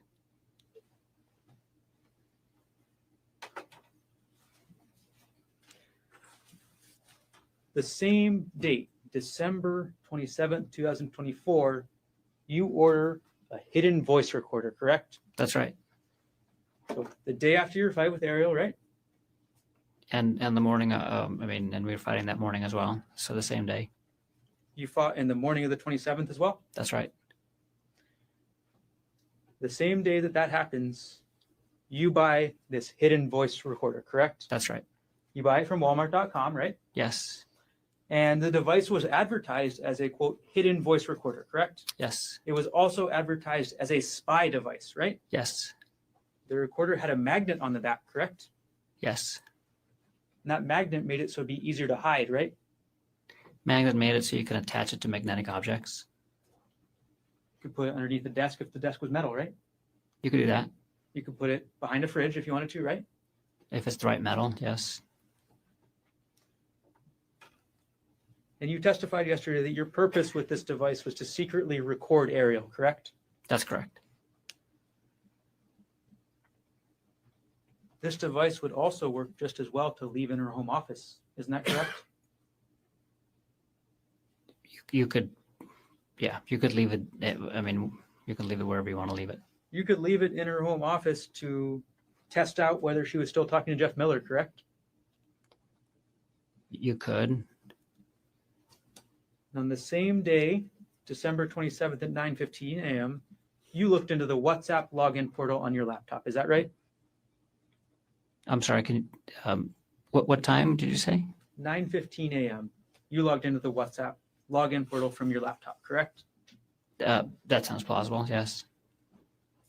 So as you're having this fight with Ariel in the morning, 9:15 around then, you log into WhatsApp, right? Yes. You want to find out who she's been talking to, what she's been saying, right? No. I was logging into my WhatsApp. You want to find at that out point in if Ariel's time. still... Sorry. At that point in time, I was not logged into her WhatsApp on my computer any longer, and I was using WhatsApp for my work, and I was logging into my WhatsApp. So your testimony is that immediately after having this fight, after same day you're ordering this recorder to spy on Ariel, that you're logging into WhatsApp for other purposes. Yes.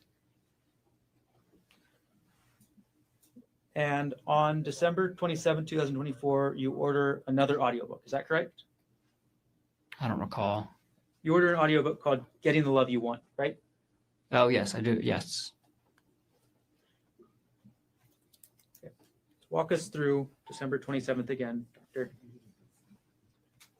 In the morning, 6:47 a.m. Sorry, let me get the time correct. In the morning at 6:34 a.m., you look at Ariel's January 2022 pay stub, correct? Asked and answered. Going through it again. Just went through it. Yes. Yes. Is that the answer to my question? I'm sorry. Can you ask the question again? Okay, we're going to review this December 27th, 2024, okay? So 6:34 a.m., you look at Ariel's old tax document. Asked and answered. Just went through this. He did answer. About 8 minutes ago, we went through this. He's answered them. Yes. Okay. You looked at her, or You also got into a fight with her that morning. We continued an argument from the previous night. Same day you order the hidden voice recorder? Yes. Same day you log into WhatsApp? Yes. That's an answer. And same day you order this next audiobook, correct? Yes.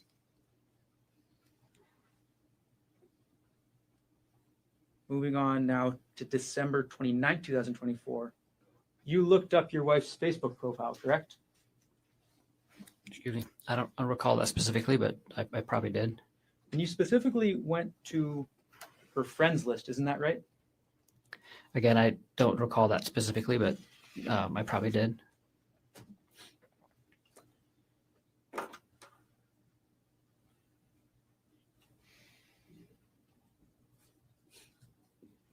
Now, on December 30th, 2024, we're moving closer to New Year's, right?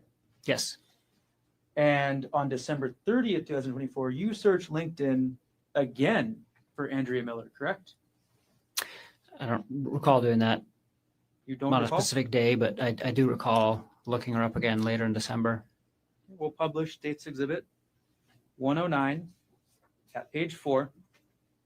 You looked up Andrea Miller on LinkedIn on December 30th, 2024 at 6:49 a.m., correct? Yes. I looked at her contact info. She still hadn't replied to your email, right? That's right. She never called Ari to yell at her, right? She never called Ari to do anything, as far as I know. Actually, she might have. She didn't tell me, but as far as I know, Andrea never called Ari. And then after searching for Andrea on LinkedIn this morning, you canceled your LinkedIn Sales Navigator Core account, correct? That sounds right. I had to cancel it within 30 days. And so I probably went in LinkedIn to cancel the account and then also clicked on Andrea's profile. This is page 5. This is the email confirming your cancellation, correct? Yes. Okay. So, and this is at 6:56 a.m. Is that right? That's right.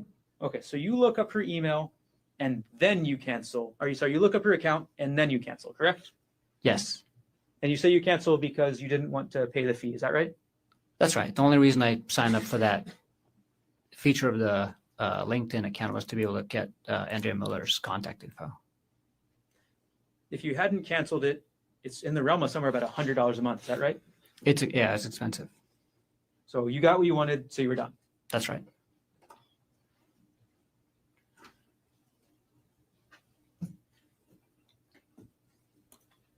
And on that same day, December 30th, you also purchased a new audiobook. Is that right? I don't recall. You purchased an audiobook called Not Just Friends on December 30th, 2024. Is that right? I do recall purchasing that book. I'm not sure of the exact date, but that sounds like the right time frame, yes. And then on the same day, December 30th at 7:29 p.m., you open up a spreadsheet on your computer, correct? Probably. I work with spreadsheets very, very frequently. On that date at 7:29 p.m., you opened a spreadsheet about your and Ariel's wedding. Is that right? I don't recall, but that sounds plausible, yes. And in that spreadsheet, there was information about the wedding, correct? There's a lot of information in the spreadsheet. There's a guest list, right? A guest list? There was Yes. Tasks for you and Ariel to do to prepare, correct? Yes. And there was the cost. And a lot of other stuff. There was the cost there, correct? The cost was there too, yes. Okay. Oh, sorry. Moving on now to December 31st. December 31st is Christmas Eve, right? I'm sorry, New Year's Eve. Yes. Okay, New Year's Eve, 8:38 p.m., you accessed a PDF file on your computer from that JPR divorce folder. Is that correct? I don't recall doing that at all. You don't recall? No. We'll go to States 113. We'll publish page 2.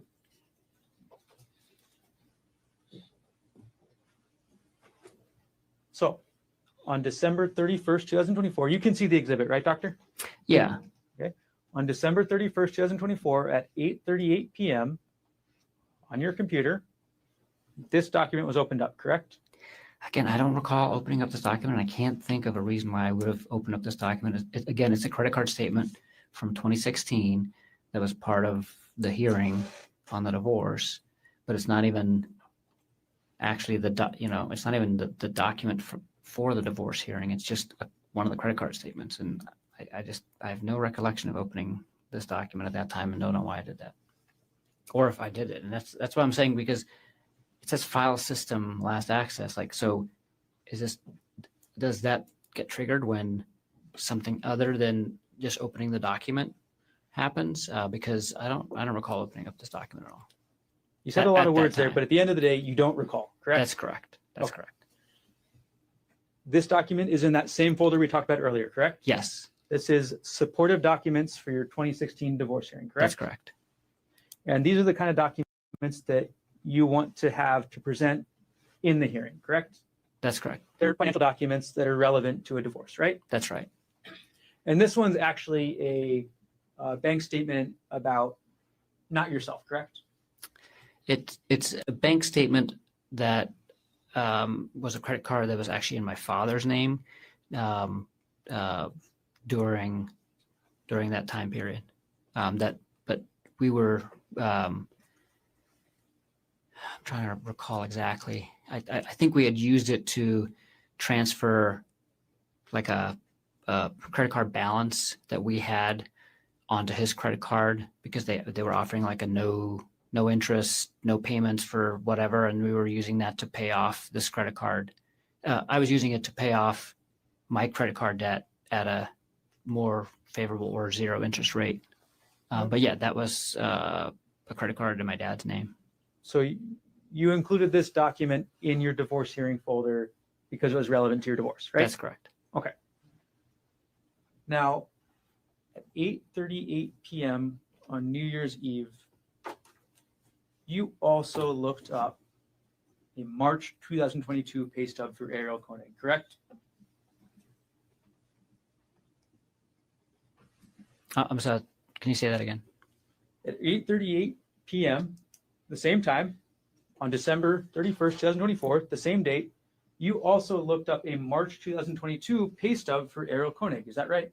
I don't recall doing that specifically, but that sounds plausible, yes. We're going to publish dates 1, 2, 5, page 11. All right. Dr. Konig, this is the metadata for that document, correct?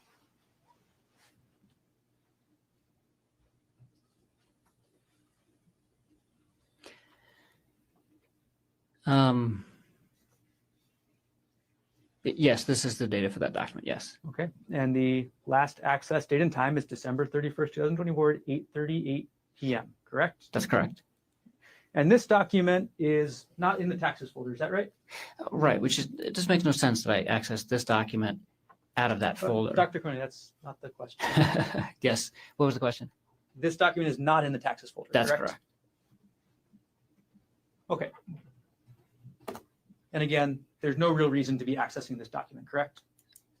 There's no reason that I can think of accessing this document out of that folder. I can think of a reason why I was looking at her taxes potentially at the end of the year, but I don't know why I would have never gone to that folder to look for her tax documents, because I have a tax document folder that has all of her tax stuff in it. And again, the document we're talking about is literally just a pay stub for 1 month, right? That's right. It's the only information in that document is how much Ariel got paid in March 2022, right? Right. No relevance to taxes in the year 2024, correct? That's right. She's not even at the same job at this point, right? That's right. So at the same time, the data from your computer shows opening up divorce-related documents as well as an old pay stub for Ariel, correct? That's correct. How much each person gets paid is very relevant in divorce, right, Dr. Konig? That's correct. And again, this is all 8:38 p.m. on New Year's Eve, right? That's correct.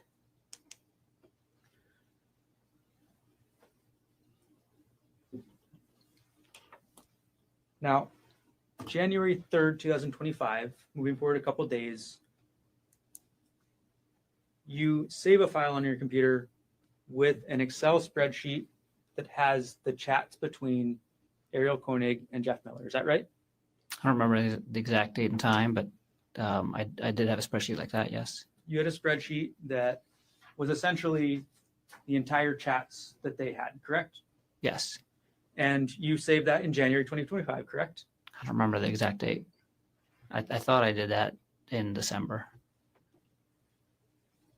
I know I created the file in December. Okay, we'll publish dates 139, and you created the file on December 24th, 2024, correct? That sounds more reasonable. Okay. You accessed the file on January 3rd, 2025, correct? It looks like it, yes. So it's safe to say that on January 3rd, you're still thinking about these messages, right? Oh, absolutely. They're still in your mind a lot, right? Definitely. You're still upset? I'm still thinking about the affair. It's hard to get off your mind, right? I'm still thinking about the affair. You're thinking about it a lot, right? I'm thinking about it often, yes. It's hard to stop thinking about it, isn't it? No, at that point in time, I could stop thinking about it, and I was functioning just fine. So you say that in January 2025, you were okay to stop thinking about it when you needed to, right? Absolutely. Okay.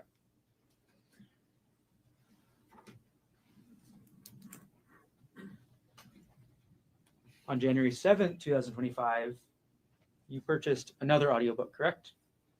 I don't recall. We'll put States Exhibit 106 up on the screen. And this is going to be page 6 of 7. On January 7th, 2025, you purchased an audiobook called Not Just Friends, correct?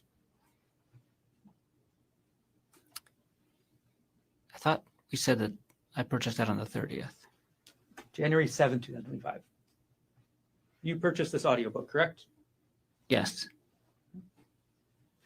And on January 7th, 2025, again, the title was Not, it's in little half quotes, Just Friends, right? Isn't that the same book that we said I purchased on the 30th?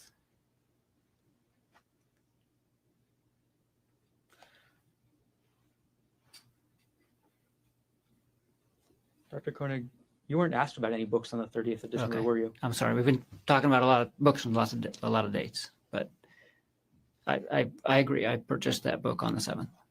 Okay. So you agree you purchased this book on January 7th, 2025, correct? Yes. And obviously, when you purchased this book, you were still thinking about the affair, right? Yes. It was still on your mind, right? Yes. And you actually purchased this book, I'll zoom in on the email time, at 4:32 a.m., correct? Yes. So at 4:32 a.m., January 7th, you're still thinking about this, right? Yes.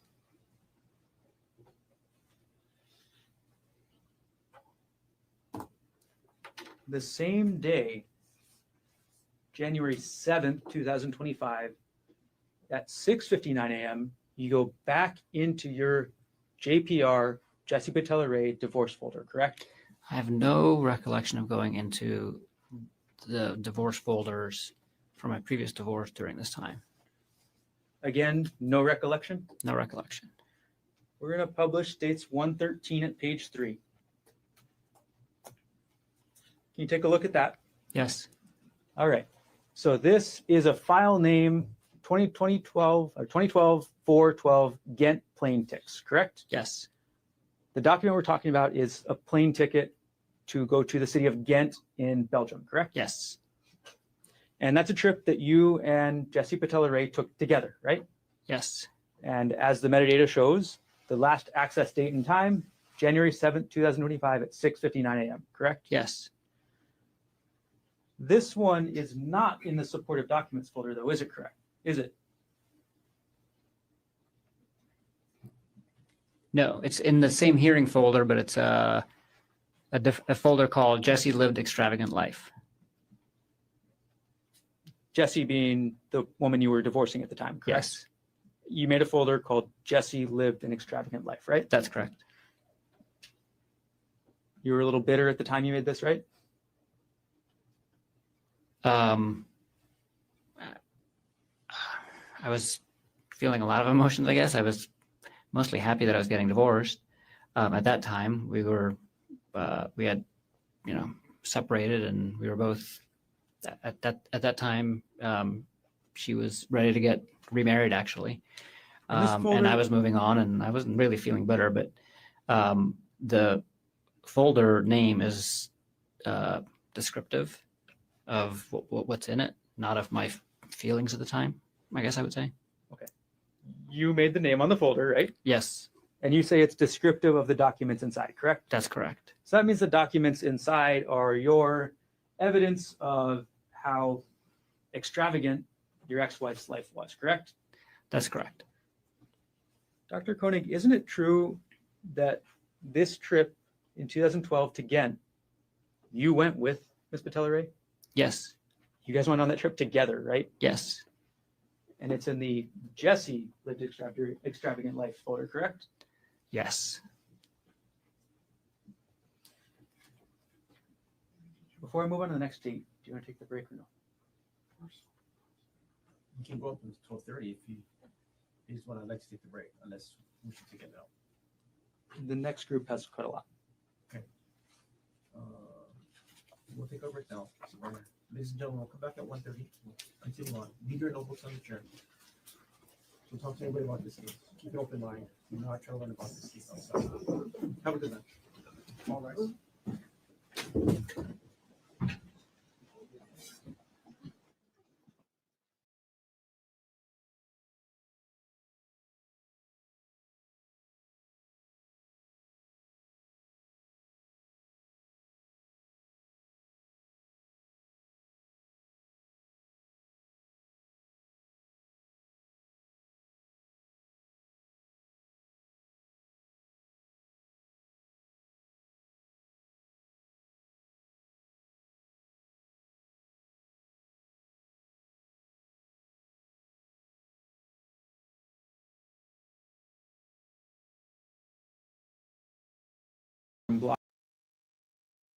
His Freedom credit card that we used to transfer.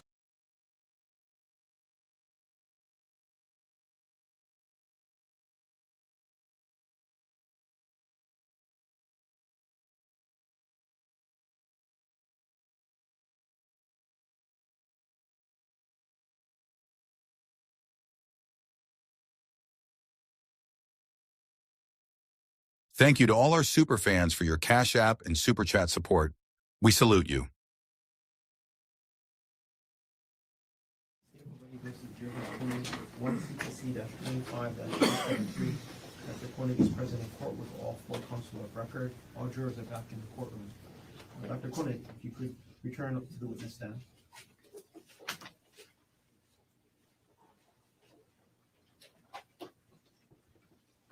You're still under oath. And Mr. Garner, you may continue on with your cross-examination.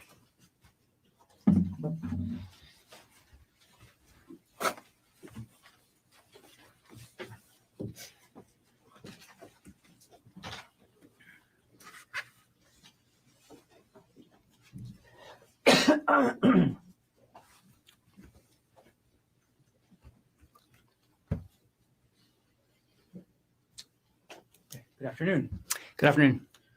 I'm going to publish State's Exhibit 115, page 1. All right, Dr. Konig, isn't it true that on January 9th, 2025, at 9:10 p.m., you used the Microsoft Edge browser to log into Ariel's computer backup?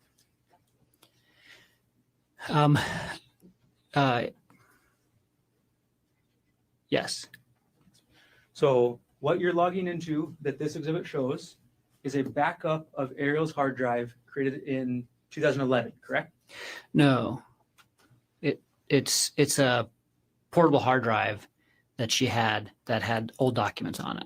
Okay. And you wanted to go into Ariel's old hard drive to look at the documents, right? That's right.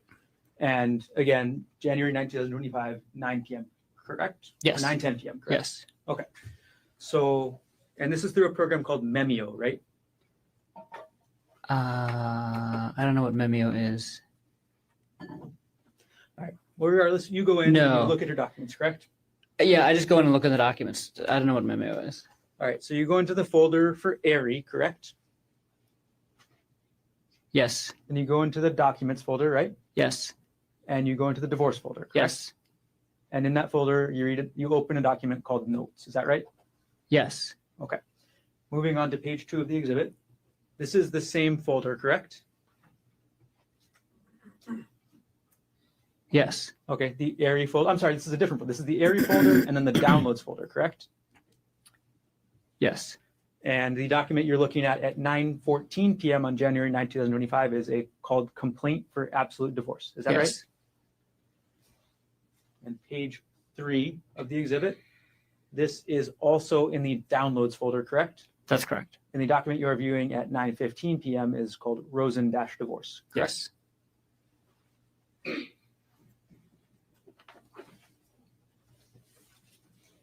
And again, these were all on Ariel's external hard drive, correct? Yes. On February 3rd, 2025, you go back to your prior divorce folder. Is that correct? I don't recall that at all. Publishing States Exhibit 113, page 4.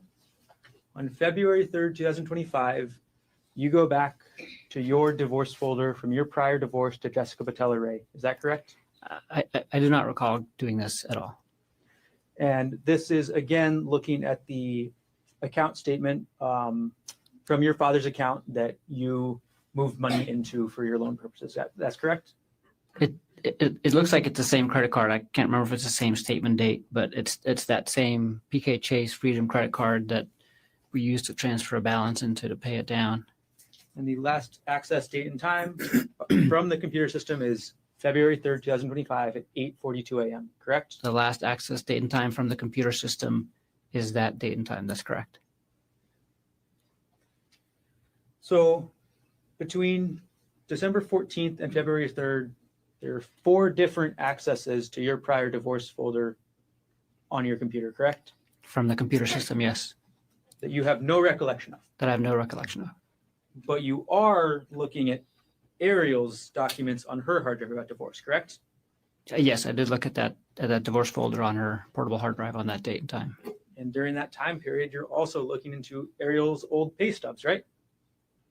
Yes. You're also looking into your tax notes that include information about how much alimony and child support you paid, right? Again, I don't recall looking at a 2018 tax notes during that time, but that tax document was accessed by the system at that time, and that tax document does include alimony and child support. And you're researching these financial documents and these divorce documents because you want to see how much damage you're going to suffer in a divorce. Isn't that right? That's not right. In January, you also review your wedding documents again. Is that correct? I don't recall. Maybe show me what you're discussing.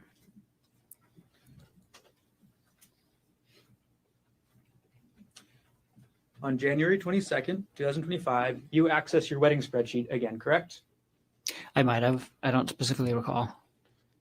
Published dates 124 at page 11. The access date is January 22nd, 2025, correct? That's correct. And this is another spreadsheet with the same material we talked about earlier, correct? Yeah, that's another guest list, right? Version of the wedding spreadsheet, yes. It's got your guest list on it, yes? Yes. It's got your task that each of you have to do. Yes. It's got the financials, right? Yes.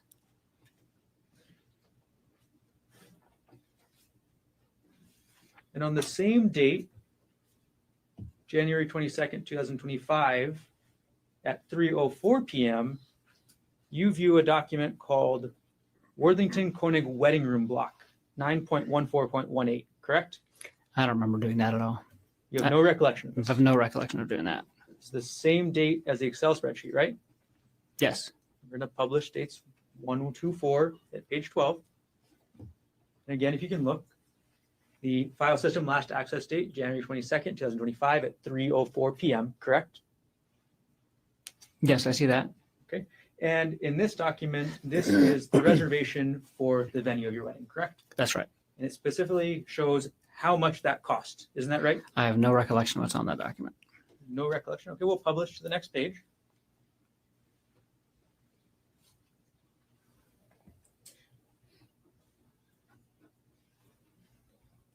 There's a table in the middle right here, isn't there? Yeah, and that's the guest room block. So that shows if our guests decide to stay at that hotel, what they would pay under the wedding rate for those 3 different rooms. We'll move on to the next page. This is basically rules that you have to follow, or what you have to decide. Sure. What the rules are.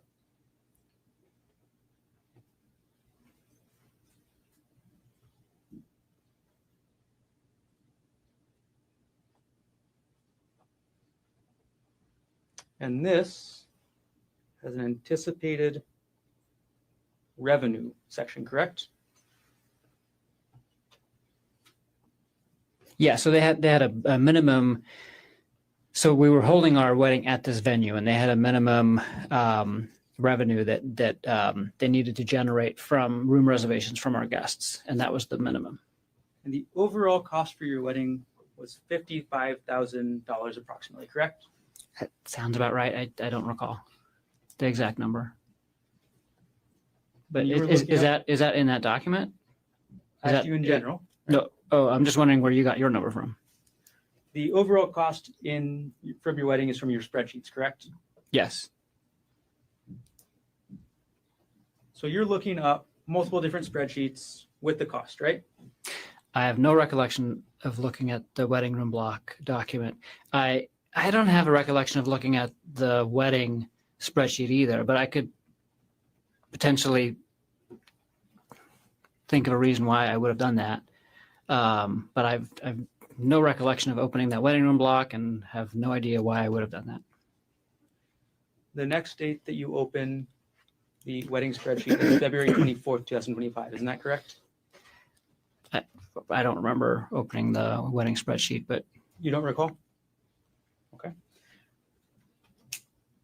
You also open a document called Final Floral Proposal on March 14th, 2025. Isn't that correct? No, I don't think I did. I don't remember doing that. And if that's related to the wedding, I certainly did not look at the floral contract or whatever. What is it called? You're saying you did not look at the floral contract? No. For the final floral proposal, is that right? I 100% did not look at the final floral proposal for our wedding in March. The published states 124 at page 21.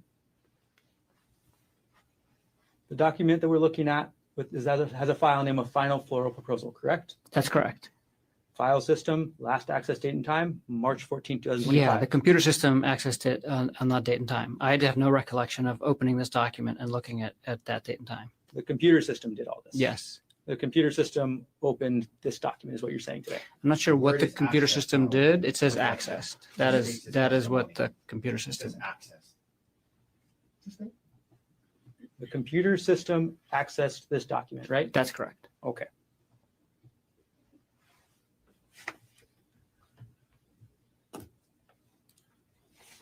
On January 22nd, 2025, you viewed a UBS portfolio detailing your and your wife's retirement accounts, correct? That's correct. And that was a statement from December 2004, correct?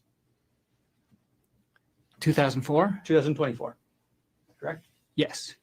So in December 2024, you get the UBS statement detailing how much you and your wife have in your retirement accounts. That's correct. Right? Yes. And you review that on January 22nd, 2025. Yes, I do remember that. And this is actually within a month of getting the statement, right? That's right. It makes sense to review the statement, within a month of getting it, right? Yes. Do you remember the figures in the statement? I do not. Would it help if we go through them together? Yes. Okay. States 126. We'll publish starting with the first page. This is just the metadata again that shows you you accessed this on January 22nd, 2025, correct? Yes. And again, statements from December 2024, right? Yes. Okay. We're going to look at a page detailing your Roth IRA, your Roth IRA next, okay? Okay, here's a summary page, correct? Yes. All right, and Gerhardt Konig, you have in this UBS account an Roth IRA value of $8,066.95, correct? That's correct. Ariel Konig has a Roth valued at $74,974, correct? That's correct. Ariel Konig has a second IRA valued at $164,500.76, correct? That's correct. For your account, that's a little over $8,000. Ariel is the sole beneficiary. Is that right? That's right. Anything happens to you, she gets 100%, right? That's right. For Ariel's Roth, the one that's about $75,000, you are the sole beneficiary, right? That's right. Anything happens to Ariel, that money goes to you, correct? That's correct.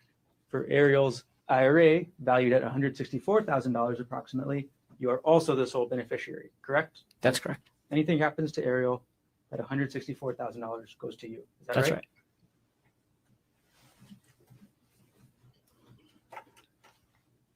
In January 22nd, 2025, that's about the same time that you're doing all your life insurance work, right? That's right. And that's the same, or around the same time that you send Ariel that email instructing her to get a $250,000 life insurance policy, correct? I did not instruct her to get that. It was a discussion that we had together, and the email was a summary of the product and the person to talk to after I contacted AAA. So I wasn't telling her to get life insurance. It was here, contact this guy and ask for this product to get the life insurance that we discussed. And you sent that on January 21st, is that correct? I don't recall the exact date, but that sounds like it's the right date. On February 4th, 2025, you viewed a May 2022 pay stub for Ariel, isn't that correct? I'm sorry, say that again? On February 4th, 2025 at 2:29 p.m., you viewed a May 2022 pay stub for Ariel, correct? I have no recollection of that.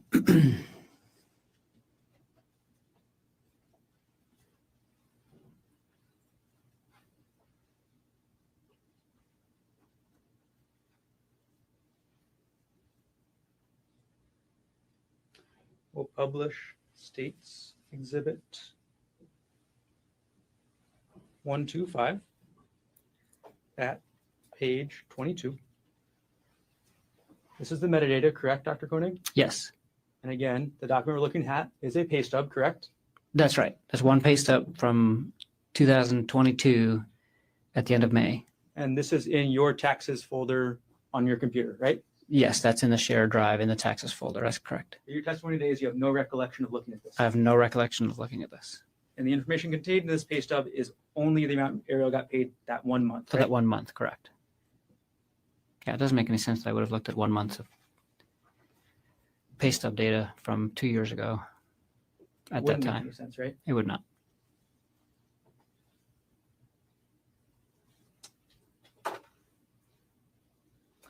On March 14th, 2025, you viewed a 2018 Wealthfront account statement for Ariel. Isn't that correct? I don't have any recollection of that. Published States Exhibit 125 at page 24. Now, again, this is about a 2018 statement, correct? That's correct. And this is a statement for an account, a retirement account, or sorry, an investment account belonging only to Ariel. Isn't that correct? Yeah, but I don't even think she still had it at this point in time. So this was a objection, non-responsive. Yeah, I have no recollection. I have no recollection of looking at this document. This document is from 2018, correct? That's correct. And again, no recollection. No recollection.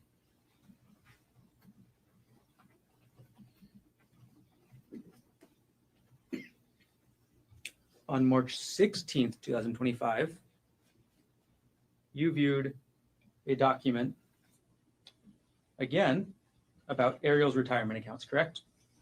I don't have I might have.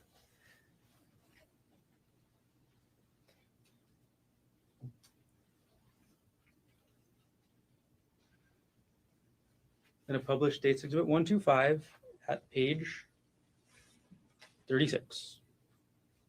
On March 16th, 2025, you accessed a document that belongs or that is about Ariel's financials, correct?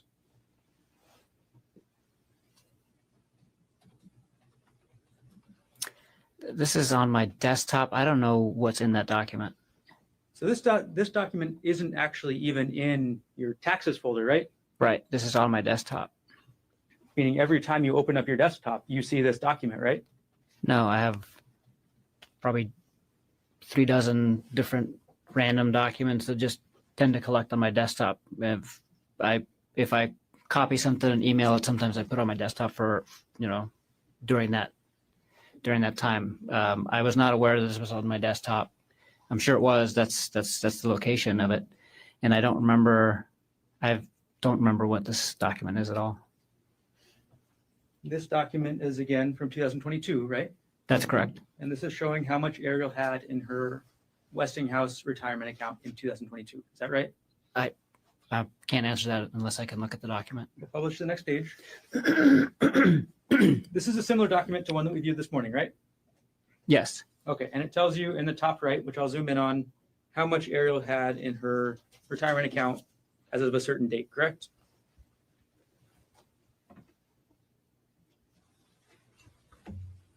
Yes, it says the total value of that account. And what's the date?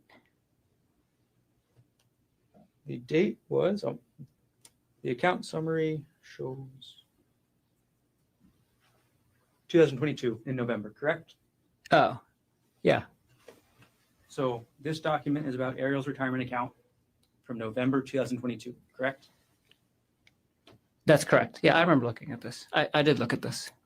Okay, now you do remember looking at this. I do, yes. Okay. And November 2022 is a couple years before March 2025, correct? That's correct. It's 2.5 years, right? Yes.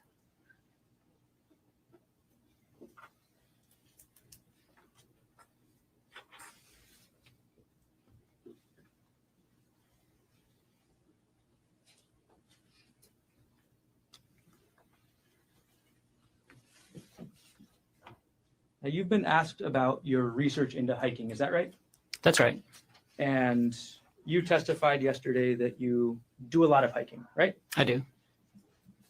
Isn't it true that there are only searches and computer data related to hiking between the dates of February 28, 2025 to March 4th, 2025 on that computer? That's correct. Well, objection. There was a search range in the search warrant. Do we speak in objections? There was a search range in the search warrant. This question was about the entire computer. Approach.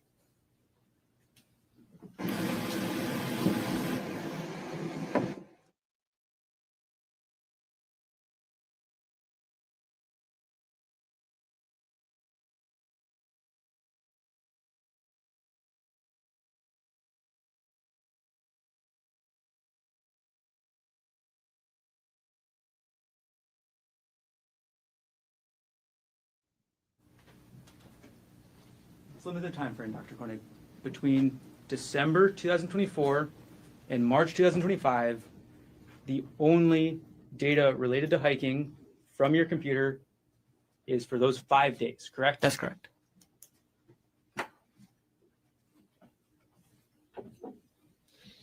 And in January 2025, you actually treated a woman in the course of your work for having a rock fall on her at a waterfall. Is that right? That's right. You saw the injuries that she got from that rock, correct? I did.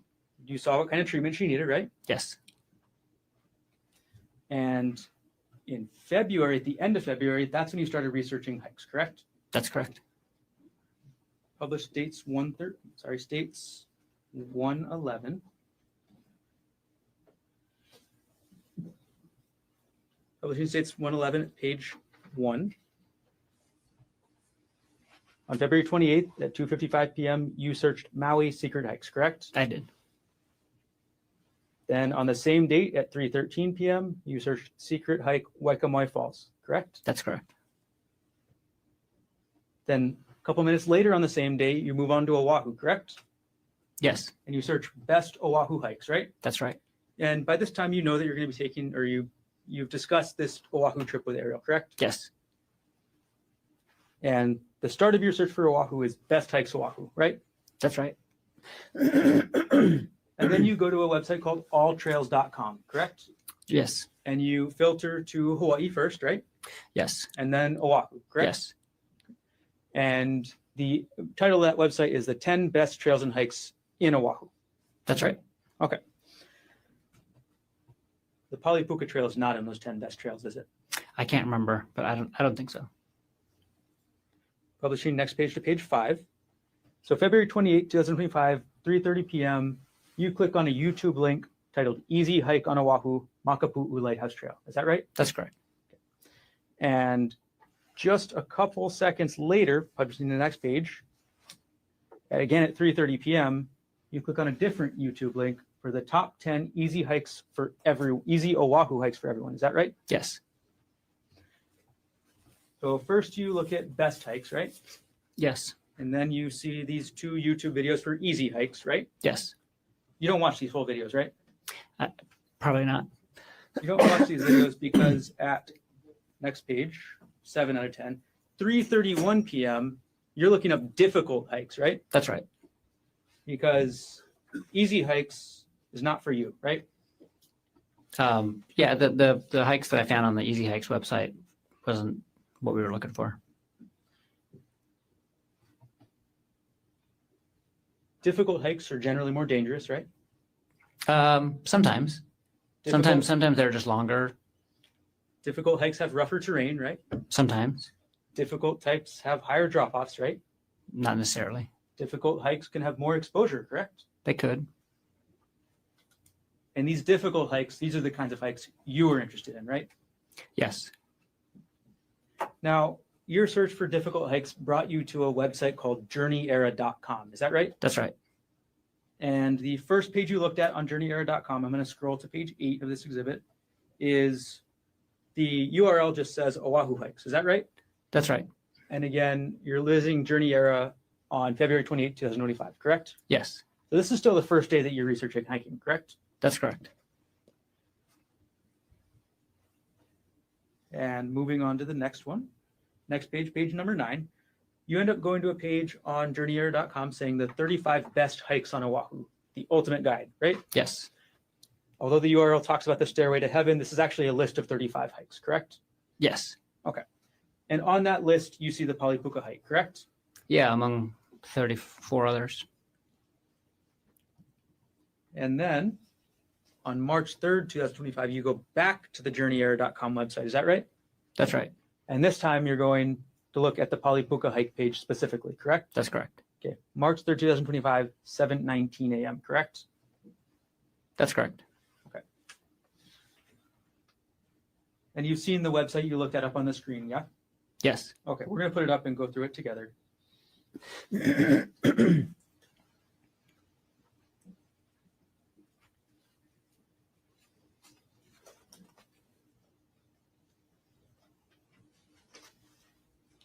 All right, this is the front page of the website, right?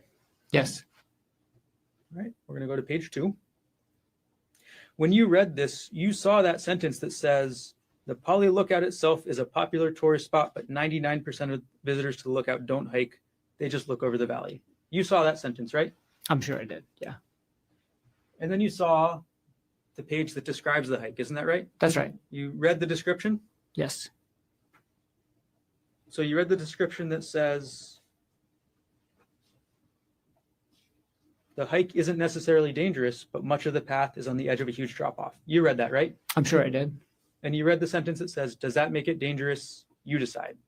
I'm sure I did. I remember reading this whole article.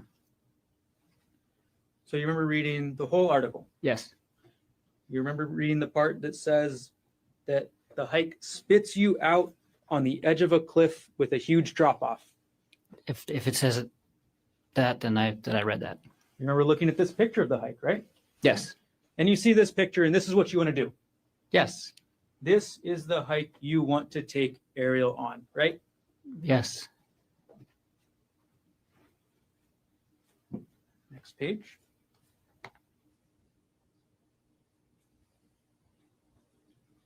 In this page, the author describes and shows a picture of themselves enjoying themselves, right? That's right. They're looking out over the entire windward side. Is that right? That's right. And this picture on this side has the puka. Is that right? That's right. And this is at the end of the hike, right? I assume so. Actually, from what I've remember from the description is that you can keep going past this for a little while still, but it's close to the end. And this is ultimately where you want to take Ariel, right? Yes. This was the plan, to take her to this section, correct? Yes. And to take Ariel to this section of the puka, you have to take her through this section, correct? Yes. You have to take her along this trail, along the cliff. Is that right? Presumably, I never got to this point in the trail, but according to the pictures, yes. You never got this far in the trail, right? No. The plan was to get that far in the trail, though, right? Yes.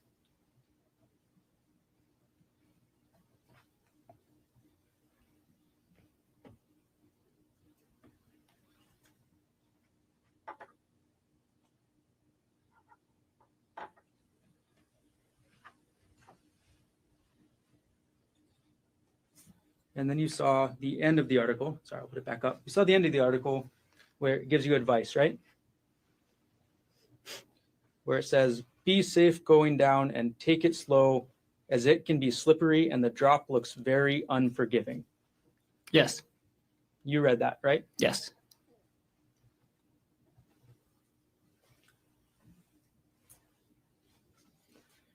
Now, while this is all going on, you've also been working on updating the insurance, correct? Yeah, so we applied at the end of January, and this was March 4th. Yeah, by this time, I think Aries policy had already gone through, and either one, and maybe one of my policies did, but not both.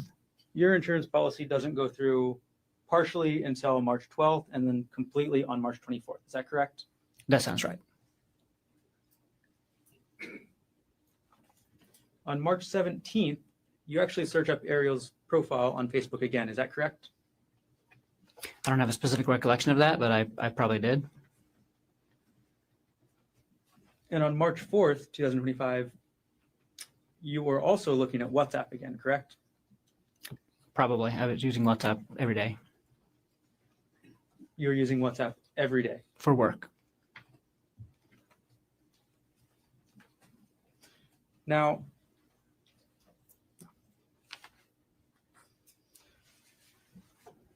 okay. And you testified yesterday about your work bag and the medication that was in it, right? Yes. Okay. And you testified that your work bag is used for when you're on call, correct? That's correct. And you testified that you normally keep medication in there to provide if it's a rush situation, right? Yes. And the medication that you keep there can be dangerous, correct? That's correct. The medication that you keep in that bag can kill somebody, right? I'll have to look at the medication that's in there, but a lot of the medications that I use at work can be lethal if not given appropriately. Well, it's published States Exhibit 98. Can you see the vial on the bottom right of this bag?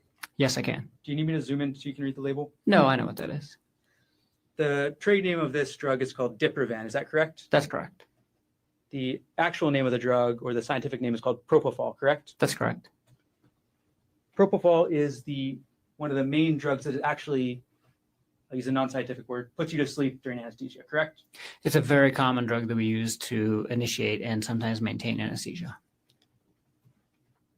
Propofol is rather famous, right? Yes. Propofol is the drug that killed Michael Jackson. Is that right? That's right. You've heard of that story, of course? Yes. Okay. It is not a controlled substance. That's correct? That's correct. Okay. And you actually have a controlled substance license yourself too, right? I do. So you can carry more dangerous drugs than propofol, correct?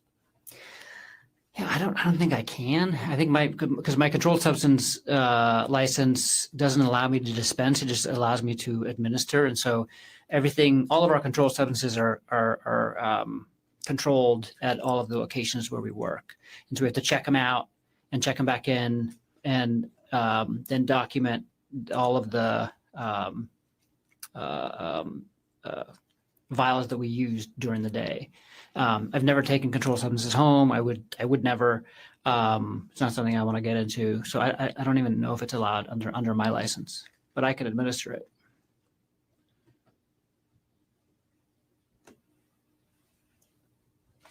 All right.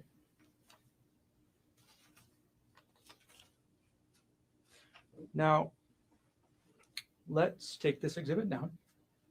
And let's talk about March 24th, 2025. It was a normal morning, right? Yes. You and Ariel weren't fighting when you woke up at the hotel, correct? No. You gave her that birthday card, right?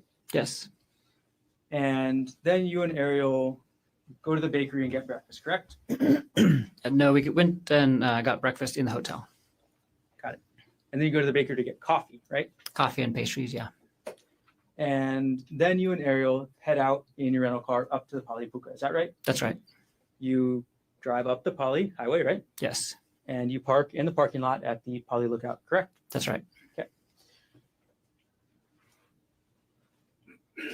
And you knew from your research into this hike that 99% of the people up at that lookout would not be going on the trail, correct? Yeah, I didn't know the actual amount, but I knew the lookout was popular and the hike was less popular. And that actually said 99% versus 1%, right? Where did what say? The the Journey here article. Oh yeah, that did say that.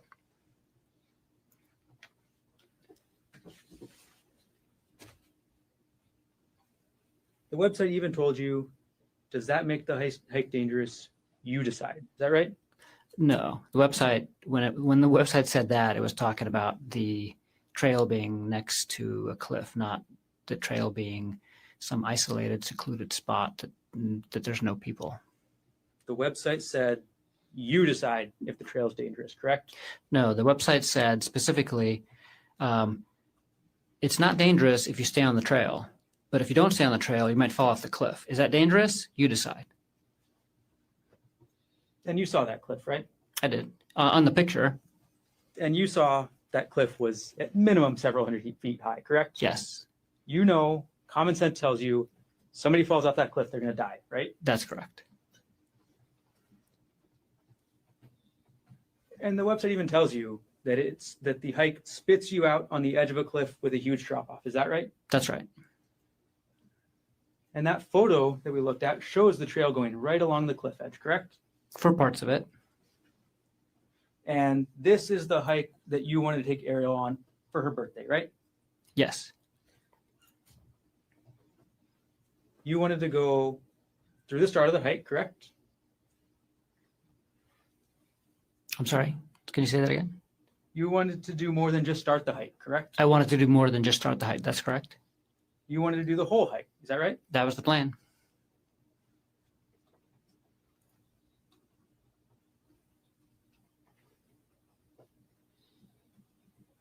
You wanted to take Ariel through that cliffside path that we saw in that photo, correct? Yeah, I wanted to take her on the hike and go with her on the hike and make it all the way to the puka. That was the plan. Publishing States Exhibit 122.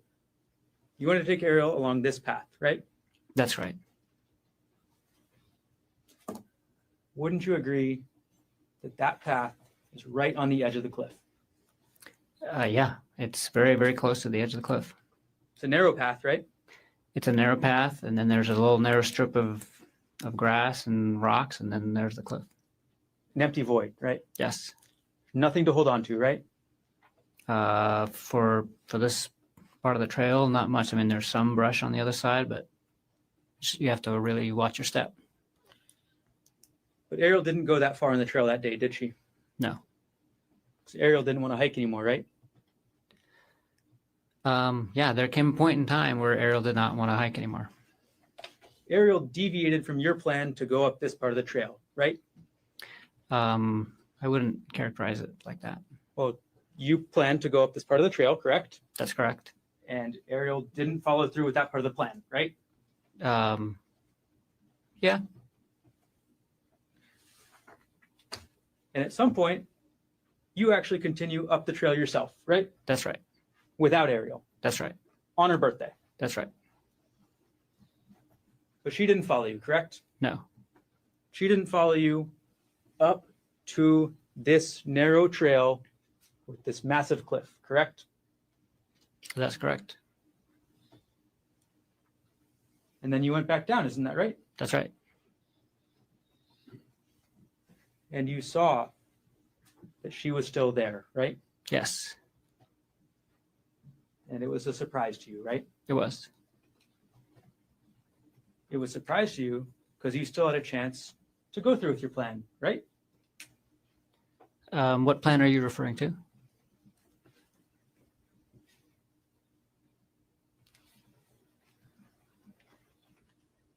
It was a surprise because you still had a chance to go through with your plan to push Ariel off the cliff. Isn't that right? That is not right at all.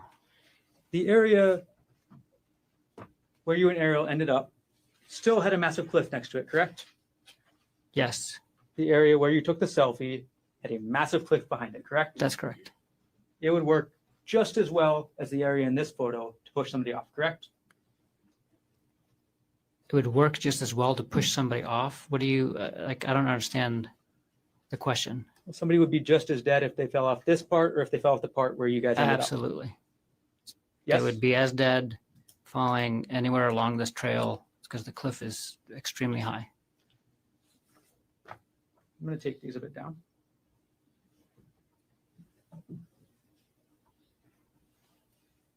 Before we get to the final parts of the trail, you testified this morning and you said, please do correct me if I'm wrong here, that you were not sexually demanding of Ariel. Is that correct? That's correct. That is your testimony. Yes, You and Ariel went to couples counseling, isn't that correct? that's correct. And when you went to couples counseling, oh, you testified about the counseling yesterday, right? Yes. And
Dr. Konig, just to clarify one more time, you testified this morning that you were not sexually demanding towards Ariel. Is that correct?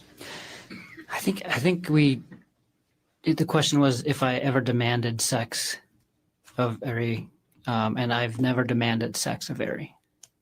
So you never demanded it, right? That's right. How often did you want to have sex with Ariel? There was no specific number of times. It was up to every other day, right? Was what up to every other day? You wanted to have sex with Ariel and of an amount up to every other day. Isn't that correct? At some points in our relationship, we had sex, I'm sure, every other day for, that period of time. But there was never a point in our relationship where what's the question?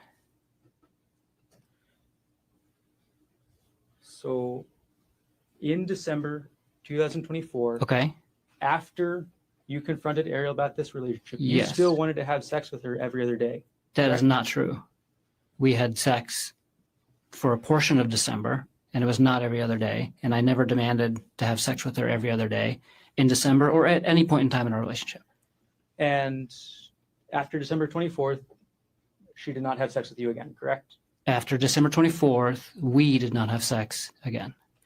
And you testified yesterday that you went to couples counseling, correct? That's correct. And you testified that there were other issues, right? That's right. And one of those issues was an intimacy issue, correct? That's correct. Okay. And the couples therapist you saw, at least one of them was named Gemma Cannon, correct? That's right. And she had a meeting with you in December 2024, right? She met with both of us on December 27th. December 27th. So this is the same day as you've had this continued fight with Ariel, right? We had, I would say, two arguments, two big arguments in December, and one was around the middle of the month, and the other one was on the night of December 26th, and then we argued about it again on the morning of December 27th, right before counseling. That's correct. So you went to counseling with both you and Ariel, correct? That's right. And you both told the counselor what your problems were, right? Yes. And the counselor, Miss Cannon. Objection. If we get hearsay, if we're getting to what somebody else said. Something's not coming in. Overruled. Excuse me? No. It's not substantive. Overruled. Okay, so you and Ariel both told the counselor what your problems were, right? Yes. Your problem was the same problem you've talked about a lot already, right? The emotional affair. The main issue that I wanted to address was the aftermath of the emotional affair, which included a lot of different issues in our relationship. It wasn't just one thing. It was a big kind of, And Ariel also stated what her problems were, right? That's right. And the counselor listened to both of you and came up with a plan. That's right? That's right. And the counselor's plan was to deal with the intimacy issues first, correct? The counselor's plan was to deal with the issues that Ariel brought up first. Yes. That was the intimacy issues? Yeah, part of it. And then she would deal with the affair afterwards, right? Yes. And not afterwards, but because again, these are not just like things you check off, off of a to-do list. The affair was causing a lot of issues in our relationship, and addressing those issues were going to take probably years. And the issues that Ari brought up similarly was also not just going to be a check off the box thing, and it's probably going to take some time. And the counselor said that she's going to start off with the other issues, and not start off with the affair issues. But it wasn't just like we were going to finish the one, check it off the box, and move on to the next. There's overlapping issues, and it's all to do with the relationship. And so it's not fair to characterize it like we were going to finish one and then move on to the other. But we were definitely going to. She said, we're going to basically let's prioritize talking about the issues that she brought up first. Gerhardt, are you okay with waiting to address a lot of the issues to do with the affair until later in therapy? And I said, absolutely. And you testified yesterday that those issues about the affair were never really resolved. Is that right? No, Yes, that's right. So talked about Ariel's issues, and the issues you brought up were never resolved, correct? I'm sorry, ask that again. The first priority was Ariel's issues, the intimacy issues, correct? The first priority was Ariel's issues, and intimacy was one of them. And then your issue, the emotional affair, was never addressed, correct?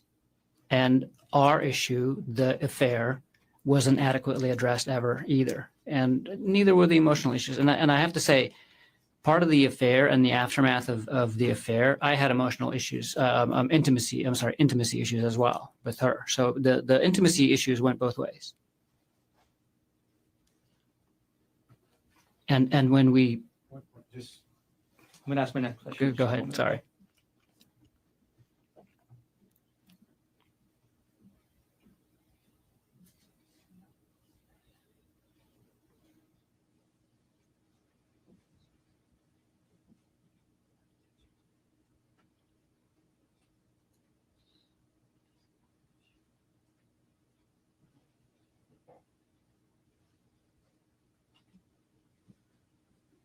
Okay. Let's go back to the hike, Dr. Konig. Okay. March 24th, 2025, you testified about the hike yesterday, correct? Yes. You testified that you and Ariel had a massive argument, right?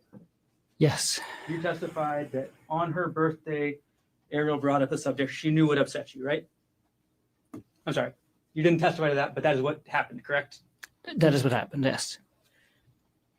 You testified that Ariel brought up that she wanted to go back to work and speak to Jeff Miller again, correct? She was still working, so she wasn't trying to go back to work. She wanted to start traveling with him again. And your testimony is that this is what Ariel decides to bring up on her birthday trip with you, right? Yes. And that she decides to bring this up on the Palipuka Trail, right? That's where she brought it up.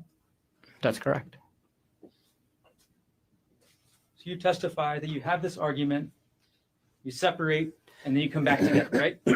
Yes. You take this selfie right by the cliff, correct? Yes. And then you testified that Ariel pushed you, right? Yes. And you testified that you could barely hold on, right? I almost went off the cliff. And then you turned around and you testified that Ariel was 5 to 10 feet away, right? By the time I turned around, she had backed away and she was not. And yeah, that was part of why I was concerned that that was a shove and not a accidental thing. And then you approached her, you went towards her. I did. So you think you about get pushed off a cliff, and then you go 5 or 10 feet to get to Ariel, right? I moved towards her, that's correct. And then you say that Ariel pulled you onto the ground, right? That's correct. You're bigger than Ariel, right? Yes. You have. And you had at least 20 pounds on her, right? Yeah, roughly 20 pounds. You're stronger than her, right? Probably. You're a doctor, so you know that men generally are stronger than women, correct? Yes. It's just a scientific matter of testosterone, right? That's true. But you testify that Ariel managed to pull you to the ground and she pulled you on top of her, right? That's correct. Okay. Then you testified that Ariel wouldn't let you go from on top of her, right? That's correct. You testified that she wrapped her legs around you, right? She wrapped at least one leg around me, yes. Yesterday you said legs, right? I think I said leg. It was at least one. And you testified that she grabbed your testicles, right? She did. And that she wouldn't let go, right? That's right. All this time, you were on top of her, right? That's correct. And then you testified that Ariel took that rock. I'm going to grab Exhibit 2 right now.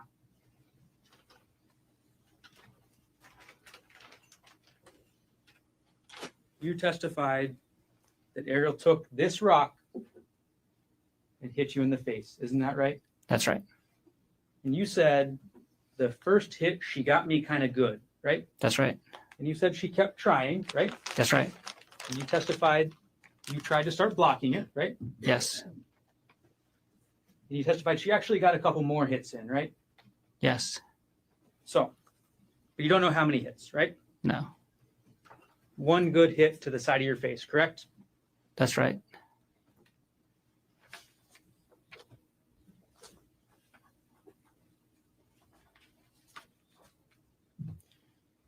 Publish States Exhibit 236.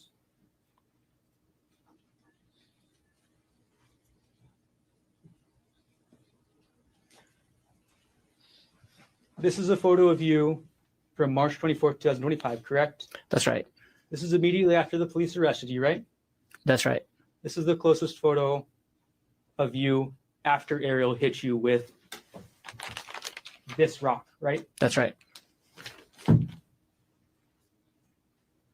Publish alongside States Exhibit 1.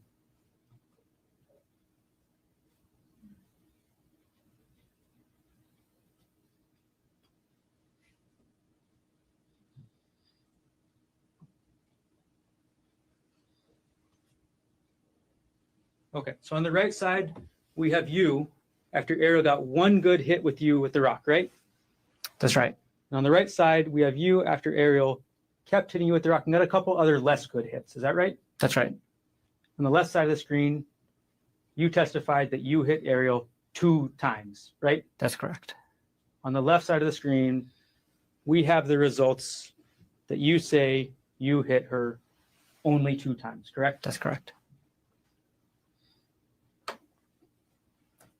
Let's move on to the next day. We're going to publish states, I'm sorry, not the next day. We're going to publish states D30 on the right side. I'm sorry, defense 30 on the right side.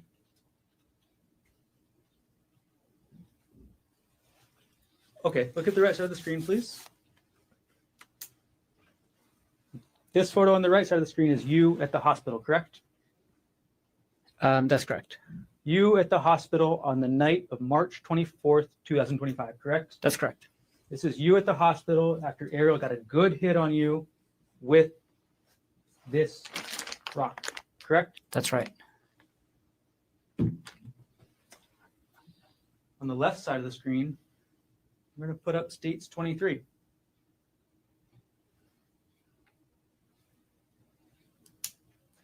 This is Ariel at the hospital, correct? That's right. This is Ariel at the hospital after your 2 hits, correct? That's right.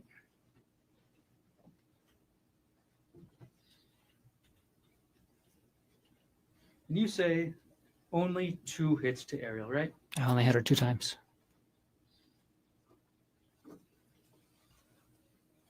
This is the front of Ariel's face after those 2 hits, right? Yes.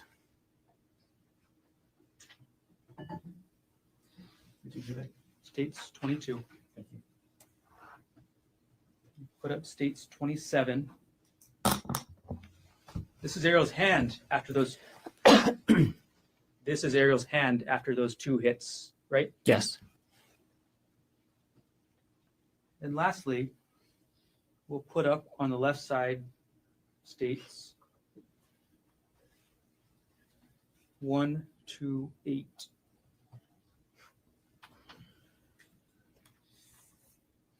On the left side of the screen, that's Ariel on March 25th, 2025, correct?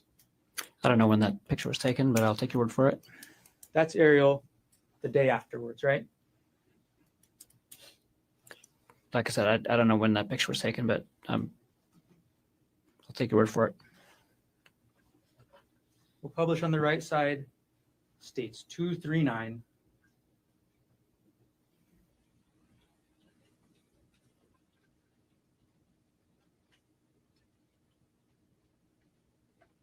We'll flip it upside correctly. And this is you again, correct? Yes. This is you on March 25th, 2025, right? I think that was like the night of, like just after midnight, but it was after the previous picture. That's right. This is you one day after Ariel hit you really good with this rock, isn't it? That's right.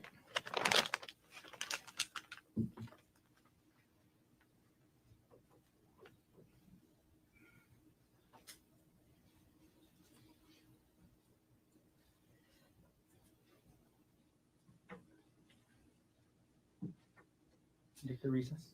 I'm sorry. Should we take the recess? That was a good time. Ladies and gentlemen, let's take our afternoon recess. There's a time we'll get to at 2:45. Leave your notebooks on the chair. All right.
1CPC-25-373.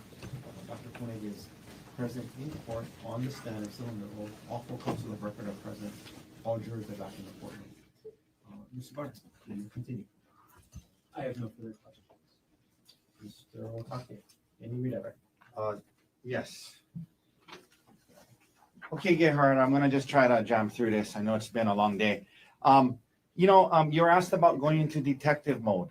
Why did you go into detective mode when you saw these things and learned about what Ariel had been doing or communicating, the way she was communicating with Mr. Miller? Why did you go into detective mode? I just needed to find out details about the relationship. Okay. For you, it was something you were searching for information.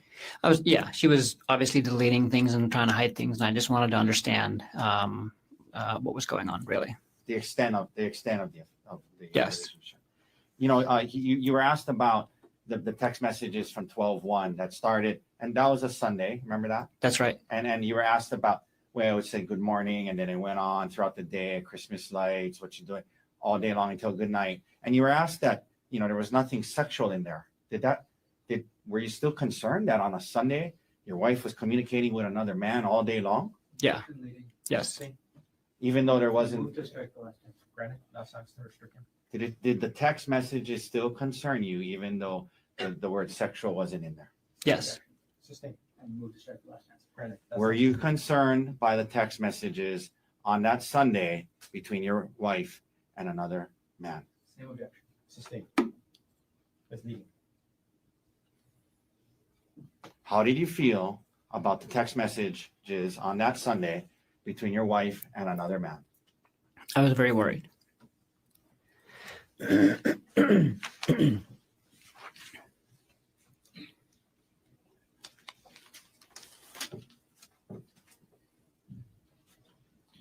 Why did you tell Bryant first? Why did you reach out to Bryant? I reached out to Bryant because he was one of my best friends, and I needed advice, and I wanted to give him a heads up about what was going to happen on the trip. Okay. When you and Ariel talked about her quitting her job, what was your interest? My interest was for her to terminate her relationship and her contact with Jeffrey Miller. Were you going to be perfect? Were you okay with her getting another job? Absolutely. Was there a conversation about her looking for another job? Objection leading. Sustain.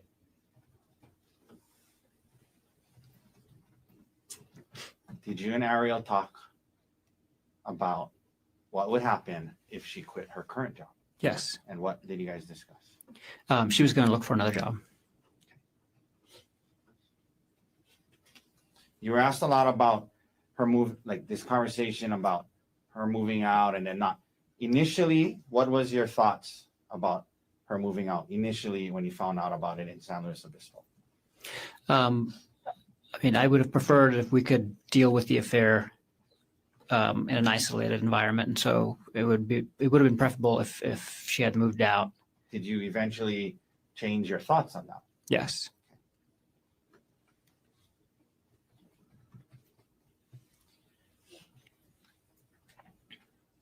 You were asked about monitoring her communications. Is there anything you learned in the audiobooks about that? Yes. What did you learn from the audiobooks about monitoring her communications and her sharing, giving up some privacy during this healing period? I learned that as part of rebuilding trust in a relationship after an affair, especially in the digital age, it is going to require proactive giving up of some degree of privacy by the cheating spouse. Okay. Now, you were asked about in the December time period, certain things that on your computer, when they ran this access search, indicated it was accessed. Okay, so I'm going to quickly ask you, I'm not going to spend hours on it. Okay. Ask you a few questions about it. Yeah. The things about Reddit and, the audiobooks and things to do with infidelity, why were you looking up these things in late December? Because I was working on our relationship. Were you still having a hard time with it all? I was. I asked Detective Inuma about how the search warrant, the computer search only pulled the terms, the relevant terms, and your name wasn't on there. Do you believe, like during this time period, you were also looking at your own financial? I most certainly was. Beyond the scope and expertise. Do you believe you were also looking at your own financials at that time? Yes, I most certainly were. But you heard Detective Inuma say that search only pulled the ones with her name, yeah? Yes, I heard that.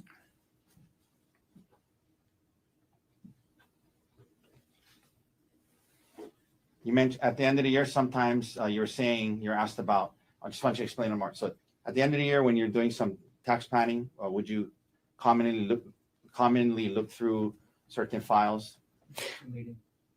No, overlook. You can answer that. Yeah, and not just tax planning, but just financial planning, like budgeting and things like that, and kind of reviewing like,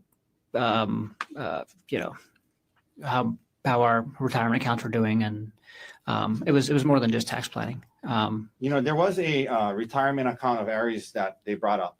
So Yes. I wanted to ask you. I think you're trying to explain, but why do you have a recollection of why you might have been looking at her retirement account? Yeah, so she had Tell the jury why. she had like almost $200,000 in her retirement, and when we purchased our house, we purchased it through UBS actually. So they actually do home loans as well, and as part of that, they convinced us to move all of her retirement into one of their accounts, which is a managed account. So they charge a fee on it, and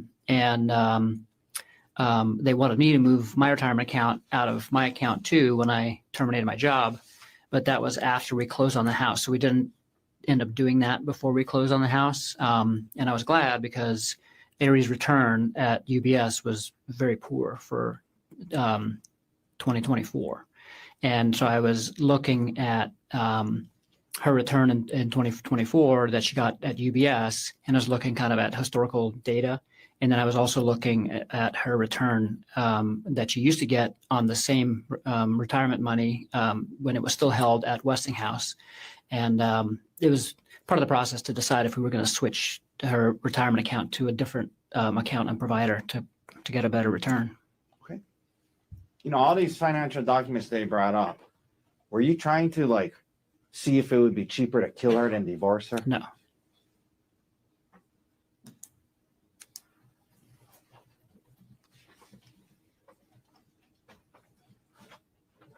You mentioned Darvo and what that meant. Why did that term resonate with you? Oh, because so it felt like she was deflecting and then also blaming me for now the affair, and then also bringing up other things. And one of the threads that I read in Reddit talked about that idea, and then it used that acronym, and so then I was like, oh. What is this? So I looked up the acronym, and that's what it was. And so then I searched that acronym on Reddit to kind of get more information about people dealing with that specific issue. You were asked about the 2018 Word document about the 2018 taxes and about the child support and alimony. Well, we talked about this the other day, so just really quickly, what other information was on there? Oh, everything to do with our taxes. So, yeah, I don't know if you want to go into specifics, but so it wasn't just the alimony and child support. That's right.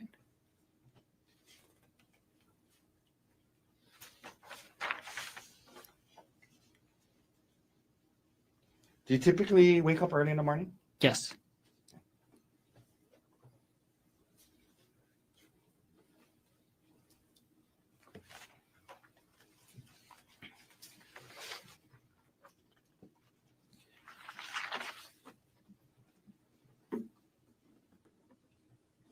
You talked about this the other day, but after looking at the Palipuka on the website, what again? Why did it seem like a good one for you guys? What was the reasons? Yeah, I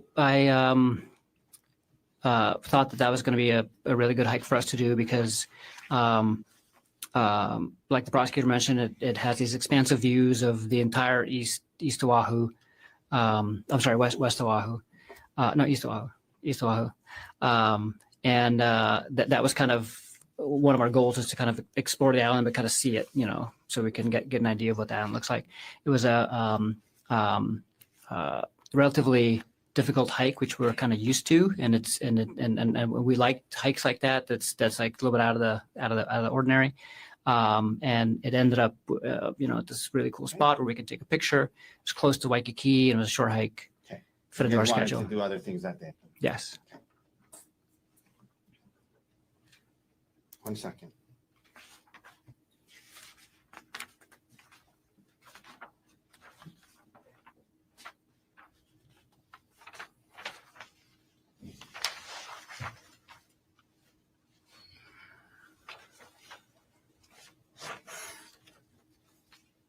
Now, you were asked about whether or not during the conversation when you confronted Ariel about the affair in San Luis Obispo, prosecutor asked you if at some point in that conversation you called her a lying bitch and a whore. You remember being asked that? Yes. And was this a long conversation you guys had? Yeah, I mean, I would say we had the conversation about the affair for the entire time we were in San Luis Obispo, But then that first on night, and off. that first night, did that conversation get heated and emotional? It did. Okay. It did. Let me ask you this: it was just the two of you there, right?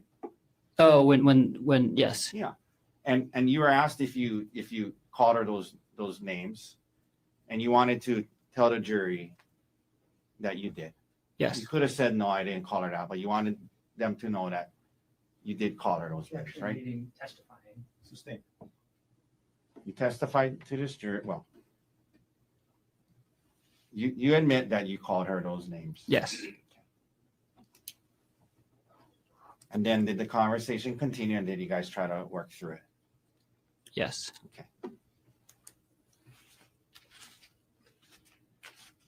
All right. Thank you, doctor. That's all the questions I have for you.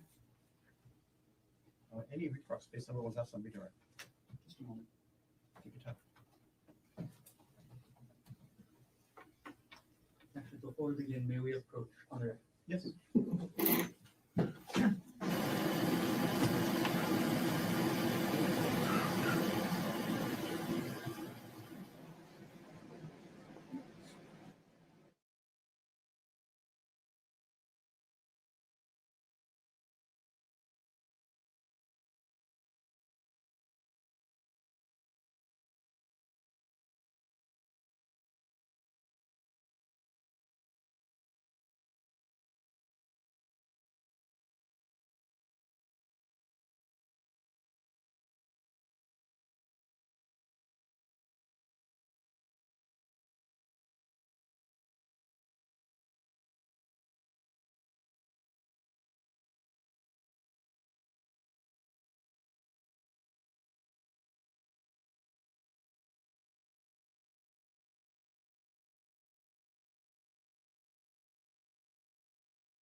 Dr. Konig, we're going to keep this very limited. I'm going to go through two situations. Situation one, if Ari divorces you, you're likely going to be paying child support, correct? Yes. And you know from your last marriage, that's very expensive, right? It's not that expensive, but You paid almost $30,000 a year in 2018, correct? it's not a reason why I wouldn't divorce her if we had a good reason for it. That's all I'm saying. If Ariel divorces you, if she divorces you, you're likely the one that's going to be paying child support. That's correct? If we ended up getting a divorce, I would be paying child support, correct? If Ariel ends up divorcing you, you don't get anything from her life insurance, correct? If Ariel, if we get divorced, neither one of us gets either one of our life insurances. Ariel divorces you, you don't get any of her retirement accounts, correct? If we get divorced, well, that's not true. I know if we get divorced, Ariel might get some of my retirement account because my retirement account is much bigger than hers. The question was, if Ariel divorces you, you do not get her retirement account, correct? That's this is a question of law. It's not that's overruled. I know that the retirement accounts are going to be, I know that retirement account division is part of divorce. And I know that there's a lot of things that go into that calculation. I know that my retirement account is much bigger than her retirement account. And I'm not sure what portions we'll be able to keep because it's based on when the contributions were made and things like that. You know that you're likely not going to be taking her retirement if she divorces you, correct? Like I said, I don't know what's going to come of all that. It's a complicated. It's much more complicated than the life insurance issue, for example. And you know that if Ari divorces you, a likely outcome would be 50-50 custody, correct? It depends on the circumstances of the divorce. You knew before March 24, 2025, that if Ariel divorced you, 50-50 custody is generally standard, correct? Yes, absolutely. And that's what I would have been advocating for. Second scenario, if Ari dies, you don't pay any child support, correct?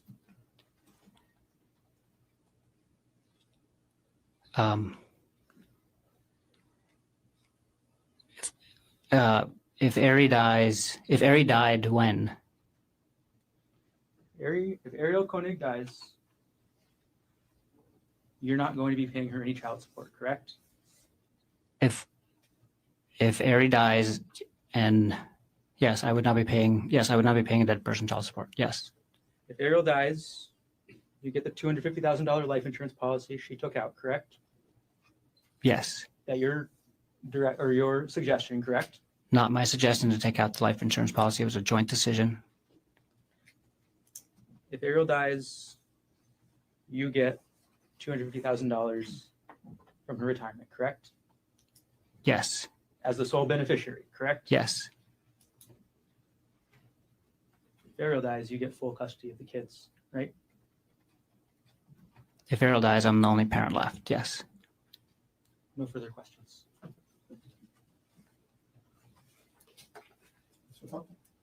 If you get convicted of this charge, Objection. she gets full custody. Approach.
You were asked about custody.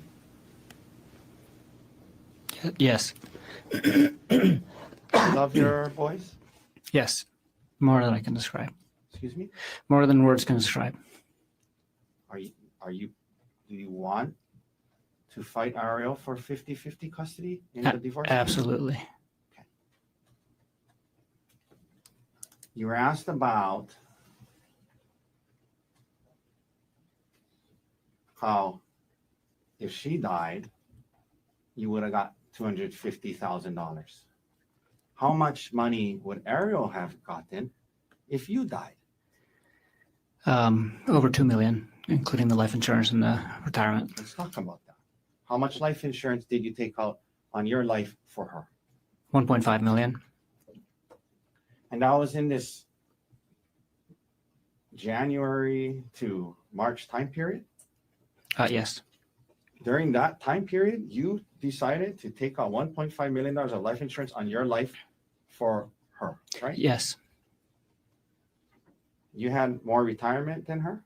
Yes. And if you died, that would go to her? Yes.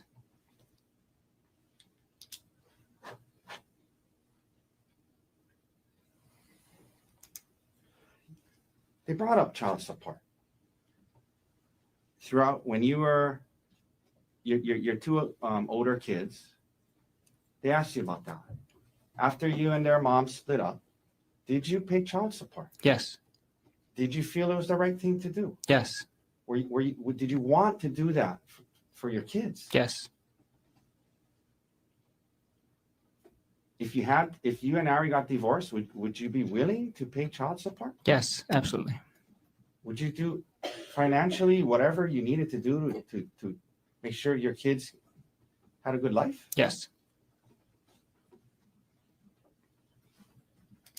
Thank you, Gerhardt. Any other questions? No further questions. Doctor, thank you. You can return back to council state.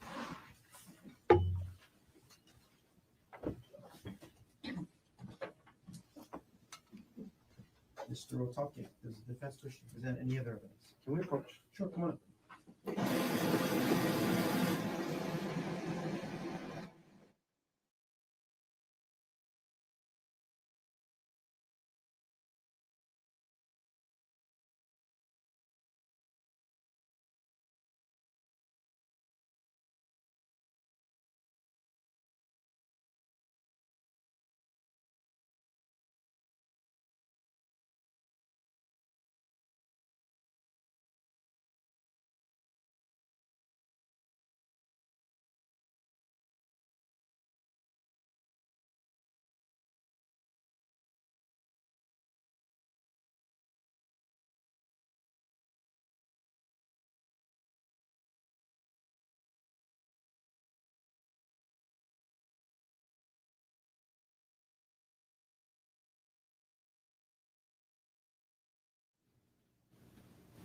So, ladies and gentlemen, I'm going to release you for the day. It's a long weekend. I think we all could use the long weekend. I hope you get some rest this weekend. I'm going to have you come back on Tuesday. We'll start up at 9 o'clock on Tuesday. That is April 7th. And based on my discussions with the attorneys, we expect to wrap up the presentation of the evidence on Tuesday. The case will be submitted to the jury sometime on Tuesday for deliberations. So that's what we're looking at in terms of the schedule.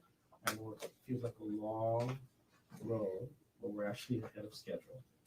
So I do hope you have a good, restful weekend. Again, there's a lot of coverage. Don't watch any of the coverage. If it's on when you're having dinner, turn off the TV, walk out of the room.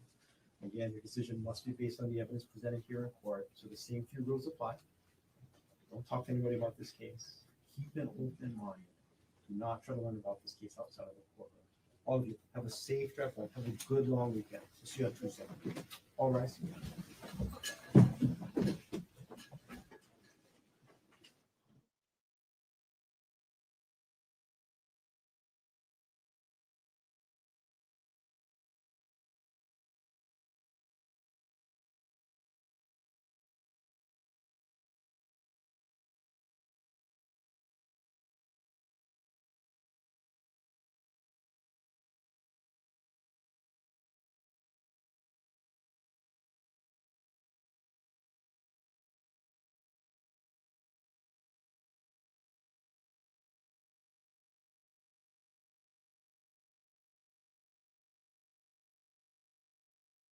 I have one question. The jury instructions that we settled earlier, at this point in time, court is not contemplating any amendments as we settled them. Mr. Garner, anything on that issue for the state? No. What you, Ms. O'Connor? Can't think of anything that happened today that would change it. Counsel, can I ask you for a favor? Because I know you're living this case. If there is something we need to revisit, can you let me know first thing Monday morning? So it doesn't delay any of our proceedings like Tuesday. Yes, absolutely, Your Honor. Mr. Garner, anything else you want to take up on record before we adjourn for the week? I may want to revisit the tailoring issue I made in terms of closing. You want to take that up now? Sure. The cases I'm aware of so far are Walsh and Walsh is the main one, right? Walsh is the most recent one. And that involved the prosecution essentially arguing in closing argument that the defendant can't be trusted because they sat through and locked in trial. I understand that it's not allowed. Right, it's contrary to the instructions, right? Yes. That being said, the defendant in this case did testify to some very specific legal terms, especially regarding EMED, which I do want to be able to comment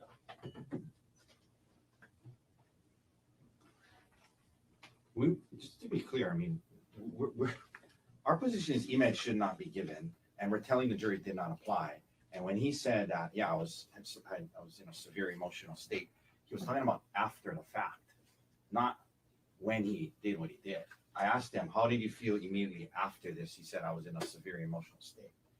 So that, like, if he's suggesting that he said that to try and get convicted of EMED, that's ridiculous. Because number one, we're saying EMED should not be given. We're telling the jury that it should be disregarded.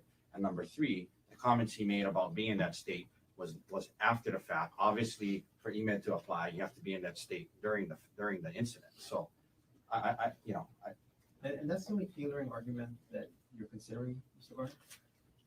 What you say make it sound like I should be considering more, but that's the only one on my mind at the moment. I'm not suggesting you should be considering more, but because my general inclination is to keep it out at this point in time. And then so I wanted to know if you had more, because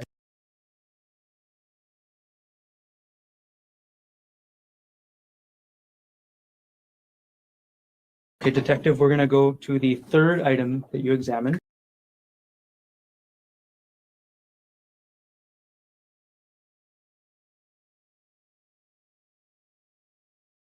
That's our program for the day. Keep watching Morning Mic Drop on at Truth Talks Live, where your voice matters. We are here daily from 6 a.m. to noon with unfiltered breaking world news coverage. Like, subscribe, and hit the notification bell for when we go live. See you tomorrow.